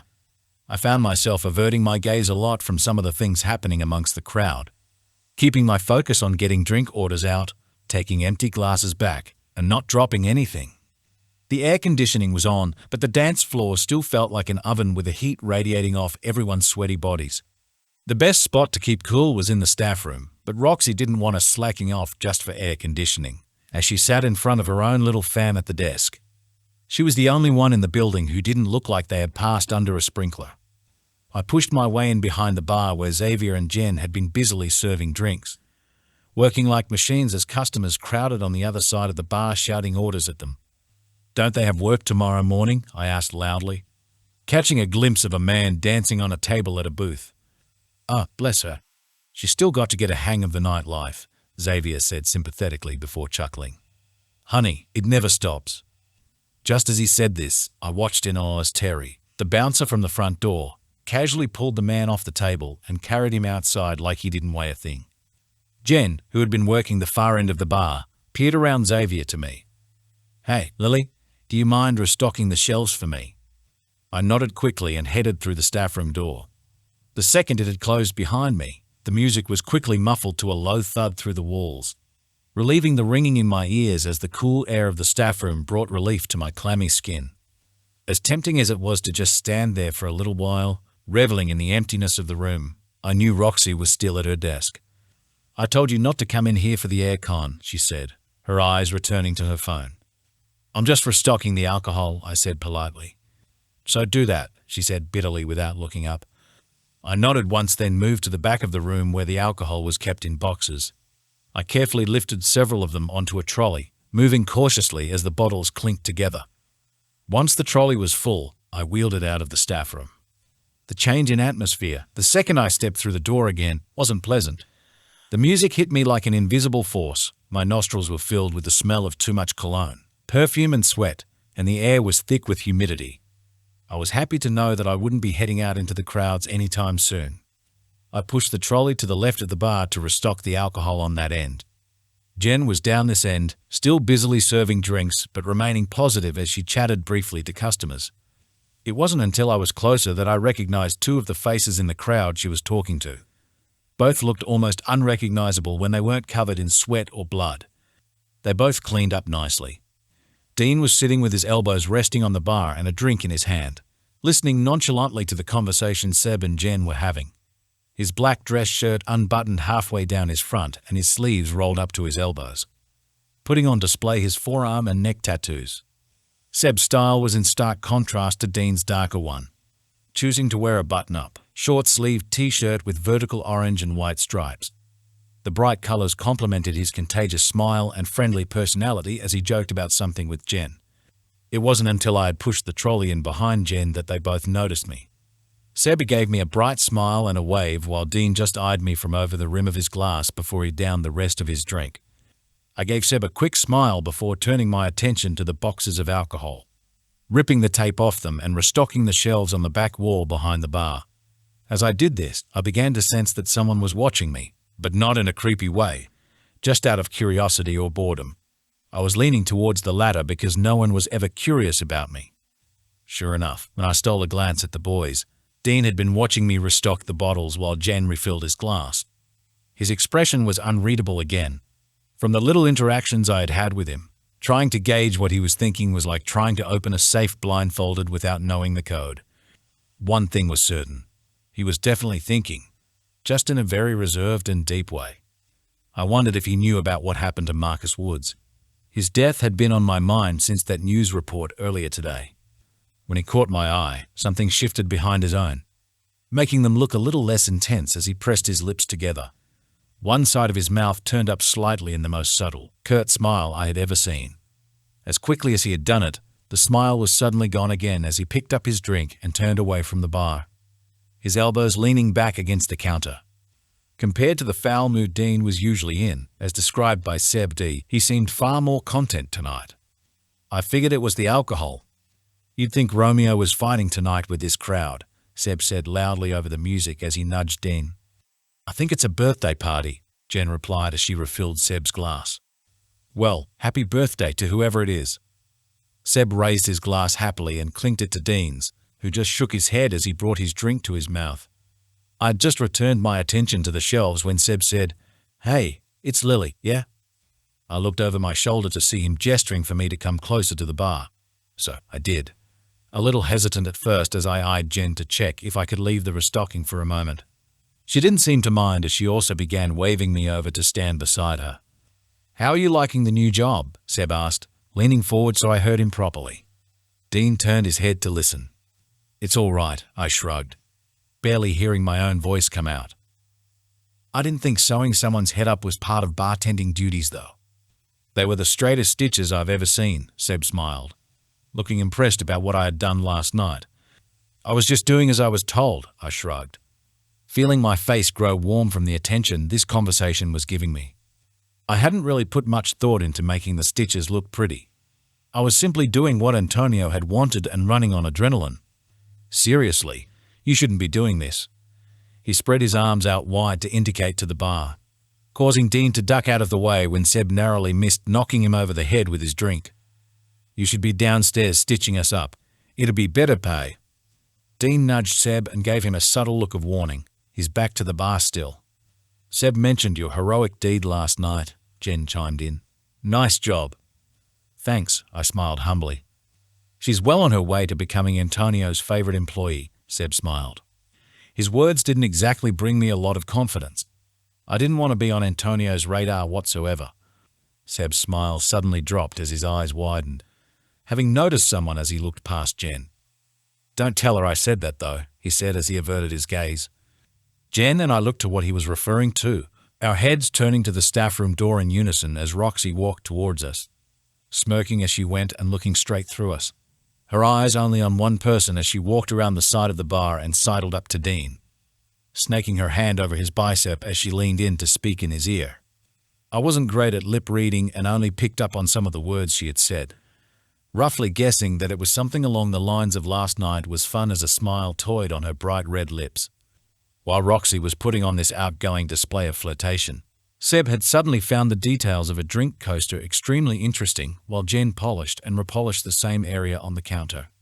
Not wanting to be the odd one out of their subtle eavesdropping, I moved back to the boxes and continued restocking the last of the bottles, watching the rest of the interaction from the corner of my eye. Dean turned back to face the bar, sliding his empty glass to Jen and gesturing for a refill as Roxy ran her hand across his shoulders, whispering something in his ear again that caused his jaw to clench. Once he got his drink back from Jen, Dean turned to face Roxy, a smirk on his face while she remained very pleased with herself. Her hand reached out to slide up his chest while he leaned forward to whisper in her ear. I felt like I shouldn't have been watching anymore, until Roxy's smug expression slowly changed to one of frustration and she dropped her hand from his chest. Whatever he had said was definitely something she didn't want to hear. She looked like she was about to shoot lasers from her dark eyes. Dean then sat back with a smirk still on his face, stood up with his drink in hand, and left the bar. "And that's my cue. See you around, ladies," Seb said before quickly following Dean into the crowd. Roxy's face was a mix of emotions, but the most obvious was anger, and possibly a little embarrassment as she glared at the spot where Dean had been sitting. She looked like she was about to burst before she took several deep breaths to compose herself and fixed her hair. Her eyes then suddenly flicked up to Jen and I. "What are you staring at? Get back to work," she spat as she marched back around behind the bar, almost barging straight through Jen and I as she went, making her way swiftly back into the staff room and slamming the door shut. Xavier, who had been working the other end of the bar closest to the staff room, looked to Jen and I with wide eyes and mouthed clearly, "What the fuck happened?" I think she was rejected. Jen mouthed back with a big grin on her face. Xavier responded by cracking up laughing as he went back to serving a customer. As the hours ticked by, I didn't see Roxy, Seb or Dean for a long time, only once catching a glimpse of the two fighters sitting at a booth with 3 other girls. 2 of the girls were completely enthralled by a very enthusiastic Seb as he looked to be telling them an exciting story. The 3rd girl busily chatted to Dean. A lopsided tiara with the words "birthday girl" on it sat on her head as she twirled her hair around her finger. All the while Dean just looked to be patiently listening to whatever she was saying, even letting her put the tiara on his head for a moment to take a selfie. I thought back to when Aiden had asked Dean for a selfie the night we met, when Dean had very quickly rejected the request. Originally, I thought it was because he wanted his privacy, but seeing as he was currently in one now, albeit a little blurry, I figured he refused because he probably just didn't like Aiden. Honestly, who could blame him? I caught myself smiling at the whole interaction as I stood behind the bar wiping glasses, hoping that Roxy wouldn't come out of the staff room and see what was happening. She might behead the poor girl. "What are you smiling about?" Jen said loudly from nearby, looking out to the dance floor as she handed change to a customer. "Just the people dancing," I excused quickly. Jen nodded as she placed 2 glasses on the counter and filled them with soda and ice. No one was nearby that had ordered these non-alcohol drinks, so I wondered what she was doing until she slid one to me. "I'm going on my break now, and I think you should too. You've definitely earned it tonight," she smiled. It had been so busy tonight that taking a break had slipped my mind. I happily accepted the offer and followed Jen to a booth that was a little less crowded, carefully carrying my very full drink in front of me while trying to avoid getting bumped by someone in the process. The second my bottom hit the seat at the booth, my feet thanked me for it. I hadn't sat down for at least 4 hours, and there was a dull ache radiating from my lower back and shins. I took a sip of the soda and was instantly relieved by its welcome iciness, even happily crunching on an ice cube when I discovered how thirsty I really was. Having sweated most of the night, I was definitely dehydrated. "Mind watching my drink? I've got to pee," Jen said as she shuffled back out of the booth again. "Of course." I slid her drink closer to me, but also moved myself closer to the wall on my left, safely tucked away and out of sight so I could enjoy my break in peace. I pulled my phone from my pocket as I sat back against the booth and saw that my sister, Jane, had sent me a picture accompanied by a puking emoji. It was a new bedspread our mother had bought for her bed, covered in large pink flowers and decorated with lacy frills around the edges. "Jane, can you believe this? She'll be painting unicorns on my door next." "Me, at least it matches your bedroom walls now, lol." "Me, what are you up to tonight?" "Jane, besides wanting to set my bedroom on fire, nothing." I hesitated before I replied to her, feeling guilty for hiding secrets from her as we always told each other everything. It was how we coped with our overbearing parents. We had to have one another's backs. I was tempted to tell her about my new job, but couldn't bring myself to send the text once I had typed it out. "Me, also nothing." "Jane, Mom told me she put you on for the ticket booth this Saturday. That'll be fun." "Me, I'm beyond thrilled for it." "Jane, lol. I'm going to bed. Night X." "Me, night. Jane X." I tucked my phone away and had another sip of my drink, tapping my finger on my glass to the beat of the music as I looked out to the packed club. A young man suddenly slipped into the booth, sitting opposite me with a smile on his face. "Hey," he smiled, brushing a hand over his shortly shaved hair. His eyes lingered on me. "Oh, I'm sitting here with someone. They'll probably be back soon too." I smiled politely, but he didn't look like he was going to move any time soon as he relaxed into the seat. I looked around nervously for Jen, considering leaving before he spoke up again. "You looked a little lonely, so I thought I could keep you company," he said in a voice that was slightly accented. "Irish?" He rested his elbows on the narrow table, making me sit back a little more. "Well, thank you, but I think I'll be okay." I smiled once again, but was suddenly overcome with a wave of exhaustion, thinking that it was just the long day finally catching up to me. I reached for my drink only to find that I could barely lift my hand, bumping the underside of the table instead. I began to feel drowsy, forcing my eyes open as my head felt heavy. "You don't look so good," said the man. His voice came from my right. He had moved to sit beside me. He was sitting too close, but I couldn't move. My muscles weren't cooperating as I struggled to keep my eyes open. A sickening, uneasy feeling swirled around my stomach as I began to realize what was happening.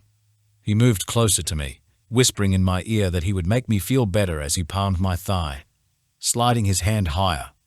I couldn't speak properly, unable to form the words to tell him to stop or even gather enough strength to push him off as my head and body went limp. I could still feel what he was doing though. Calluses on his hands scratched against my skin as he leaned to kiss me. He smelled strongly of cologne and beer. My eyes slipped shut as I wished for him to stop. When I opened them again, my vision slowly blurred into focus on a pair of grey-blue eyes looking right back at me. They had to be the most beautiful pair of eyes I had ever seen, resembling an ocean in a storm and framed in thick, dark lashes. Dean lightly tapped my cheek when my eyes fluttered shut again. He was cupping my face, keeping my head from rolling back as he furrowed his brow in concern. "Eyes open," he said gently. Another voice drifted in from nearby. It took me a second to realize that it belonged to Seb. "If you knew what was good for you, you'd stay on the floor," he said. "Dean, I think you broke his jaw." I wasn't sure if I wanted to cry or sleep until my tummy began to gurgle and a heat began to rise in my throat. "I think I'm going to be sick," I heard myself say. "Can you walk?" Dean asked. I didn't have a lot of confidence in how well my legs could work, but I nodded drowsily anyway. With that, Dean gently took me by the arms, his hands supporting my elbows, as he steered me out of the booth. The second I rose to my feet, the room tipped and my head dropped forward to his chest. While I was looking down, waiting for the throbbing in my head to stop, I saw the man who had spiked my drink sitting by our feet, slumped against the table leg and holding his face in agony. Seeing him just made me feel worse. Dean began moving me through the crowd while I stumbled ahead of him. His hands were strong but gentle as he cupped them under my forearms and helped me to the door. The room was spinning, the lights and loud music not helping, as everyone seemed to tower and sway around me.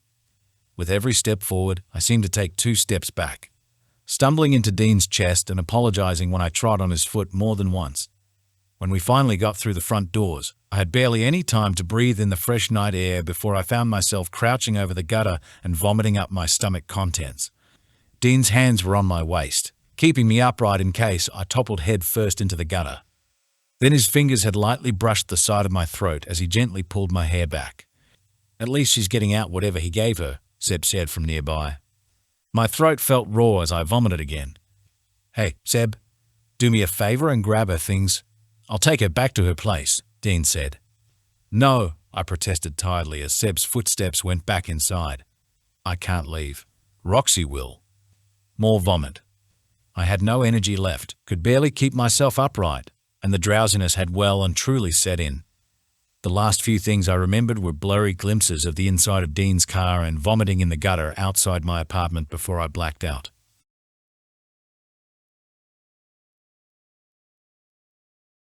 Chapter 12. Lily. It took me a while to wake up, feeling groggy and sluggish as I blinked into the sun shining through the gaps in the horizontal wooden blinds. Wondering what my window was doing on the right side of my bed, I squeezed my eyes shut, then opened them again, making the room come into focus a little better while my eyes adjusted to the light. A window sat where my ensuite door usually was. The walls were painted a dark grey instead of their usual cream colour, and the sheets I was laying in between were navy blue and didn't smell right. It wasn't the familiar scent of lavender detergent I used, but something faintly like leather and sandalwood.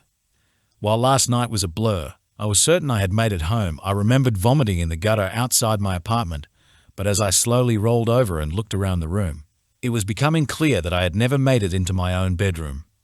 A sickening feeling overcame me as broken memories of last night flashed briefly across my mind.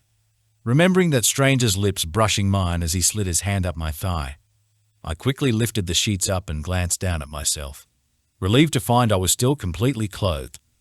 Then I remembered those eyes, Dean's eyes, and that he had witnessed me crouching over a gutter, throwing up my stomach contents. How attractive. I was in his bed, his room, but Dean was nowhere in sight. I slowly sat up, taking in the simple but comfortable style of the room. The dresser opposite the bed was made of a dark wood that matched the cluttered bookshelf beside it and the bedhead behind me. There were no posters on the walls and not much else that gave an insight into Dean's life outside of the basement. Pulling back the sheets, I swung my legs over the edge of the bed with a groan. The effects of whatever drug had been slipped into my drink last night still had some lasting effects with the way my muscles ached. The mirror on the back of the bedroom door reflecting the side of the bed let me know that I looked as bad as I felt. I rubbed my face tiredly and looked down, finding my sneakers on the floor by my feet before I lazily slipped my feet into them. On the bedside table, beside an industrial lamp, sat my bag, a glass of water and an aspirin. I hesitated before I picked up the glass, remembering how easy it had been for that man to spike my drink, but my mouth was so dry and my head was pounding. Once the water touched my lips, I didn't stop gulping it down until the glass was empty and the aspirin was gone. Then I tied my laces, grabbed my bag and headed for the door, flattening out my bed hair as I went. Stepping cautiously and quietly out of the room, I walked out into the end of a hallway and found a folded-up wheelchair leaning against the wall outside the door. Slightly confused, I turned left and moved along, passing a bathroom that had been modified to be wheelchair-friendly. I began to wonder if maybe I was still dreaming until I came across a collection of photographs on a wall. The first being of a very chubby baby laughing at the camera. The second of a beautiful young woman twirling in a flowing bright red dress, portraying so much grace and elegance in a single photo. The next photograph was of the two of them together. The boy looked about 5 years old and was laughing as the woman gave him a piggyback ride. His arms spread out like he was a plane while his dark hair blew back off his face. I found myself smiling as I looked at the small collection of happy photos. There was another with the boy, just slightly older, dressed as a police officer for Halloween. His hat was too big and a pumpkin bucket full of candy in his hands as he poked his tongue out. Beside that was one with the woman again with a boy in his mid-teens. While he was half smiling with his arm in a sling, the woman was making bunny ears behind his head and grinning. It was obvious this boy was Dean. He just looked less serious and was lacking tattoos, and that the woman was his mother. He had inherited a lot of her good looks. Both shared Mediterranean features with their dark hair and golden brown skin. I moved away from the photographs and walked out into a small lounge room, noticing the couch had been made up for someone to sleep on. A kitchen was at the back of this room, where a radio was playing quietly, and muttered voices were drifting in from another room to the right of the kitchen. It was tempting to leave, but at the same time I didn't want to be rude. Then again, I didn't want to be rude by intruding. The least I could do was thank him for helping me last night. I kept my footsteps quiet as I walked into the kitchen, listening closely to the voices coming from the other room. One belonging to a man and the other to a woman, with her doing most of the talking. Both spoke in fluent Italian. When the room, filled with natural light, came into view, I found Dean sitting at a small, round dining table. His black hair was damp and styled messily, suggesting he had just stepped out of the shower, as he wore jeans and a grey t-shirt. Beside him was the woman from the photographs. Apart from the fact she was sitting in a wheelchair, she hadn't changed much from however long ago those pictures were taken. The second they saw me standing a little awkwardly in the doorway, pulling at the hem of my shorts, his mother smiled warmly, making her blue eyes crinkle around the edges. "Lily, how are you feeling?" she asked. Her accent filled every vowel and consonant in her words as she spoke calmly. "I'm okay," I said quietly as my eyes shifted to Dean and his guarded demeanor. They had definitely been talking about me before I came out. He cleared his throat and sat back in his chair, brushing a hand through his hair as he avoided eye contact. "This is my mother, Sophia." "Come, sit, Lily." Sophia waved for me to come closer. "You must be hungry, yes?" Now I really felt like I was intruding and a little out of place. This was Dean's private life and I was overstepping. "Oh, it's okay. I really should be going anyway," I politely declined as I took a small step back. I just wanted to thank Dean for helping me out last night. Dean looked up from the tablecloth. His expression was a little softer as he nodded. "You're welcome." Sophia tutted and shook her head. "You were very lucky, but should still eat something. Dean will make you breakfast." Dean quirked a brow at his mother, who had begun ushering him to get a move on. I tried to politely decline her hospitality again, clutching at my bag strap and ignoring that my stomach was rumbling. "It really isn't necessary." "Nonsense. Come sit," she said matter of fact while leaning forward in her wheelchair to push Dean's arm off the table. Dean rolled his eyes before he stood up and walked around to stand behind his chair. The corners of his lips turned up a little as he looked at his mother, who was gesturing for me to take his seat. "You can be extremely bossy, you know that?" Dean told her quietly with a subtle smile, his hands resting on the back of the seat while he waited for me. I figured there was no harm in joining them for breakfast and walked over to sit in the chair, smiling a little awkwardly at Sophia while Dean pushed the chair underneath me. "Make her what you made me this morning," Sophia told Dean as he stepped out from behind me. She then happily patted the top of my hand. "He makes a great potato frittata." Oh, I nodded, having no clue what a frittata was. "Or you could let her decide," Dean retorted as he folded his arms, raising his brow at his mother when she scoffed. "Anyway, we don't have any potatoes left," he shrugged. "What do you mean we have no potatoes?" Sophia frowned. Her frustration over missing potatoes made me understand where Dean got his serious facial expressions from. Dean smiled a little. "I used the last of them in your frittata this morning." Sophia's eyes widened as she gestured to me. You can't serve her a frittata without potato. Honestly, it's okay. I gently interrupted before looking at Dean, who was rubbing his temple with his fingertips. I really don't mind. He sighed but wasn't annoyed as he raised his brow. Do you like eggs? Eggs are fine. Great. Nice and easy, he said as he dropped his arms to his sides, shaking his head subtly at his mother before walking into the kitchen. It was strange seeing Dean in a domestic setting, moving confidently and calmly around the kitchen as he gathered what he needed. He looked completely different to when he was in the basement, where he was always so serious and sweaty with his muscles and tattoos on display. While his tattoos were still visible, I was already beginning to get used to them. Tell me, Lily, Sophia said softly. I quickly pulled my attention away from Dean and found her leaning slightly towards me. Her eyes were still on Dean as he cracked an egg into a fry pan with one hand, something I would never attempt unless I wanted egg all over my hand. Sophia continued talking quietly, although she wasn't very good at whispering. How did you meet? Because Dean won't tell me anything. I couldn't think of an excuse fast enough, unsure of whether she even knew of what he did in the basement. I already told you it was at the den, Dean interrupted, keeping his eyes on the fry pan. After what happened to Lily, hearing him say my name for the first time, in front of me at least, sounded odd. I just wished it wasn't in the same sentence as him bringing up what happened last night. Dean, you can't expect me to believe you met last night, Sophia said, rolling her eyes. He furrowed his brow as he jiggled the fry pan a little. I don't think we should talk about it. I had fallen awkwardly silent listening to them, then felt even more out of place when Sophia began speaking to him in fluent Italian again. Questo ha qualcosa a ci fare con Antonio?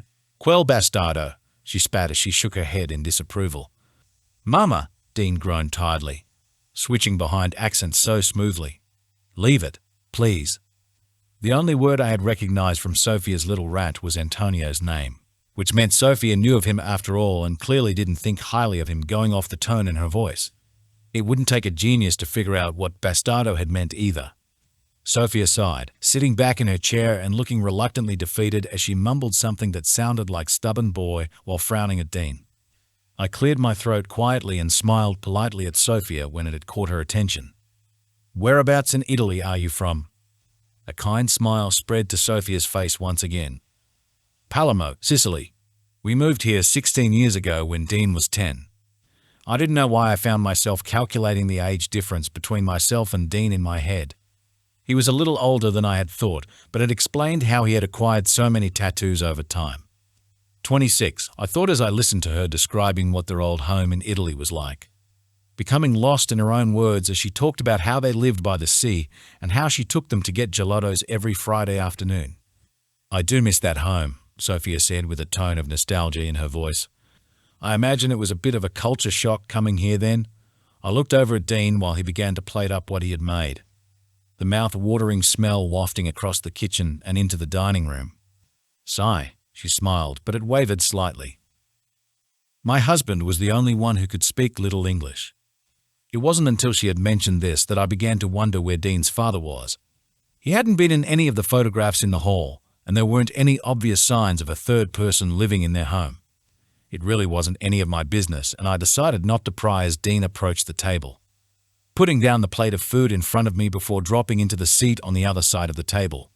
He brushed a hand through his damp hair again as he reached into the back pocket of his jeans, arching his hips up slightly to retrieve his phone and making the hem of his t-shirt right up a little. Suddenly I found the omelette in front of me extremely intriguing as I averted my gaze downward, quickly digging a fork in and bringing a piece to my mouth. There was an instant flavor explosion the second the food touched my tongue. I could taste parmesan and parsley with a mix of other herbs and salt blended perfectly into the fluffiness of the egg. I hungrily had another bite, my taste buds and tummy thanking me for it, lost in the flavory goodness until Sophia chuckled. See, I said she needed to eat, she smiled. Dean was also watching me, his right elbow resting on the table and his chin in his right hand. The corner of his lip turned up slightly. I swallowed my mouthful, feeling my face growing warm as I smiled bashfully under his gaze. I think I might finish that book I'm reading, Sophia said, backing her wheelchair away from the table with a little smile on her face. Enjoy the breakfast, Lily. She made her way behind my seat, through the kitchen and out into the living room, humming as she went and leaving Dean and I alone. Turning my attention back to my breakfast, I tried to keep my reaction to the food a little less enthusiastic as I ate. Another awkward silence had fallen on the room again, but I couldn't think of anything to say to fill it. Dean shifted in his seat, making me look up. "I did take you back to your place last night," he began, resting back in his seat as he traced a finger over the pattern in the tablecloth. "I couldn't find the swipe key to get inside though." I nodded, looking back at my food and taking another bite. That explained why I had ended up in his bed at least. A thought crossed my mind as I imagined Dean attempting to carry me inside, with the possibility that he could have run into Susan on the way in. That would have been an even more scandalous sight for her to see. Me unconscious in the arms of a guy who was the visible definition of a bad boy. I pulled up my bag, chewing as I looked through it. The swipe key was missing, which meant I had probably left it at home before my shift last night. I took out my phone as the lock screen lit up with a recent text message. It was 11:05 a.m. and there were multiple missed calls and texts on my lock screen. The majority came from my mother, who was wondering why I hadn't shown up to work this morning. My eyes widened when I read her most recent text while my heart jumped into my throat, suddenly losing my appetite. She wanted to drop by the apartment in 20 minutes to check on me. That message had been sent 5 minutes ago. Shit. I grimaced as I double-checked the time before shoving my phone back in my bag and standing up quickly. "I have to go, but thank you so much for breakfast."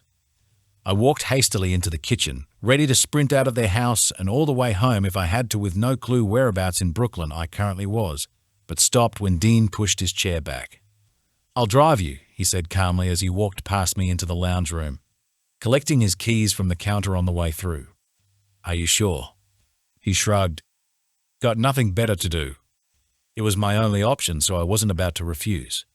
I followed after him as we went to the front door, quickly waving goodbye to Sophia as she read her book on the couch with her wheelchair nearby, while Dean pulled open the door and held it open for me. On the way through said door and across the front porch of the terrace house, I decided to send a text to Kira, typing as quickly as I could. "Hey, I'm fine. Meet me at ours." Locked my swipe key inside. Right as I had sent it off, I misjudged how long the walk across the front porch was and missed my footing on the top of the stairs. My foot slipped out from under me as I went down, clutching my phone tightly in my fingers as I went. Right before I landed on my backside, Dean caught my upper arm with one hand and simply pulled me to my feet again like I hadn't weighed anything. "You good?" he asked as we stopped on the stairs for a second. His hand was still firmly holding my arm as if he thought I might fall down again. "Yep." I felt flustered and hot with embarrassment. There was no doubt that my face probably resembled a tomato either. Dean pressed his lips together and nodded once before letting go of my arm, continuing on down the rest of the steps while I took a moment to compose myself with a few deep breaths. His emerald green Cadillac was parked on the curb directly in front of the house, glistening in the sun and exuding class and sleek, sophisticated style. If it weren't for my current situation, I would be a little more excited about riding in a vintage car, since I couldn't remember enjoying it much the first time. Then again, the idea of getting into a car with a man I barely knew would usually make me turn down the offer immediately. I climbed into the black leather front seat, not having a lot of time to admire the inside of the car as I checked our location on my phone. We were in Bensonhurst and had a 10-minute drive ahead of us to get back to my apartment in Bay Ridge. It was cutting it close, with my mother possibly 15 minutes from my home, but it was doable. I just hoped there wasn't too much traffic or any roadworks on the way there. Dean turned the key over in the ignition and the engine rumbled to life, sending soft vibrations through the seats. Compared to being outside when this car started, the roar of the engine sounded muffled from inside the cabin. As we pulled away from the curb and I quickly clicked on my seatbelt, I noticed that people turned their heads as we passed them. Some gawked while others looked impressed with a smile on their faces. At one point, as we stopped briefly at an intersection, a car full of young men pulled up on the right of the car beside me, challenging Dean to a race while they admired his car. With one hand on the wheel, the other on the gear stick, Dean nonchalantly checked his mirrors, then honed in on the road ahead. Pressing his foot on and off the accelerator caused the engine to rev a little louder than its lower rumble. While the young men hooted and cheered excitedly, I sunk a little lower in my seat. All I wanted was to get home, preferably in one piece. This kind of showing off wasn't impressive and downright stupid. It reminded me of the many stories my dad brought home about the people he had arrested for reckless driving. Once the road was clear ahead, the car beside us shot forward with the young men whooping inside of it. I braced myself for when Dean did the same, clutching the edge of my seat, only to be left frowning in confusion when he smoothly turned left instead. I glanced back over my shoulder to watch the other car race off down the street we had been on, followed closely by the lights and sirens of a police car that had caught them red-handed. I turned back to face the front, then looked over at Dean. The corner of his mouth was turned up ever so slightly again, but he wasn't acting smug about what he had done. He just seemed lightly amused by the whole thing. It was kind of refreshing to not see him acting so serious. That wasn't to say that I still didn't find him a little intimidating. He was tall, dark and handsome, had a glare that went straight through you, and packed a punch hard enough to break somebody's jaw. What had even happened to that man who had spiked my drink last night? I tapped my fingers lightly on the bare skin of my thighs, wondering if I really wanted to know the answer to that question. Not knowing was already driving my curiosity crazy. Is it true what Seb said? My voice came out quietly as I looked at him again. You might have broken that man's jaw. No, just dislocated it, he said calmly, making it sound like a dislocation was a simple paper cut. I didn't respond as my eyes went straight to looking at his hands. His left hand was steering the car while his right was resting on the gear stick closest to me. Both were lightly veined and his knuckles were scarred from fighting, making his game over tattoo a little faded. It was hard to believe they could cause so much damage. Don't worry. He got to a hospital, Dean added, readjusting his grip on the steering wheel as he clenched his jaw. Still deserved what he got, though. I didn't want to think about what might have happened if Dean hadn't stepped in last night. I am grateful for what you did last night, I said quietly as I looked down. Dean moved his hand to the bottom of the steering wheel, keeping his eyes on the road as he made another turn. I was unsure of whether he had heard me or not, but decided to change the subject anyway. Are you fighting tonight? He raised his brow slightly, possibly because he hadn't expected me to be curious about his fighting schedule, then breathed deeply through his nose. No, but Seb is. He wants me there for moral support. Are you ever not at the den? I half smiled. Believe it or not, yes, he nodded. A small smile came to his lips before he rubbed a hand over his mouth and cleared his throat. The smile went away again as he focused on the road again. Roxy has given you tonight off. She knows about what happened, I grimaced slightly, wondering if I would still have my job after this. She wanted to know why she saw you leave with me last night. He looked over at me for a second. I told her you weren't feeling too good. I nodded slightly, thinking over what Xavier had said the night before about Roxy being jealous of me helping Dean on Saturday night. Now that he had done the same for me, as she had witnessed it, I wondered how much more she would despise me for it. There wasn't really anything for her to be worried about. We pulled up in front of my apartment with 5 minutes to spare. My mother's Volvo was nowhere to be seen and Kira was already waiting by the front door beside her yellow bicycle, eyeing Dean's car with curiosity, but unable to see me through its tinted windows. Thanks again for everything, I said earnestly as I quickly unclicked my seatbelt and reached for the door handle. Dean nodded once as he put the gears in park but left the engine running. No problem. Hey, listen, he added quickly. I stopped on the edge of the seat, one leg out the door, and looked over my shoulder. He looked serious again with one hand resting on the steering wheel and the other on his thigh. His brows furrowed as he looked ahead. If someone ever gives you a hard time again, let me or Seb know, he said, pulling his eyes from the road to look at me. There was no doubt that he had meant what he said either. The deeper tone in his voice was firm but sincere, and I completely believed him excusing the fluttery feeling in my stomach it had caused as just nerves. The offer was completely unexpected and reassuring, but left me feeling a little confused. It was only a couple of days ago that he seemed to find my existence irritating. Maybe he thought I was just incapable of taking care of myself. If that was the case, proving him wrong would be a little difficult considering my track record with what had happened recently. I couldn't even walk down a few steps without completely wiping myself out. Thanks. Again. I gave him a small smile, then got out of the car, focusing on not tripping on the curb in case he was watching. As I made my way up the path to meet with Kira, who was grinning at me with excitement, I could still hear the rumble of the Cadillac as it remained parked on the street. While I was wondering why Dean was still sitting there, Kyla looked about ready to burst when I reached her. "Was that who I think it was?" she whispered with a shocked expression on her face, quickly changing it to a suggestive smile as she wiggled her eyebrows. "What did you get up to last night, HM?" I rolled my eyes as I forced back a smile. "It's not what you think." "Do you mind explaining then? I don't think I've ever seen you get out of a guy's car that wasn't your dad's," she said as she looked past me to not so subtly admire the Cadillac. "Well, don't stare," I laughed. She looked back at me quickly with anticipation. "So, what happened?" I didn't really want to dwell on what happened last night, so summarized it quickly. "My drink was spiked during my break at work. De Romeo drove me back here but couldn't find my swipe key, so he took me back to his house.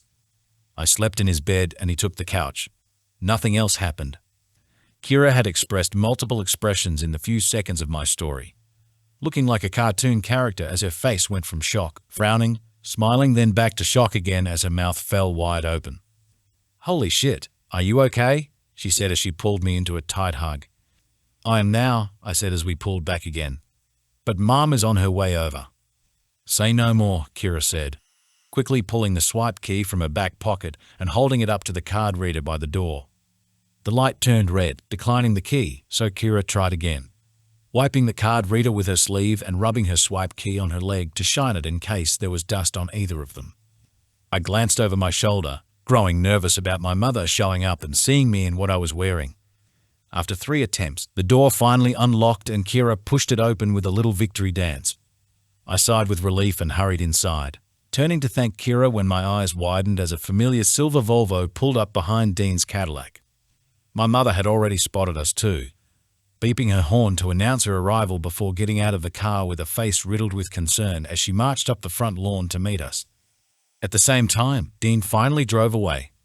"She doesn't know about my new job," I whispered quickly to Kyla. Kyla nodded once and dragged an imaginary zipper across her lip before turning to smile at my mother. "Hello, Kate," she said happily. It didn't come as a surprise when my mother ignored Kyla and went straight to interrogating me. "Why weren't you at work? Where's your phone? You haven't returned any of my texts or calls," she said frantically. "After seeing what happened to that guy who was burnt in his car, I thought something might have happened to you. I'm sorry if I freaked you out. I wasn't feeling well." I wasn't exactly lying. This prompted her to press a hand to my forehead as she frowned. "You do feel a little clammy," she said seriously. "Why are you down here then? You should be resting." "I drove her to the doctor," Kyla chimed in when she noticed me struggling to think of a reason. It was a long wait in the waiting room, which was also why she couldn't answer her phone. No phones allowed in the waiting room. My mother looked suspiciously at Kyla, and for a second, I thought she was about to see straight through the lie. But then she turned to me, grabbing me by the shoulders and steering me into the foyer. "You should have called me," she said harshly into my ear as we stepped into the elevator. "See you after work, Lily," Kyla waved from the front door. I returned the gesture right before my mother pressed the button to close the elevator doors. I wasn't exactly thrilled for her to be coming up to the apartment because I knew it would be a visit of judgmental comments and glances. She believed that because she was a real estate agent that she could critique other people's homes. "What are you even wearing?" she said while I unlocked the door to the apartment, looking at the black shorts with disgust. "Black on black. You look like someone who works behind a bar." I pushed open the door with a nervous laugh. "It's laundry day. I'll change. Make yourself at home." While I left my mother to silently judge the living room, I retreated into my room to find something more appropriate for her taste in clothing, closing the door behind me, kicking off my sneakers and pulling off my work uniform as I stood behind the door, moving quickly to search my drawers as I knew she hated being kept waiting. I pulled on a white t-shirt and a pair of shorts that came halfway down my thighs, fixing my hair so it didn't look like I had just rolled out of bed, and stepping back out into the living room, finding my mother looking through the fridge with a disappointed look on her face. When she noticed what I was wearing, she smiled and stepped away from the fridge. "That's much better. Have you eaten anything today?" "I had an omelette for breakfast." I pressed my lips together in a smile as I took a seat at the counter, not about to admit to her who made it for me. "I'm surprised you managed to find anything to make it. When was the last time you went grocery shopping?" she said as she looked through the packed pantry. Her eyes skimmed over the food quickly before she closed the door again. You only have snack food. I sighed quietly. Did you want something to eat while you're here? We made tacos yesterday and have leftovers. Ugh, no. You know what Mexican food does to my stomach. She waved her hands of the offer, then turned to me and smiled. How about I make you a nice sandwich instead? Go relax on the couch and I'll bring it to you. I wasn't exactly hungry, considering I had already eaten not that long ago, but decided to just go along with it. Taking a seat on the couch and resting my head back, blocking out the sound of my mother moving about the kitchen while my mind drifted to thinking about how my day had turned out. Dean had revealed a side to him that was far less intense and had even shown he could share a genuine smile, even if they were only small and brief. Aside from the fact that he was something of a gentleman, I still wasn't sure why he had actually helped me last night.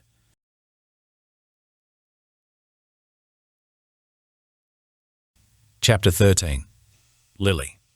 I stood under the spiraling center of a large and elegant marble staircase, tilting my head back in awe of the elegance this two-story mansion radiated. Directly above the stairwell was a large chandelier on the very top floor, sparkling in the sun that shone through the large windows by the staircase and reflecting little freckles of light onto the ceiling above. Every inch of flooring in this house was marble. The ceilings had been carved with different designs in each room, and the walls in the main rooms were painted in a textured ivory white. I was supposed to be taking photos and looking for any minor imperfections to document in my notebook, but had gotten a little distracted the second I walked into the large, airy foyer. It was hard to believe this place could have any imperfections. My mother was nearby, sorting through some of the paperwork on the house. Lily, I need those photos by today, she sighed. Right, sorry, I said, pulling my gaze from the chandelier and walking over to her, my footsteps echoing through the room. Where should I start? Second floor and work left to right through each room. I'll do downstairs. Make sure you note anything and everything that doesn't look perfect, and check that cupboards and doors open without any issues. The last owner of this house held way too many parties. She pursed her lips and shook her head in disapproval. I nodded once and headed for the staircase again, letting my hand glide up the banister as I ascended the stairs one step at a time, pretending for a second that I was in some kind of fantasy novel. Considering what happened to me on Tuesday night, I was in much higher spirits. I had gotten the night off work last night and had a decent night's sleep because I got to go to bed early, waking up this morning feeling refreshed. After missing work the previous morning because I had been feeling sick, my mother wanted to make sure I was all better again. Inviting me along to the inspection meant she could keep an eye on me. I honestly didn't mind though. It was a nice distraction from how pear-shaped my week had become. I was happy to be away from wandering hands at least for a day, while I adjusted to the fact Dean had let me sleep in his bed. Had given me his word that if anyone tried anything with me again, I could go to him. The luxurious Bay Ridge mansion was just about to be put on the market. Previously owned by a young, widowed woman who had inherited her husband's fortune and had recently decided she wanted to live in the Bahamas instead. So she contacted the agency to organize the sale of the property. After some extensive cleaning, the home was as good as new. It was hard to imagine the rowdy parties that went on in this house now that it was completely spotless. I personally hadn't had the chance to see the before photos, but apparently they weren't pleasant. They had somehow even managed to drive a Jeep into the pool. I wandered through the hallway upstairs, working my way through every room and taking photos, until I arrived at the furthest room on the east wing, making sure I captured every bedroom and bathroom in good light and checking the doors all swung on their hinges properly. The final bedroom was the master suite. Just like the rest of the house, it was beautiful and had its own private balcony looking over the immaculate garden below. As tempting as it was to stand out on the balcony a little longer, embracing the tranquility of it, I knew my mother was waiting downstairs. I took a photo of the view, then headed back downstairs via a second flight of stairs. They weren't as grand as the ones in the foyer, but still just as beautiful in dark timber, leading down to the back of the house into a large, bright living space and kitchen. My mother was standing at the kitchen counter filling out paperwork. My whole apartment could fit in this space, I said as I craned my neck to look around. Anything is bigger than that apartment, sweetie, she said as she flicked through the papers before sending me a smile that didn't meet her eyes. I returned a polite smile, then looked back around the room with a sigh. I took as many photos as possible and everything seems to be working just fine upstairs. Good, good. I'll just finish these and then we can head back to the office. She signed off on another form, then turned to the next page. I tapped my fingers on the counter when the room fell silent, the only sound being the scratching of my mother's pen on the forms. Oh, by the way, she continued as she flipped the final page and capped the pen. As a member of the TAR, I'll be holding Bible study meetings over the summer with some of the other mothers from the school. It would be great if you took time out of your Sundays to come along. I frowned slightly. But Mom, you don't even go to church. Why not do a book club instead? She gaped at me and placed a hand on her hip. We're still Christians, Lily. Anyway, I think it'll do you and your sister some good. I had a feeling this had something more to do with respective status than religion. While our family could be overbearingly conservative, going to church hadn't been much of a priority for them nor me. Now that I considered myself an atheist, I never agreed with their views but remained silent to not cause conflict. Confrontation wasn't my biggest strength.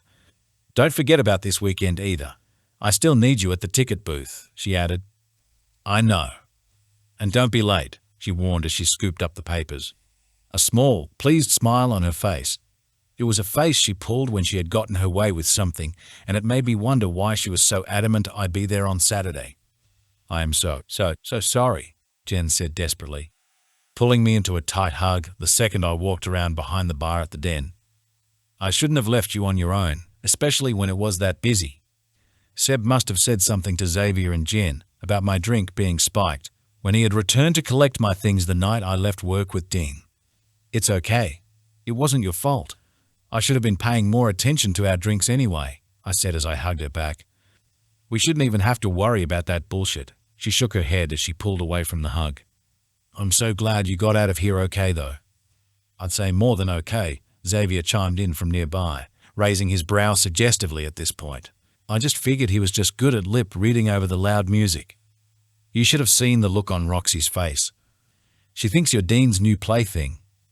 Jen chewed her cheek as she looked me over. I stammered, mouth dropping open. Plaything? He was just helping me. Are you sure about that? Dean never takes his lady friends back to his house, Xavier smirked knowingly. Apparently none of them had been good enough to meet his mother. I rolled my eyes and shook my head in denial. I had locked my key in my apartment and he couldn't get inside, and I'm not one of his lady friends. How did you know about me staying at his house anyway? Seb, Jen and Xavier said in unison. Jen half smiled. Dean clearly feels differently about you. Maybe because I'm not one of his lady friends. I couldn't believe I was even having this conversation. The entire topic was something I wouldn't have ever thought myself involved with. Besides, I'm sure he's invited Roxy home before. I trailed off as Jen and Xavier's eyes went wide. Not at me, but at someone standing behind me. My heart stopped. No, actually, he hasn't. Her voice cut through the music sharply, full of spite. I slowly turned around, mortification gurgling deep in my stomach, to see Roxy standing behind me. Her arms crossed as she looked at me with her dark eyes, a fake smile on her face. Lucky girl, she hissed, tapping her nails on her arm. Nothing happened, I swear, I stammered. Roxy shrugged. It's not any of my business what you and Dean get up to in your spare time. Just don't get too attached. He gets bored easily. With one last look at me like I was a piece of dirt on the bottom of her shoe, Roxy turned and walked away, strutting confidently toward the door to the basement, leaving me feeling utterly pathetic and a little irritated by the subtle accusations. Surely, I wasn't the only one dealing with this. Dean must have been getting the same amount of attention for what happened on Tuesday night. I hoped he would be denying it as much as me, but knowing that any girl acquainted with him was known as a plaything or lady friend, I wondered if he had just added me to the list, allowing his friends to assume as much as they liked. I guarantee she is off to try and crawl back into his pants again, Jen said.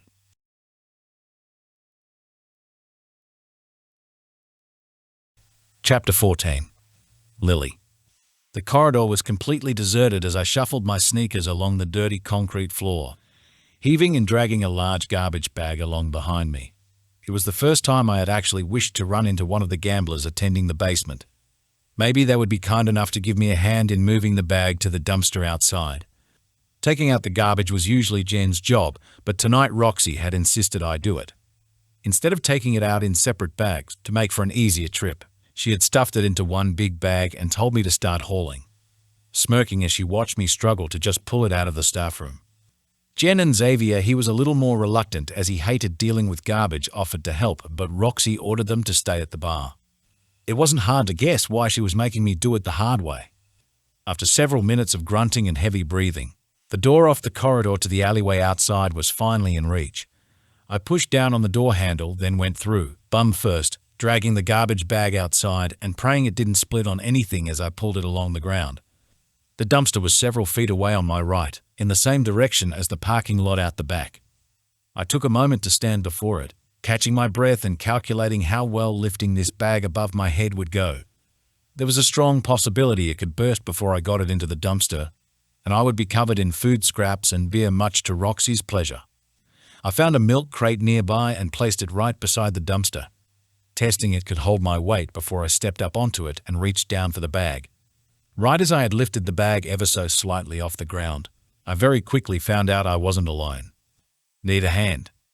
I squealed and shot up straight, hard in my throat, dropping the bag back to the ground while the milk crate teetered to one side. I managed to steady it before peering into the dark of the alleyway. At least the bag hadn't popped. I spotted the amber glow of the end of his cigarette, first dimming, then burning bright before Dean stepped away from the shadow by the wall. The corner of his lips turned up a little as he lowered the cigarette from his mouth.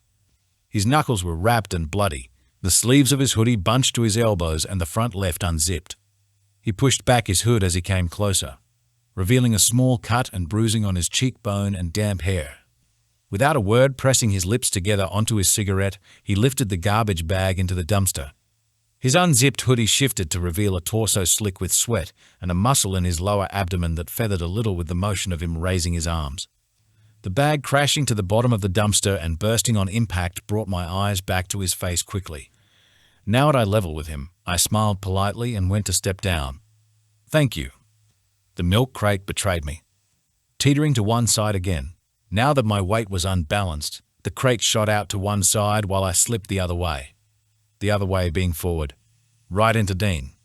"Jesus," he grunted as I crashed into his chest, taking hold of my upper arms before I could fall lower, my own hands gripping the front of his hoodie for support before I quickly straightened. He dropped his hands just as fast and I backed away, careful not to trip over the discarded crate as I did. I cleared my throat awkwardly, tucking my hair behind my ear and avoiding eye contact. "I'm sorry and thanks for the help with the thing," I stammered, gesturing quickly to the dumpster. "You're bleeding," he said. My eyes shot to him. "What?" He nodded to my shoes, lowering his cigarette from his lips again, and I looked down. There was a tiny cut on my ankle, no thanks to the milk crate that was now dribbling a thin line of blood onto the hem of my sock. "Oh, it's nothing, really," I denied. "Why did small cuts only start to burn when they were noticed?" "You sure?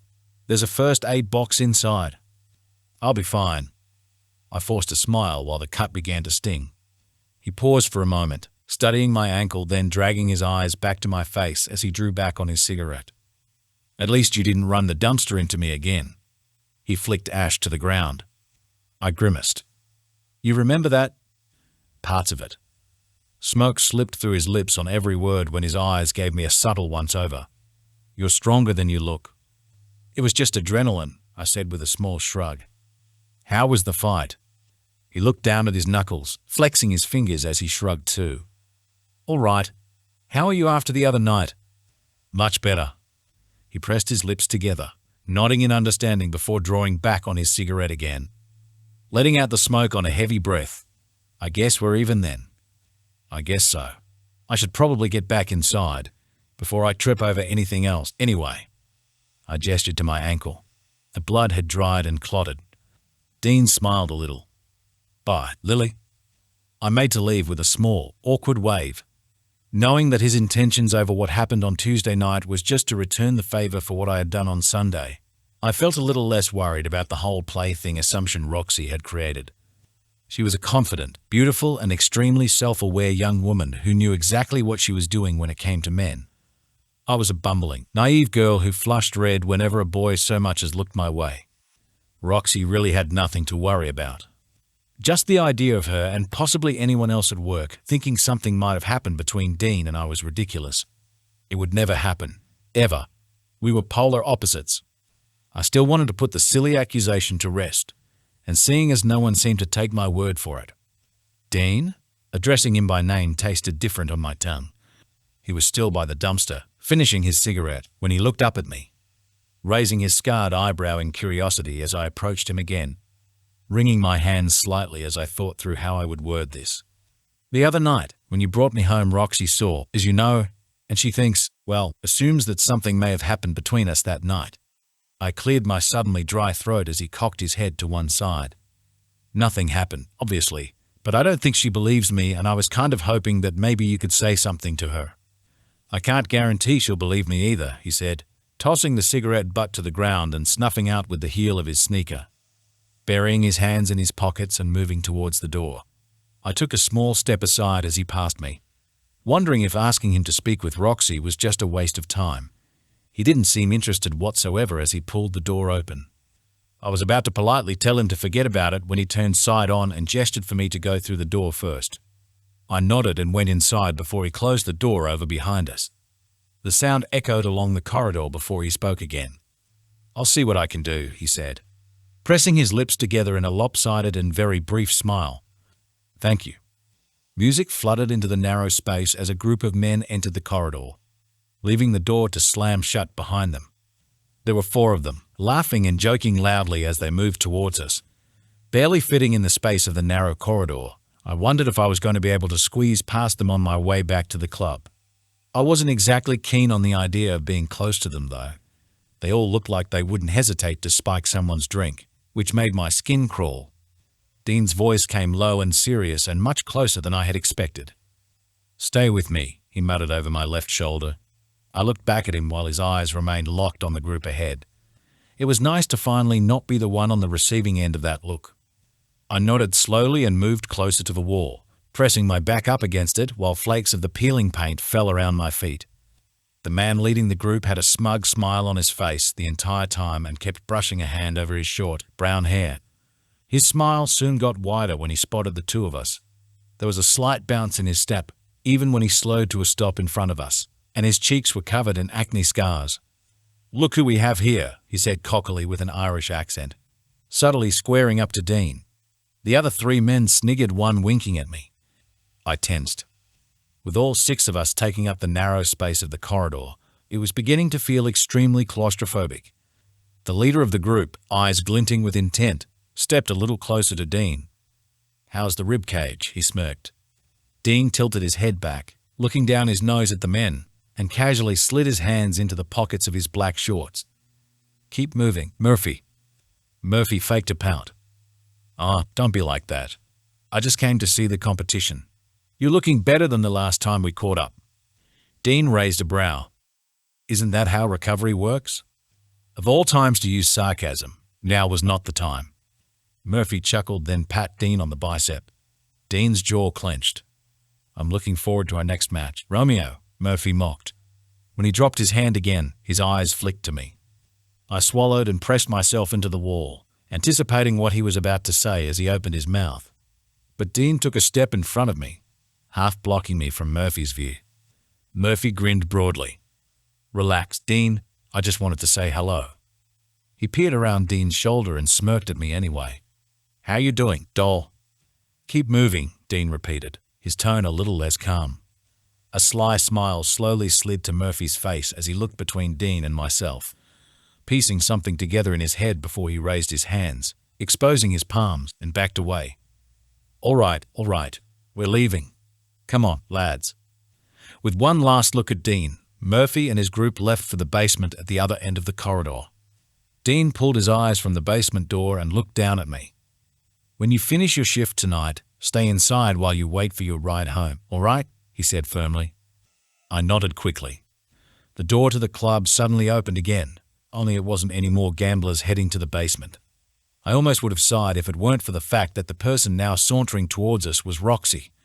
Her expression went from irritated to a coy smile as she strode towards us, slowing to a stop and folding her arms across her chest. And here I thought she may have fallen into the dumpster, she smirked as her eyes looked between the 2 of us before coming to rest on Dean. Am I interrupting something? No. He was watching me before his eyes flicked to Roxy and he sighed. "But we need to talk." Roxy found his words to be an invitation to gravitate closer to him, sliding a hand up to grasp his bicep. "Oh, really?" she purred while turning to move back towards the club or bathrooms. "Lead the way then." Dean pulled away from her grip, sent a courteous nod my way as a goodbye, then turned and left for the basement, not once looking back or showing any sign of waiting for Roxy to catch up. Meanwhile, she glared after him, grinding her teeth in annoyance and flicking her hair with a shake of her head, visibly brushing off the rejection before she followed after him. I pressed my lips together to not let a smile through and turned to hurry back to the club. I leaned on the wall by the door of the now quiet and empty club, waiting inside for my Uber as Dean had instructed. Jen and Xavier had left several minutes ago. They had offered me a lift home, until they had found out the drive back to my apartment was a little out of the way of their normal routes home. They both lived closer to downtown. Roxy had also already gone home, giving herself an early mark again, which meant Terry and I were the only two that were left. While Terry was searching booths and the bathroom stalls, in case someone had passed out before closing time, I tapped my hands on my thighs and looked absent-mindedly around the room. The lights were all off now, except for the one outside that was casting thin beams through the gaps of the large red drapes on the front windows.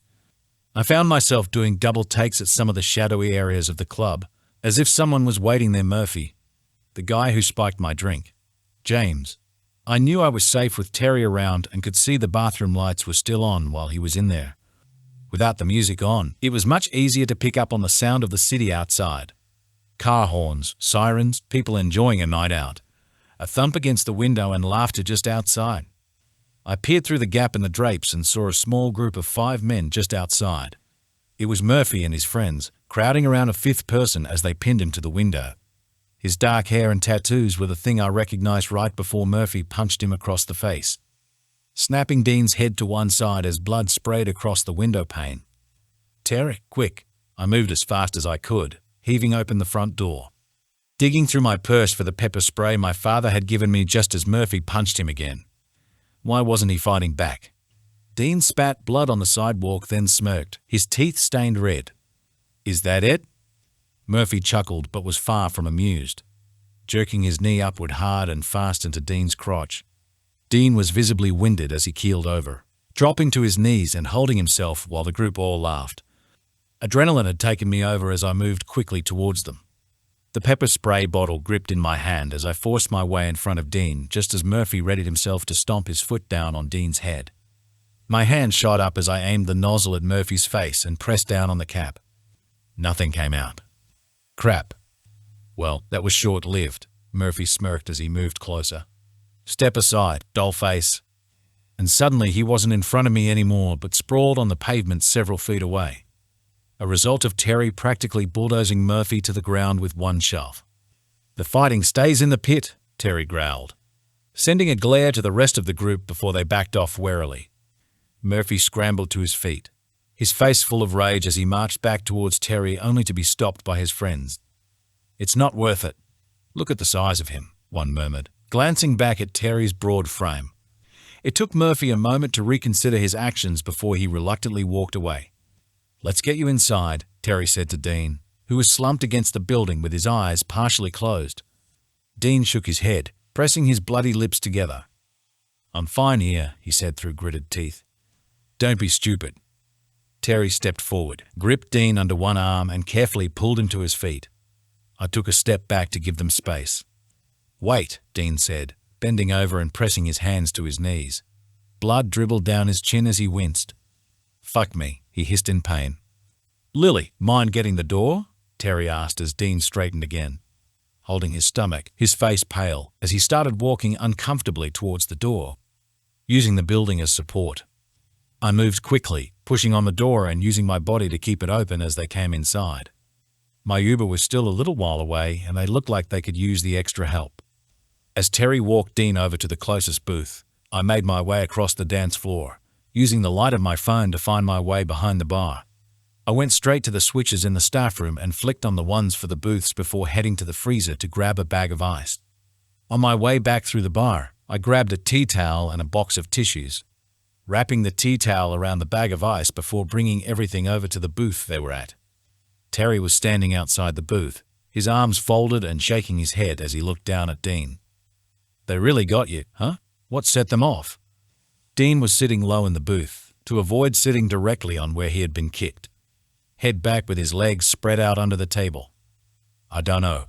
I was walking out to my car and the motherfucker jumped me," he said with frustration. His eyes came to me as I quietly placed the things on the table, subtly looking me up and down before he let out a sigh. "Sorry?" "It's okay." I pushed the makeshift ice pack and box of tissues closer to him. "I thought these might help." "Thanks." He picked up the ice pack and placed it between his legs, wincing slightly as he reached for the tissue box next and tugged several tissues from it to wipe his chin. Terry shook his head in disbelief as he pulled a chair over from a nearby table. "I don't know what I was expecting when I came outside, but it definitely wasn't Lily standing between you and Murphy. She's got guts, this one," he said proudly, jabbing a thumb my way. I smiled and looked down. "I didn't really think it through very well." "I thought you did all right," Dean said with a subtle smile, his eyes lingering on me for a second longer before he turned his attention to the tissue box again. I busied myself by checking the status of my Uber, now just 3 minutes away, and ignoring the subtle heat rising to my cheeks. The little dot on my screen moved closer to our location on the map until it stopped outside. "My ride's here," I said quietly while tucking my phone away into my bag before looking at Dean. "I hope you feel better soon." I just looked straight at his crotch. One side of Dean's mouth turned up slightly in a smile as he nodded. "See you round, Lily," Terry chuckled. I smiled curtly and walked to the front door, heaving it open once again and looking back at them to give them a small wave. Terry returned the gesture while Dean gave me a lazy, two-fingered salute.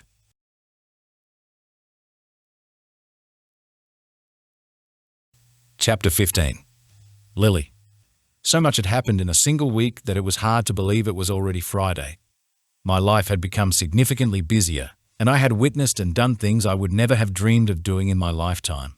I was the kind of person who, for the most part, minded her own business, but had been thrust into a world that I thought only existed in movies. Sure, my dad had told me stories of the confronting things he had witnessed on the field, but he had never mentioned anything to do with the mafia. Either he knew of their existence in New York, but refused to say anything, or genuinely thought their operations weren't as big as they used to be back in the 70s and 80s, something else I had read about while on my Googling spiral the other day. I hadn't even witnessed half of what went on in organized crime, but felt like I had seen enough to know the mafia was well and truly thriving. They were just more subtle with their work nowadays. I imagined Antonio probably owned several nightclubs, and possibly many more fight clubs, within the Brooklyn district to keep himself and his business afloat. His tailored suits alone were proof he was extremely wealthy. I stood by the photocopier behind the front desk, listening to the rhythmical but repetitive click of the machine and stifling a yawn as I waited. I had gotten back from work late last night, showering and collapsing into bed as soon as I got home, and had taken forever to get to sleep. Every time I closed my eyes, all I saw was Dean getting punched in the face, the blood spraying across the window in front of me. The last of the papers slid from the photocopier flyers for this Saturday's school summer fair, and I moved to place them on the front desk. After last year's dismal turnout, my mother wanted to advertise the fair as much as possible and show how one should be organized. And so, I was in charge of printing out flyers and handing them out to any clients who walked through the doors of the agency. It was an attempt on my mother's behalf to gain respect as this year's new TAR president and to show she had school spirit. Someone coughed from behind me and I jumped, tossing the pile of papers before they had even touched the desk. Candace gave me a blank stare from over the rim of her half-moon glasses, rolled her eyes, then returned to tapping away at her keyboard with her bright pink acrylic nails. James chuckled as he walked in behind the front desk to check his drop box, stepping around the flyers as they fluttered to the carpet. "Someone's a little jumpy," he smirked, his nose whistling a little every time he breathed out. "Sorry." I quickly crouched down to gather the papers. I made the right choice wearing long white pants today. There was no need to worry about the hemline of a skirt riding up or any unwarranted skin touching. I felt more protected in long pants. "So, ladies, what are your plans for the weekend?" he asked as he pulled a file from his drop box. I hoped you wouldn't see the details on the flyers as I began gathering them a little faster. "I'll be going to the fair," Candace said, nodding to some of the flyers that I still hadn't collected. "Thanks, Candace." James turned his attention to the papers and picked one up that was closest to his foot. "Ah, that's what these are for. Are you going, Lily?" My skin crawled with the idea of him showing up at the fair. I looked up to find his eyes on me looking down the front of my top while I was crouched forward. A smirk crept to his lips.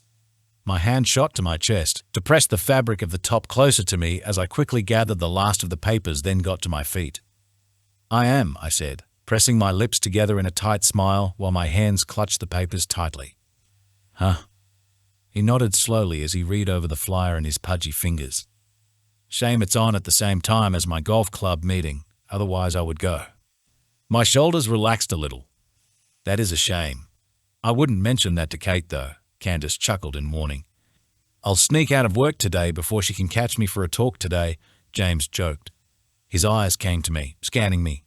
I faked a smile before turning quickly to put the flyers on the desk. "Just have to make sure this one won't say anything," he said. "Oh, your secret is safe with Lily. She's always quiet," she smiled, waving a hand lazily in my direction before turning to her computer again. James hummed in response. I didn't need to look to know he was moving again. Listening to the sound of his heavy footsteps and breathing as he went back to his office, I discovered that Friday nights at the Den were insane. Drink orders were constant as the patrons clocked off after a long week at work, ready to let their hair down and have a good time, except for the ones who kept starting drunken bar fights. I only dared move out from behind the bar when collecting glasses was absolutely necessary, and spent most of my shift polishing glasses or ringing up orders on the cash register, something I learned to do on the job as Jen and Xavier busily served the alcohol. Our 15-minute breaks came slowly, but ended too quickly before Roxy motioned for us to get back to the bar. There was barely any time to think or talk, which made it a good distraction to keep me from wondering how Dean was going after last night. Patrons kept coming, the alcohol kept pouring, and the mind-numbing thump of the music continued to pound against my skull as I kept glancing at the time on my phone. 9 p.m. The night had only just begun. I pushed my way through the crowd, barely making any progress in trying to get across to the booths as everyone's dancing bodies pushed me back or moved me off course. When I finally got to the tables, I had to reach around people to grab any empty glasses, excusing myself even if they didn't hear me as I elbowed my way past them.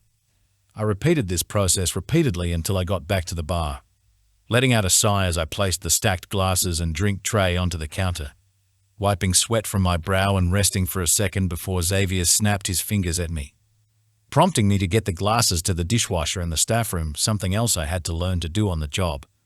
When I returned from the staff room, I had just stepped out of the door when I recognized a familiar man bun in the crowd. I quickly dived down behind the counter and sat on the floor with my back pressed against the bar. The last thing I needed was for Aiden to know I worked here. Kira had kept her word about not telling anyone, including him. Jen spotted me and raised her eyebrows questioningly as she approached me.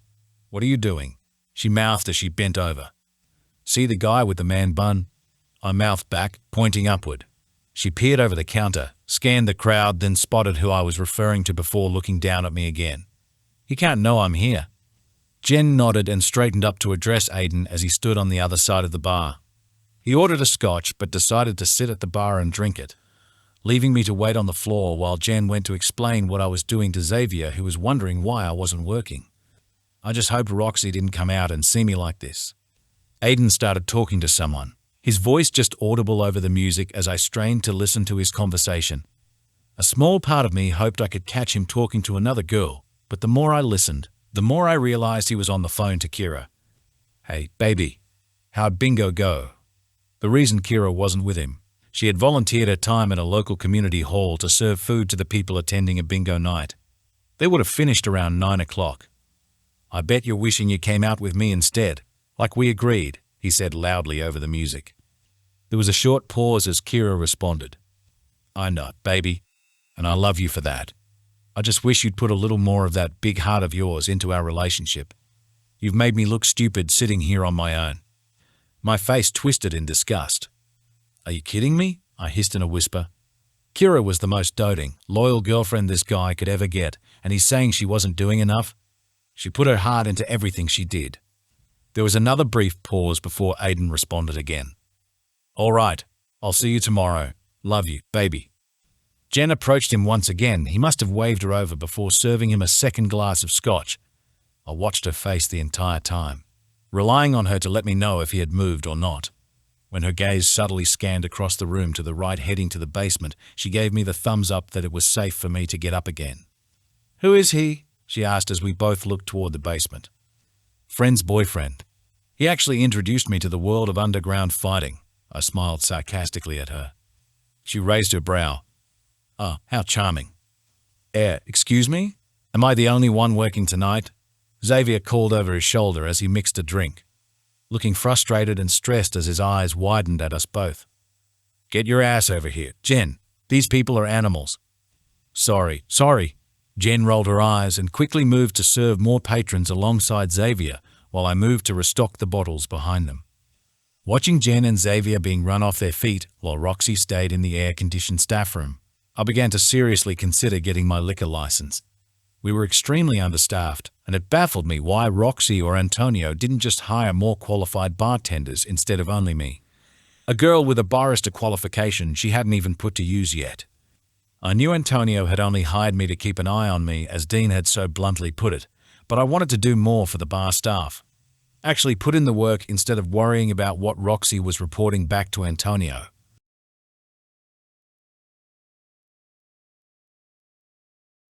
Chapter 16.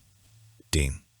Spending my evenings sitting in a deserted parking lot by the East River, staring blankly ahead at the Statue of Liberty across the water, wasn't exactly how I wanted to spend my Friday night, but here I was. A handgun sitting in the front seat beside me and my balls still tender after Murphy had smashed his knee into them last night. Fucking jerk. I shifted in my seat, adjusting myself, and glanced down at my phone, grinding my teeth at how late it was getting. Another money retrieval job for Antonio, only this time I planned to not get shot at, which was why I'd asked for the gun in case shit went sideways again. I'd never shot someone before, but there was a first for everything if it meant protecting myself. It wasn't uncommon for Antonio to ask one of us fighters to do a small job like this one for him. It paid more than what we usually got in the pit, and he knew we could all handle it. I usually got the retrieval jobs some easier than others, which required a little intimidation to get what I wanted out of people. Most paid up with minimal force. Others required a little more, coaxing. Whoever this guy was that I was waiting for had failed to make any recent repayments and had avoided a lot of Antonio's calls before they got to organize this meetup.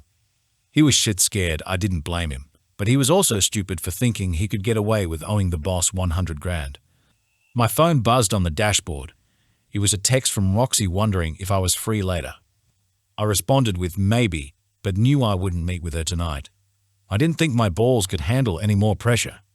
After our little meeting in the bathroom on Monday, I'd shown up to her house later that night, barely getting through the front door before she'd unzipped my pants and I'd pushed her up against the side table in her hallway. Roxy was more of a distraction than a temptation. To get my mind off thinking about Lily, I felt responsible for her. I blamed myself for her being brought into this shit show of a life. That feeling of responsibility hitting its peak when I saw that guy taking advantage of her. I couldn't even remember crossing the floor before I smashed my fist into his face.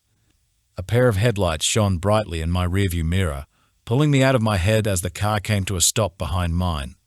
I continued to watch through my mirrors as the guy stepped out of the car with a black duffel bag in his hands, looking around nervously as he approached my car, patting a hand over his greasy black hair.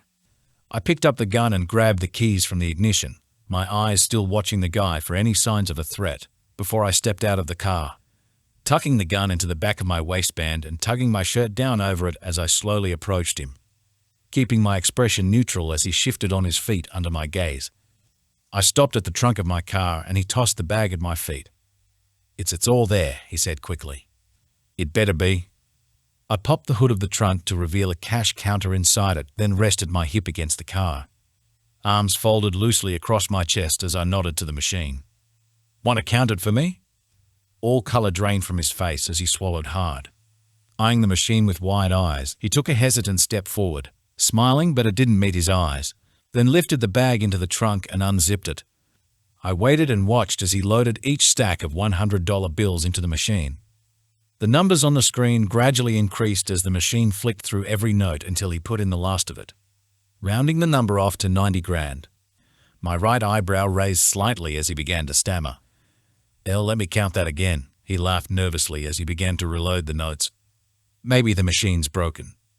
Put the money in the bag and get in the car, I sighed. It's all there. I swear, he said nervously, beads of sweat glistening on his forehead.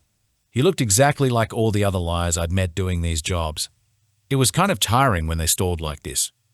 I rolled my eyes and pulled the gun out from behind me, gesturing to the car with it.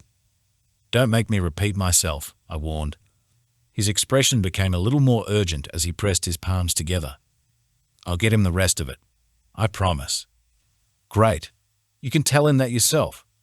I brought the gun up to his temple. Now move. He moved a lot faster to pack the money back into the bag. When he was done, I closed the hood and walked him around to the front seat. He didn't speak another word in relation to his debt, but whispered a prayer under his breath as we drove to Antonio's house, a gated mansion located in the family-friendly suburb of Dyker Heights, a crime boss hidden in plain sight. We were buzzed in at the gate, then drove slowly along the curved driveway leading up to the large, Mediterranean-style home. Its exterior sandstone walls illuminated by the spotlights hidden in the hedges that bordered the ground floor. Vince, one of Antonio's larger cronies, was already waiting at the top of the stone porch steps by the time I had pulled the man and the bag from the car, watching with an amused expression on his face while I nudged the guy up to the front door, poking him in the spine with the gun. What's going on here? Vince said, followed by a deep chuckle. I opened my mouth to respond, but the man spoke first. I'm begging you. Give me more time and I'll get your boss the money, he pleaded, almost dropping to his knees before I grabbed his elbow and yanked him up straight again. Vince shook his head and tutted as he led the way into the house. Move, I said while pushing the man towards the front door. He stumbled but reluctantly followed Vince into the house. His eyes darted about the place as if he expected to be shot the second he walked through the door. I followed along from behind holding the duffel bag, pressing the gun into his back and fixing my gaze ahead as we followed Vince through the house and out to the back patio. Antonio was there, lounging on the outdoor sofa with a cigar in between his fingers, his wife beside him sipping a glass of wine, their 3 Dobermans at their feet, each raising their heads as we stopped in front of them. Antonio calmly placed his cigar in an ashtray on the table before turning to his wife and giving her hand a gentle squeeze. Juliet, my darling, mind going inside for this one? And take the girls with you. Of course, Julia smiled, leaning over to kiss his cheek before standing up. She straightened out the creases in her skin-tight, white designer dress, then snapped her fingers. All 3 dogs immediately got up and followed her as she made her way over to the back door. Try not to make too much of a mess, Tony, she said, sending me a friendly wink as she passed. The dogs trotted along at her heels as they went inside, each one a replacement for their 3 adult kids. The guy let out a terrified whimper on hearing what Antonio's wife had said before I gave him a light nudge forward. His knees then buckled and he dropped to the ground, quietly pleading, begging for his life, through sobs. Antonio looked at me for answers. He's short 10 grand, I said as I set the bag down.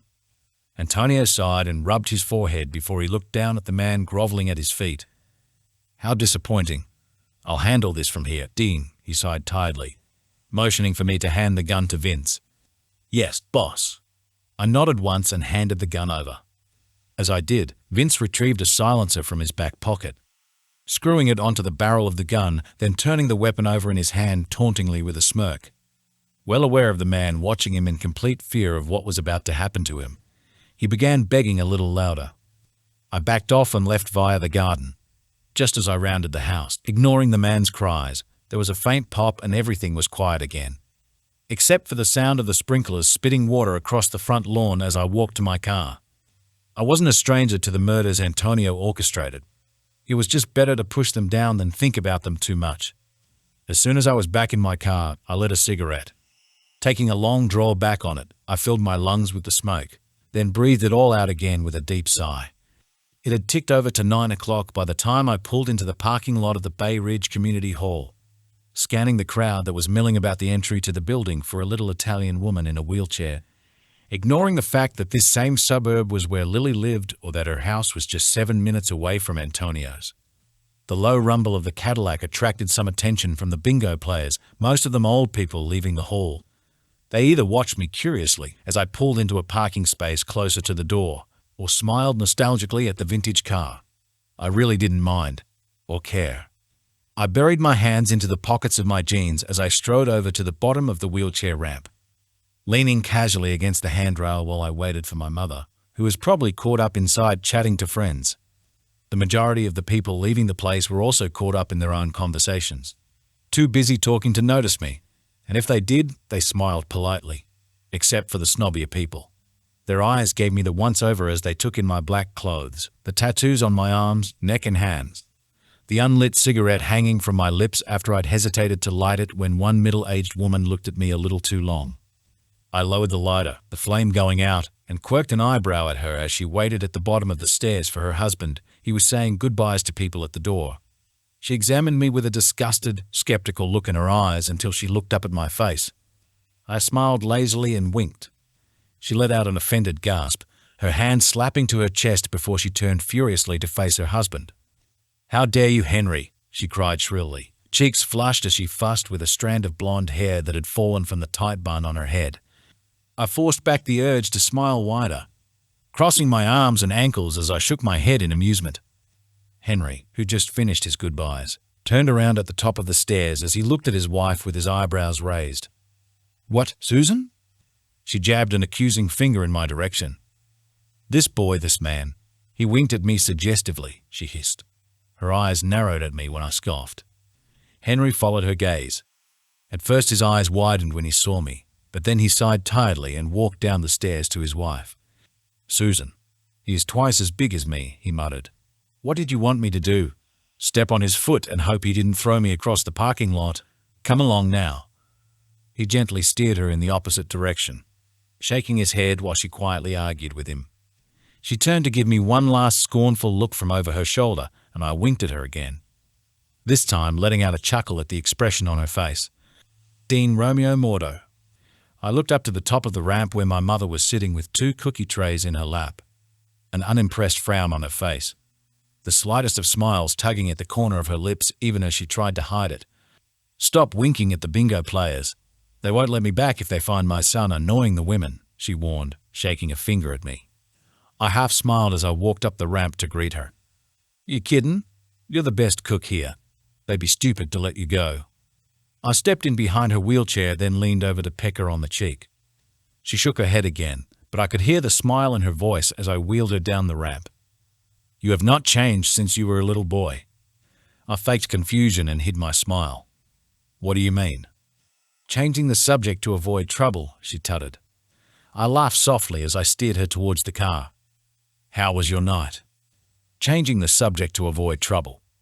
She turned her head to glower at me with suspicion, but after a moment went straight into talking about how everyone enjoyed the bingo games and loved the basai di dama she'd baked. You should have seen the look on Susan's face when they chose mine first instead of her banana bread. She chuckled quietly. "I can imagine." I wheeled her in close beside the car, flicked the brake down on the wheelchair, and opened the passenger door, moving the trays from her lap and sliding them onto the dashboard before moving to help her. I tucked my hands under her elbows while she clutched my forearms and steadily lifted her to her feet.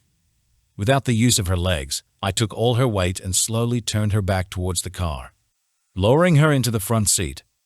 I knew she'd never like that part. She was still an extremely independent and headstrong woman who preferred to at least try and do things on her own, until it came to things like getting into a car or fitting into places that weren't wheelchair-friendly. She accepted help but hated the idea of being a burden, which she wasn't.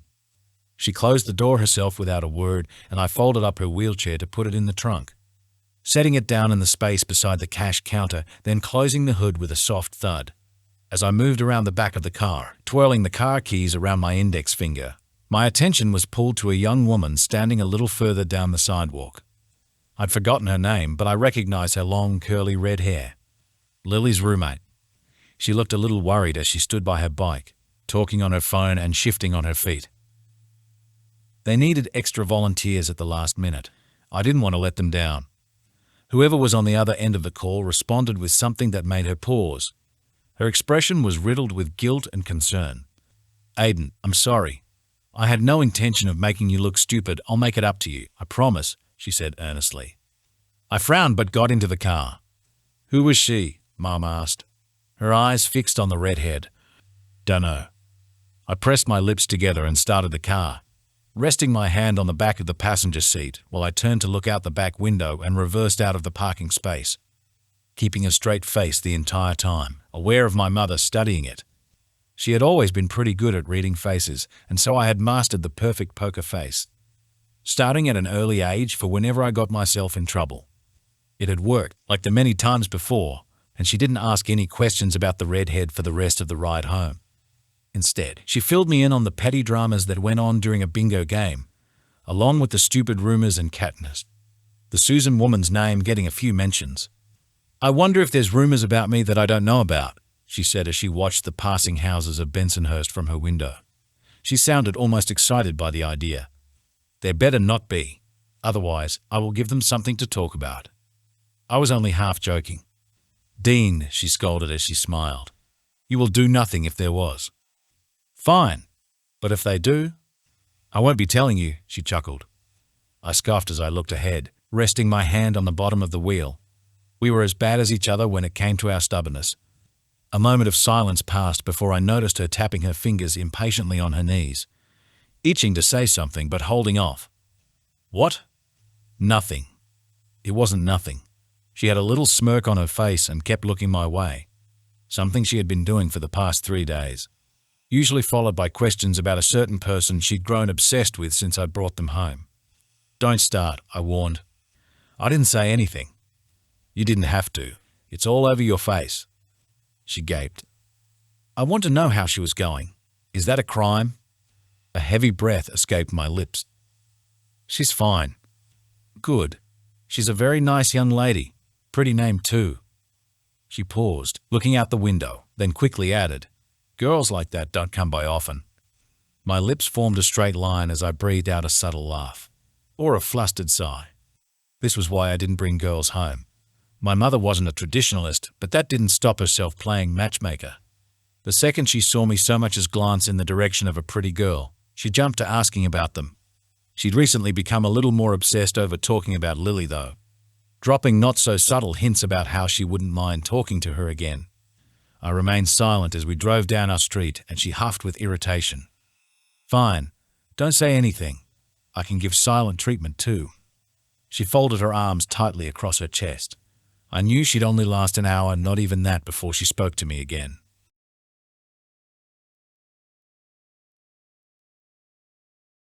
Chapter 17. Lily. Today's forecast is set to be all sun without a cloud in the sky, reaching a high of 85 degrees. So get yourselves down to the beach or pool, because it's going to be a very warm day. "You don't say." I mumbled my sarcasm to the little radio sitting on the desk beside me. Sweat was already dripping down my nape as I fanned myself with a bookmark. After an hour of sitting in the warm booth selling tickets, there had finally come a lull in the surge of people coming through the school gates, giving me some time to sit back and enjoy my book well, at least try to in this heat. My shift wasn't over yet, so I wasn't allowed to actually leave the booth, otherwise Mom would have scolded me, instead relying on icy poles from the cooler box to keep me from overheating. I had my sneakers kicked up on the tabletop as I leant back in my seat.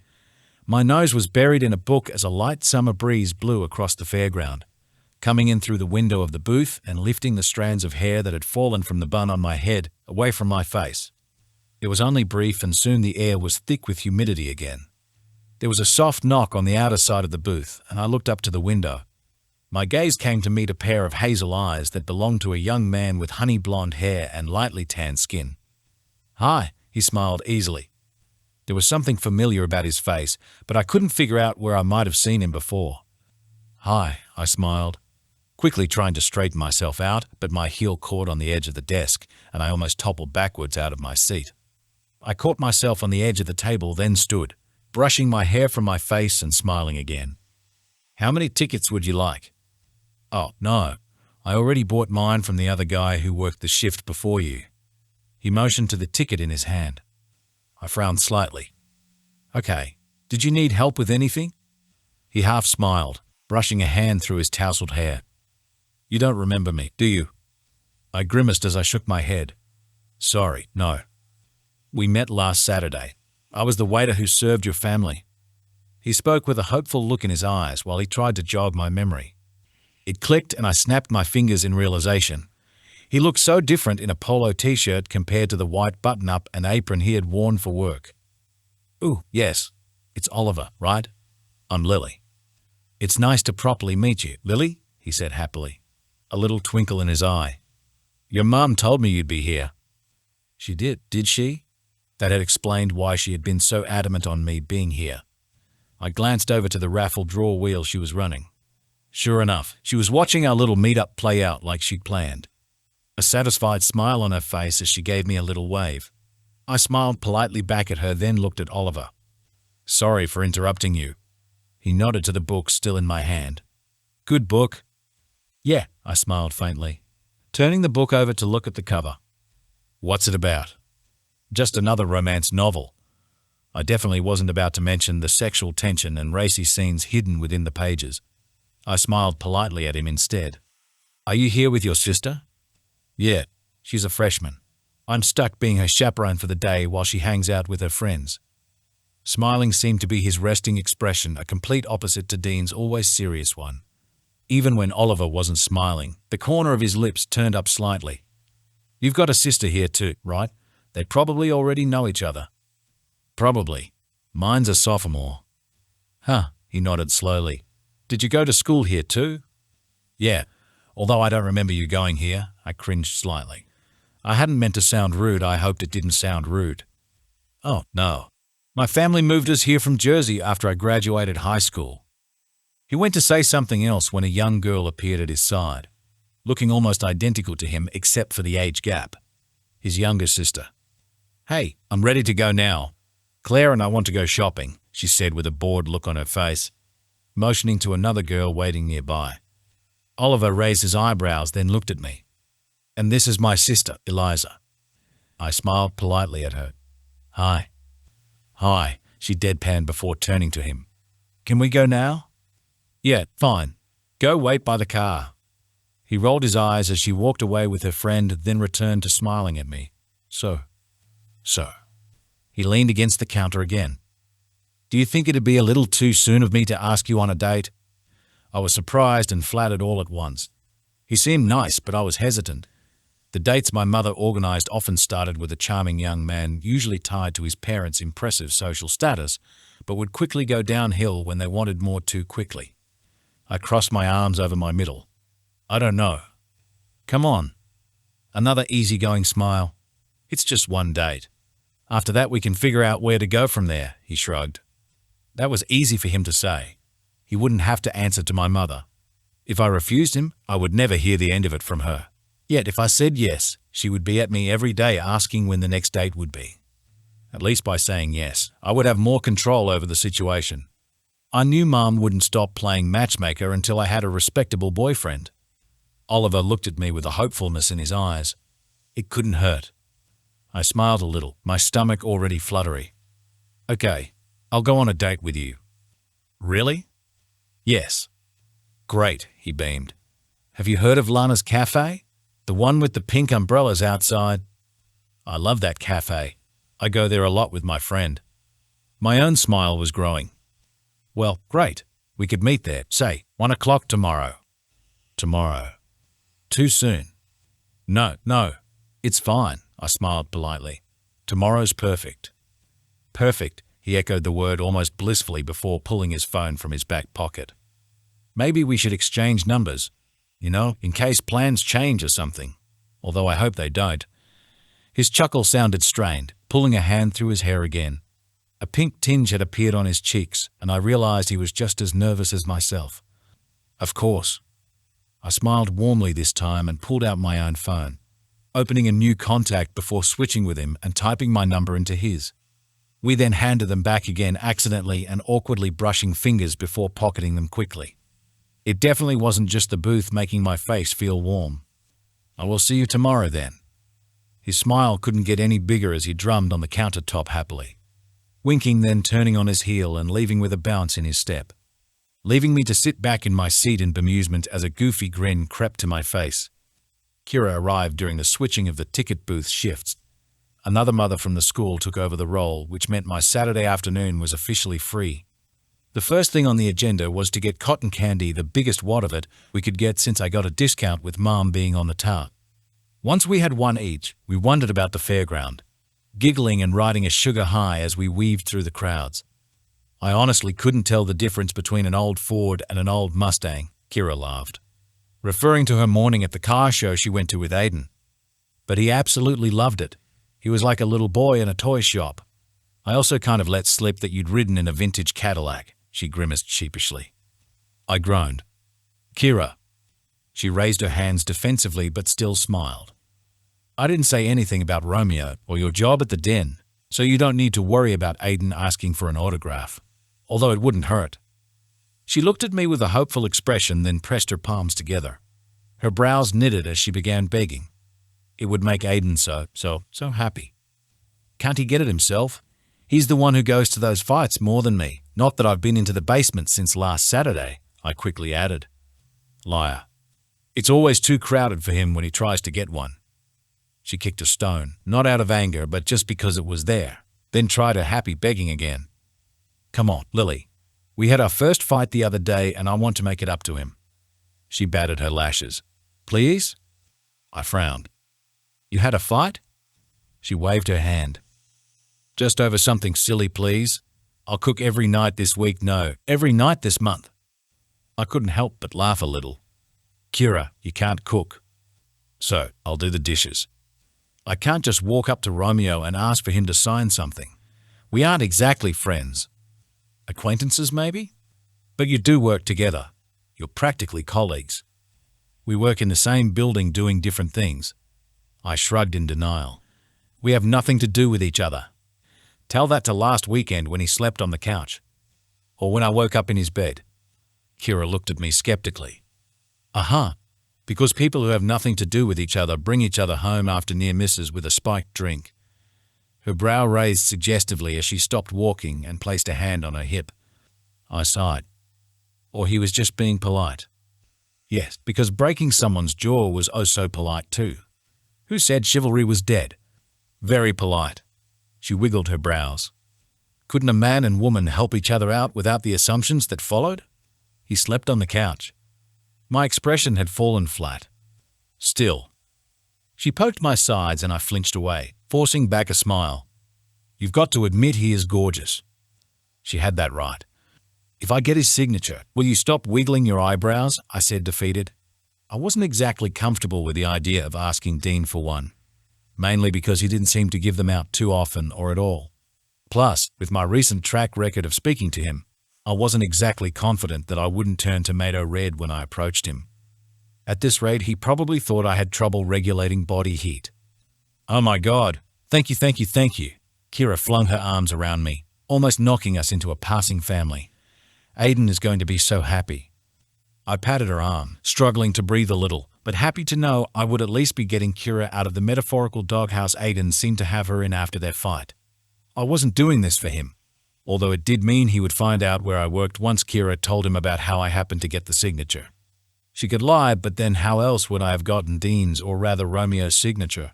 He didn't look like he frequented our favorite cafe or the local shopping center, where it'd make more sense for an accidental meeting. When she finally released me, she walked on with a bounce in her step while I pondered another thought, nibbling at my cotton candy as I frowned at the ground. I really was tired of keeping secrets from everyone, or at least Kyla. I needed someone to vent to be in on what was happening in my life before I drove myself crazy. Plus, she had a right to know who had slept on our couch. I need to tell you something. The words came out before I could hesitate any longer. Kyla's head whipped round in my direction before she gasped and slapped a hand over her mouth. Wait. Hold on. Should I be sitting for this? She'd lowered her voice too as she looked around as if someone was listening in. Did you two, did you lose your V-card to him? Oh my God, no. I pushed her hand down before someone saw the hand gestures she was doing. Then what? It was far too late to back out now as she looked at me with anticipation and excitement shining in her brown eyes. With a deep breath, I explained everything that had happened with Romeo, the alleyway, the apartment, the mafia, Marcus Wood's murder, that I stitched up someone's head earlier this week, and that Romeo's real name was Dean. Then added she couldn't say a thing to anyone. Kyra didn't say a word the entire time, but her expression said a lot, ranging from shock to intrigue as her mouth formed a comical R. I finished feeling like a weight had been lifted from my chest, then waited for Kyra to say something as she stared at me, still processing everything she had heard.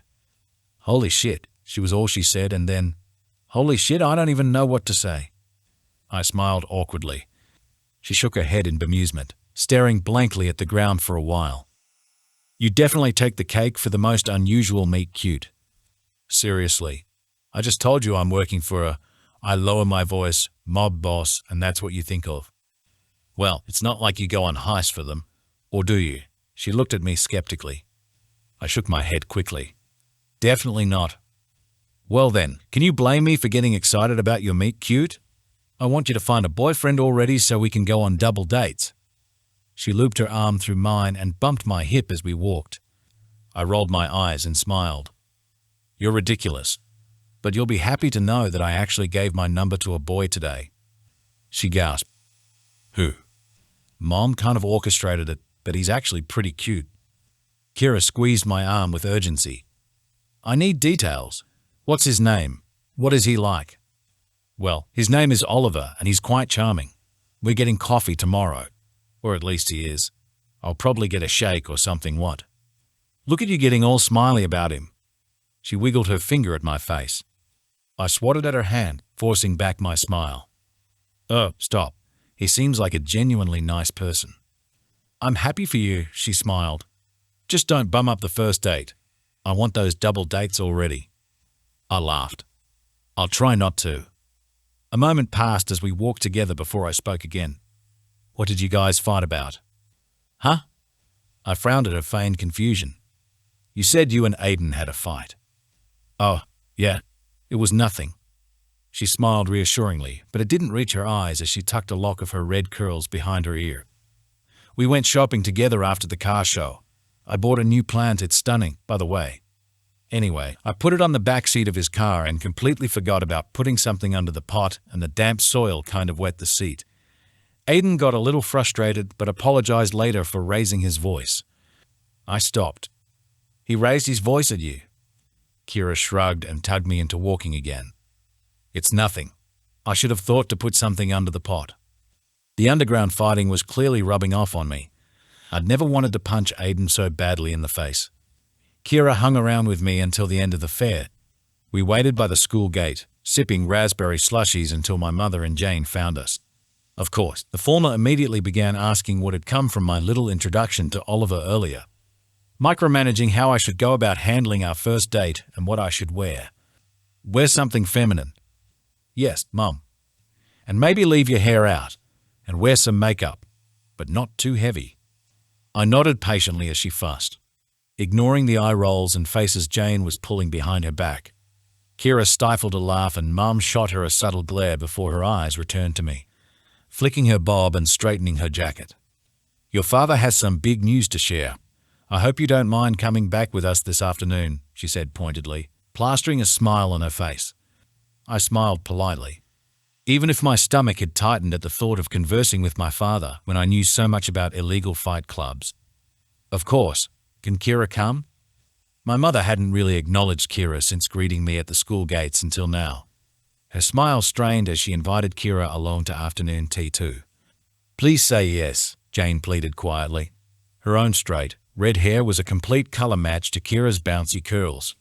I wouldn't be surprised if people mistook Kyra as being our third sister. Kyra happily accepted, much to my mother's disdain, and soon we were all in the car heading through the suburbs of Bay Ridge, passing rows of fancy terrace houses until perfectly maintained, small front lawns began to appear, with sculpted hedges, short garden walls, bird baths and topiary bushes. Our parents' lawn was no exception, if not slightly more over the top with the no walking on grass sign and the timed sprinklers. The last time I had been home was for Jane's 16th birthday several weeks ago, when, like many conversations with my parents, they had tried their hardest to get me to move home again. They never seemed to grasp the concept that I liked the little apartment I called home now. We made our way along the path to the porch where our father was waiting at the top of the stairs. His eyes flitted to Kyra with the subtlest of twitches in his brow. Not overly thrilled she was there either, then came to me and he grinned. spreading his arms wide as he said, "There's my girl," and pulled me into a hug the second I got to the top of the porch steps. Jane scoffed, but gave me a look of better you than me as I peered over his shoulder at her. Cringing, I didn't mind directing our parents fussing away from her. As long as they were worrying or micromanaging my life, she could enjoy her teenage years a little better. She was still pressured to do well in everything, but it wasn't as intense as what they had expected of me. "Your mother told me you have a date lined up with Oliver from the restaurant," Dad said once he released me, pulling me under his arm and walking inside without so much as a wave to Kyra, who trailed behind. "I hear he's quite the overachiever." I shrugged. "I wouldn't know. He's got his pilot license, graduated high school with top marks, can play piano, and is attending Harvard after the summer to study law," Mom said proudly. "His father is also the owner of many high-end tailors in New York City, while his mother is a professional ballet teacher." "How long were you stalking his social media to find out that?" Jane murmured. Mom waved off the comment. "Oh, shush. He's a perfect match for Lily." Jane raised her brow but said no more, while Kyra said, "I think he sounds nice, from what Lily told me about their interaction." She nudged my arm with a smile and I nodded in agreement, although I had wished my mother hadn't given me the rundown of Oliver's achievements.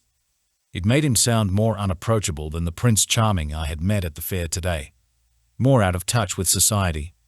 He belonged to the class of people my parents approved of. For a moment I imagined what it would be like if my parents ever met Dean, then quickly discarded the idea. My mother ushered us into the living room to our right. As we took our seats on the spotlessly clean furniture, she disappeared into the kitchen. "So," I smiled at my father, my palms a little sweaty. "Mom said you had some big news to share." "Ah, yes sir. Kate, can you bring out those chocolate cookies too?" He called over his shoulder in the direction of the kitchen, then turned to us again. "After many years on the force, retiring. Please let it be that he's retiring. My commitment to the cases I've worked and my investigative skills." I was squeezing my hands together tightly. "Your father is being promoted to Detective Sergeant Whitmore," Mom chimed as she walked in with a tray of lemonade and chocolate biscuits. Dad sighed and rolled his eyes. "I thought I was telling them." "You were taking too long." She looked at Jane and I with bright eyes. "Isn't it exciting?" "Yeah, that's awesome," Jane grinned. "Does that mean we get a new car?"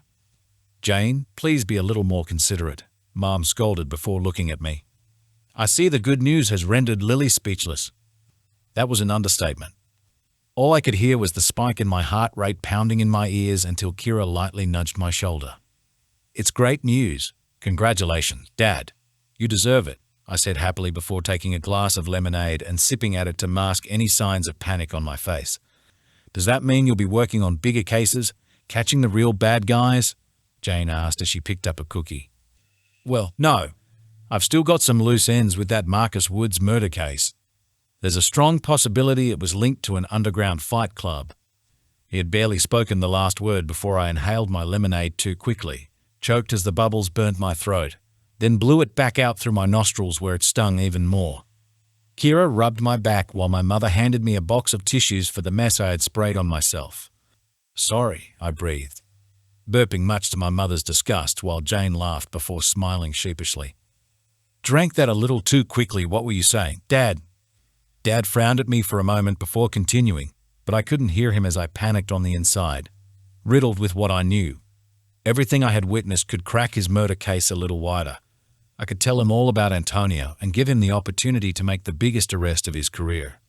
Much like myself, Kyra was also doing an excellent job of masking what she knew too as she listened to my father with intrigue. "I thought underground fighting was something they did back in the 90s, Mom said. "So did we," Dad said as he sat back in his chair, running a hand through his graying, dark hair. "It's much harder to trace though. They don't seem to advertise anything online, but it's definitely happening somewhere.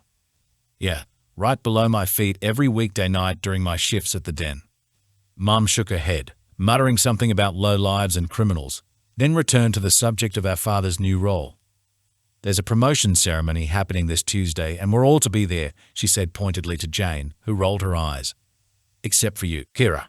Family only, unfortunately." The last word had a little more bite than it needed, but Kyra just smiled politely. "We'll also be celebrating the promotion with extended family and your father's colleagues next Saturday. seeing as it's the 4th of July long weekend too. You'll be there, won't you, Lily? I nodded, still wiping the stickiness of lemonade from my thighs. If I had managed to keep Dean's visit to our apartment a secret from Kira for a week, then I could keep everything else I knew hidden too. It was just 2 events, where I would be surrounded by people who all had some type of career in law enforcement and had a knack for picking out criminals and liars. It couldn't be that hard, right?